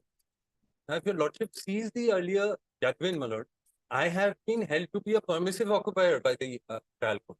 Very well. You have not challenged it? Lord, the decree is in my state. No. But you have not challenged it permissive occupier. If the finding is there, then obviously he can throw you out. No, my lord, then again, my lord, the hostility, which article? Because what the appellate No, court if the has trial court basically- and the matter has finished only into 1995 or 2000, whatever, No, whenever my it lord, is. But once it begins to run, it will continue to run without any break. My lord. Now, my lord, No. It will only run to you. Why you are going into those aspects? First, it is you who have to show that yes, my adverse has been from this state. Where is it? Without that, 65 does not come into play. There is not a single statement. 65 does not come into play. my lord, my lord, otherwise, my lord, See, I am only concerned with the question of law frame. Correct. 65, 66 does not come into play. Both, the moment you go for 65, you can't go for 66. 66 for A and 66 No, for no. B. Where is your pleadings for that? You have accepted the tenancy as regards to the 65 for A. My lord, ultimately, No, Mr. Deka. my It lord, doesn't work. very good. My lord, 66, what? My lord, let us, 66 will come only if you have accepted, yes, I was the tenant. But then also, in my opinion, 66 would not come because every month would be a date on which a cause of action arises. no, no, 66 will come, my lord, 66 will come, my lord, because they have themselves framed the suit on the ground of forfeiture. My lord. So I need a forfeiture would mean I may renounce my title also. I may not accept that I'm a tenant. That itself would be a forfeiture as per 111. My lord. Now the No, moment it is based on forfeiture, my lord. 65, 66, self-contradictory. Then, what is that? Whether number 2 does not come. Whether the defendant's possession in Schedule B land adverse, that is, doesn't go. Whether the plaintiff erred in granting the relief of Iman over Schedule B there without determining the question of title over the same and in absence of any relief or declaration of title. Now, Mr. Ali, what is the documents you have given, exhibited documents? Lordship, exhibited documents I'm reading your lordship is a certified copy of the judgment and decree in the earlier suit, Ah, that is 44 of 1985, ah. where it has been held that they are the monthly tenants in respected their premises, and they have obtained the khatiyan without due procedure of law, and this being not agricultural land, there is no question of any this khatiyan, your lordship, under the temporary settled regions didn't take 1971. This has been held specifically by the earlier suit, in the earlier suit. Second exhibit, your lordship, this is the judgment and decree of the appellate court in appeal number 49 of 1985, dated 27/11/1990, upholding the decision of the trial court, your lordship, in title suit number 44 of 1985. Third, your lordship, this is the copy of the notice dated 20/11/1992 under section 106 of the Trust for Property Act, served upon the defendants by the plaintiff, your lordship. And as actually they did not receive the ID card, then again, your lordship, they served a notice, that is the exhibit 4, your lordship, which was issued on 8/3/1992. 8/3/1992 the exhibit 4, your lordship, as the earlier ID cards were not received under section 106 of the Trust for Property Act. And the exhibit 41 to 49, these are the postal receipts. These are the documents from our side, it has been exhibited. And the concurrent finding of the both the trial court as well as the first appellate court, your lordship, that they are the tenants in respect of the land, your lordship, and whatever constructions they have made, this being within the land appertaining, your lordship, this is a vacant land, your lordship, so this is illegal, so they are not entitled to continue the occupation, your lordship, anymore. Now, your lordship will find property notice concerned, your lordship, that has been held to be valid one, your lordship, and it has been properly addressed and proper name of the proper person has also been matched. That being the position, your lordship, they have not taken into account here that notice is bad, your lordship. Now, their question is your adverse question. There is no date, no year, no month, your lordship. How adverse, your lordship? Against whom, your lordship? So for the adverse question is concerned, But how do you take care of a situation wherein you, in paragraph number 4 or 5 of your plain categorically stated that he was in Schedule A land, the tax houses in Schedule A, but he illegally entered into Schedule B, Adjacent which land. was never a tenanted land. How do you take care your statement in your petition? Lordship, that is Transfer of Property Act, your Lordship will find section 108 M, your Lordship. This is the provision in the Urban Rent Control Act also, your Lordship. And this provision has been borrowed in the Urban Rent Control Act. That is M.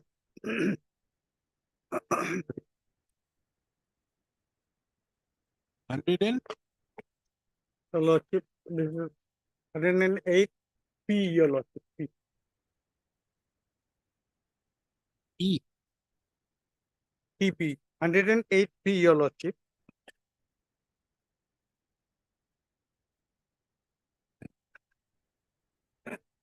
Read it.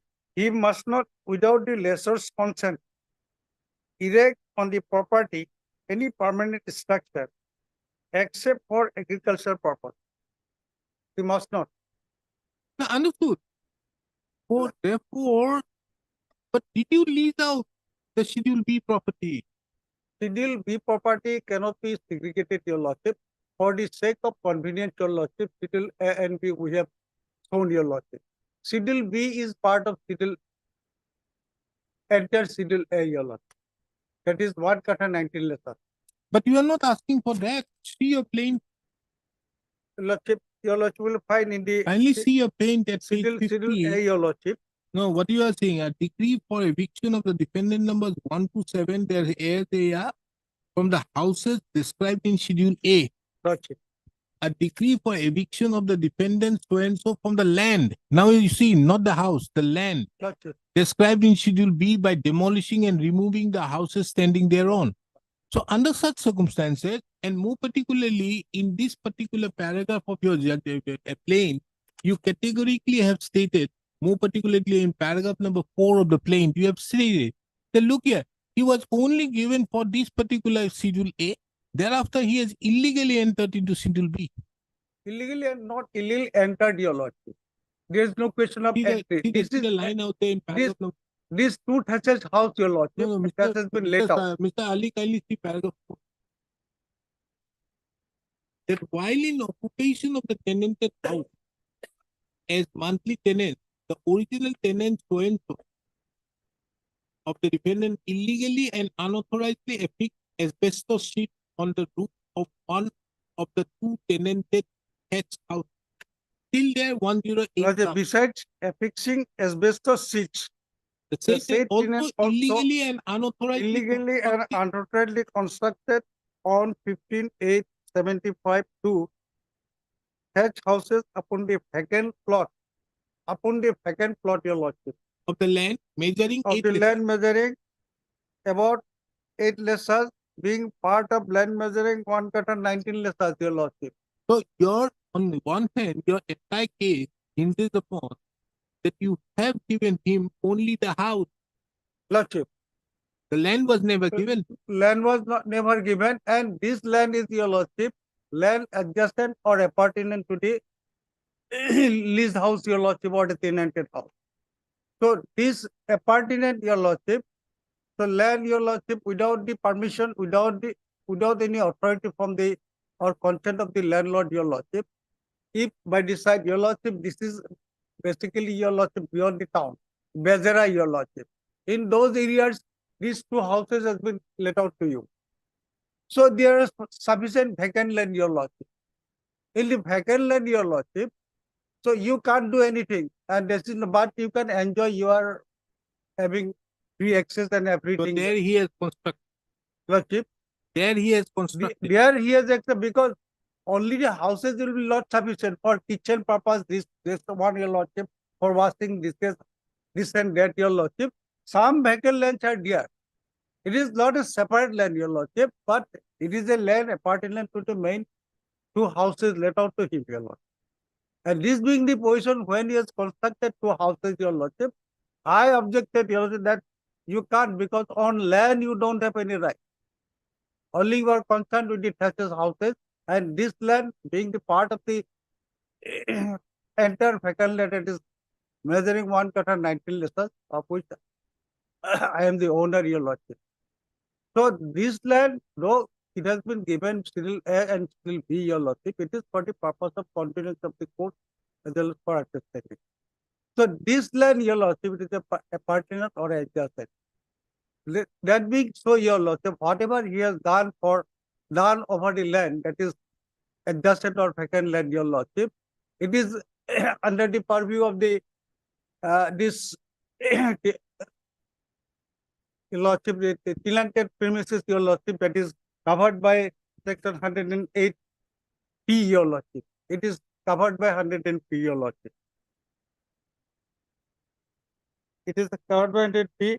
He must not, without the lesser's consent, erect any property, any permanent structure on the property, any permanent except for agricultural purpose, your lordship, without lesser's consent, erect on the property, your lordship. On the property. On the property means, your lordship, whatever is there. Not only this 8 lessons, your lordship, enter 1 kata 19 lessons. In the rest of the portion, it is lying vacant, but he is using it. He is using it with our consent.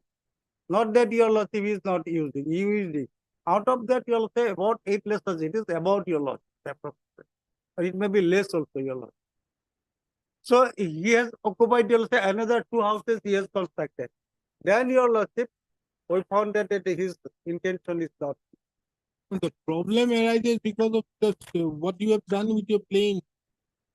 Why Then, have your you lordship, mentioned schedule A? The schedule A should have been 1 kata 19 letters. out of your lordship. You have totally. Your lordship You would see, find schedule A, thatch house with wooden post, bamboo walls, catch floor standing on a plot of land measuring about 15 letters.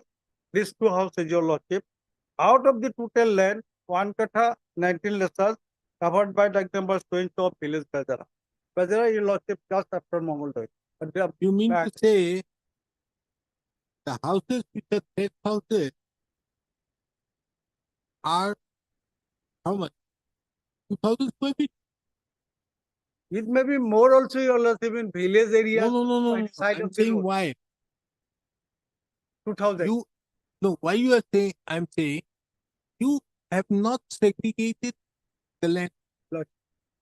You say that these 2 houses are on 15 letters of land. Okay.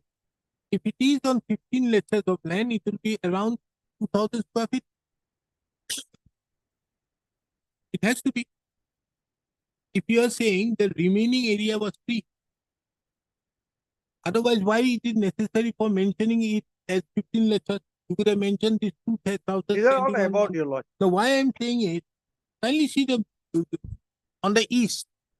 On the east of that land, Schedule A is this land. Schedule B. Land of the plaintiff, upon which the unauthorized construction, unauthorizedly constructed 2 thatch houses, this type in Schedule B, so on the eastern side. On the eastern side, the vacant land was there, your lordship. On that vacant land, your lord, that is pertinent to the state aforesaid 15 lessons, your lordship, whereupon the 2 thatches house constructed by the plaintiff and let out to the defendant, your lordship. Now, what do you say when the issue was framed? It You cannot were be very much situated like present. this. No, when he has denied your title. Has he denied your title in his written statement? Title cannot be there because he already applied for Khatian, your lordship. In the Khatian, he has shown me as landlord, your lordship. I am the owner of the land. He has already admitted in the earlier suit that I am the owner of the land. That's why he applied for Khatian under me. And he has shown it, your lordship, that this is agricultural land. Court found from the records and the other papers and documents, your lordship, that it is not agricultural land. It is a basti land. It is a basti land and he is not entitled to it. So he has already admitted me, your lordship, his mere statement in the written statement and otherwise denial, your lordship, without any basis. Without any basis, whatever he has actually stated, your lordship, it is contradictory. Once he has applied for 30 and your lordship, he has admitted, then again he says, your lordship, this is adverse question. Now says your lordship 65. For 65, your lordship, when disposition? He is all along in position, your lordship. There is no question of disposition of the plaintiff. And now says your lordship 66 is applicable. Huh? He is arguing also, your lordship, 65 and 66. If 65 does not apply, then 66. Hello. Both are not applicable. Even 67 also does not apply. Because within the date, your lordship, it has been filed. So now, this Sidil A and Sidil B, your lordship, though it has been shown separately, your lordship, it cannot be segregated from the tenant. His right is only 10. We'll again hear it on Tuesday. Lordship. Only on the limited question. Right. How much cost should be imposed while dismissing the appeal? While dismissing the appeal, how much cost should be imposed? Only on that limited point. Rest I am satisfied. Absolutely no. I don't have the time. I have at 4:30 I have a meeting. Otherwise I would have dismissed it, right? No, this is dismissed, but I think he has deprived you for almost 13 years. Unnecessary. More than 13 years, your lordship. Huh? More than 30 years. No, 13 years here. Here, So, your lordship, yes, yeah. from So 11. per- And he has, per year he has we- enjoyed enough. Your Per year we count it at around He has enjoyed enough. how much? 20,000 per year. Here, nowadays, 13 years, it is 2,60,000. Commercial area, your lordship, Huh? that nowadays it is very commercial and No, potential area, your no, lordship. I'll dismiss it. Huh? Ranch a tea stall, your lordship, heavy income, Tea your lordship, stall. out of that. Enough of this. Then he has paid so many. Tomorrow I am having a motions day. Otherwise, I would have finished it on tomorrow itself. I'll pass it on Tuesday. List the matter on Tuesday at the top of the list. We'll dismiss it on that. With cost of 2,60,000. This is prime. So you argue on that. Because now the court is thinking of, actually one needs to put real costs, which is required. Because the person has been already suffering already because of this Till sentence. 75, your lordship, till Huh? date. 25, your lordship, 50 years, we have been deprived of. from And then any- another, we from have any to earning also profit, think and we about, could not develop also, your lordship. yes, we not only the develop, we have to also think about the execution cost also. Lordship. No, you can vacate it, your lordship, if you give undertaking, your lordship. He Taking won't 3-4 do months. that. He won't do that. So we impose cost. 50,000 में delay होगा. How much? 50,000. No, 50,000 is too limited. Too low. I am asking something around 2,60,000 starting. Okay. The top.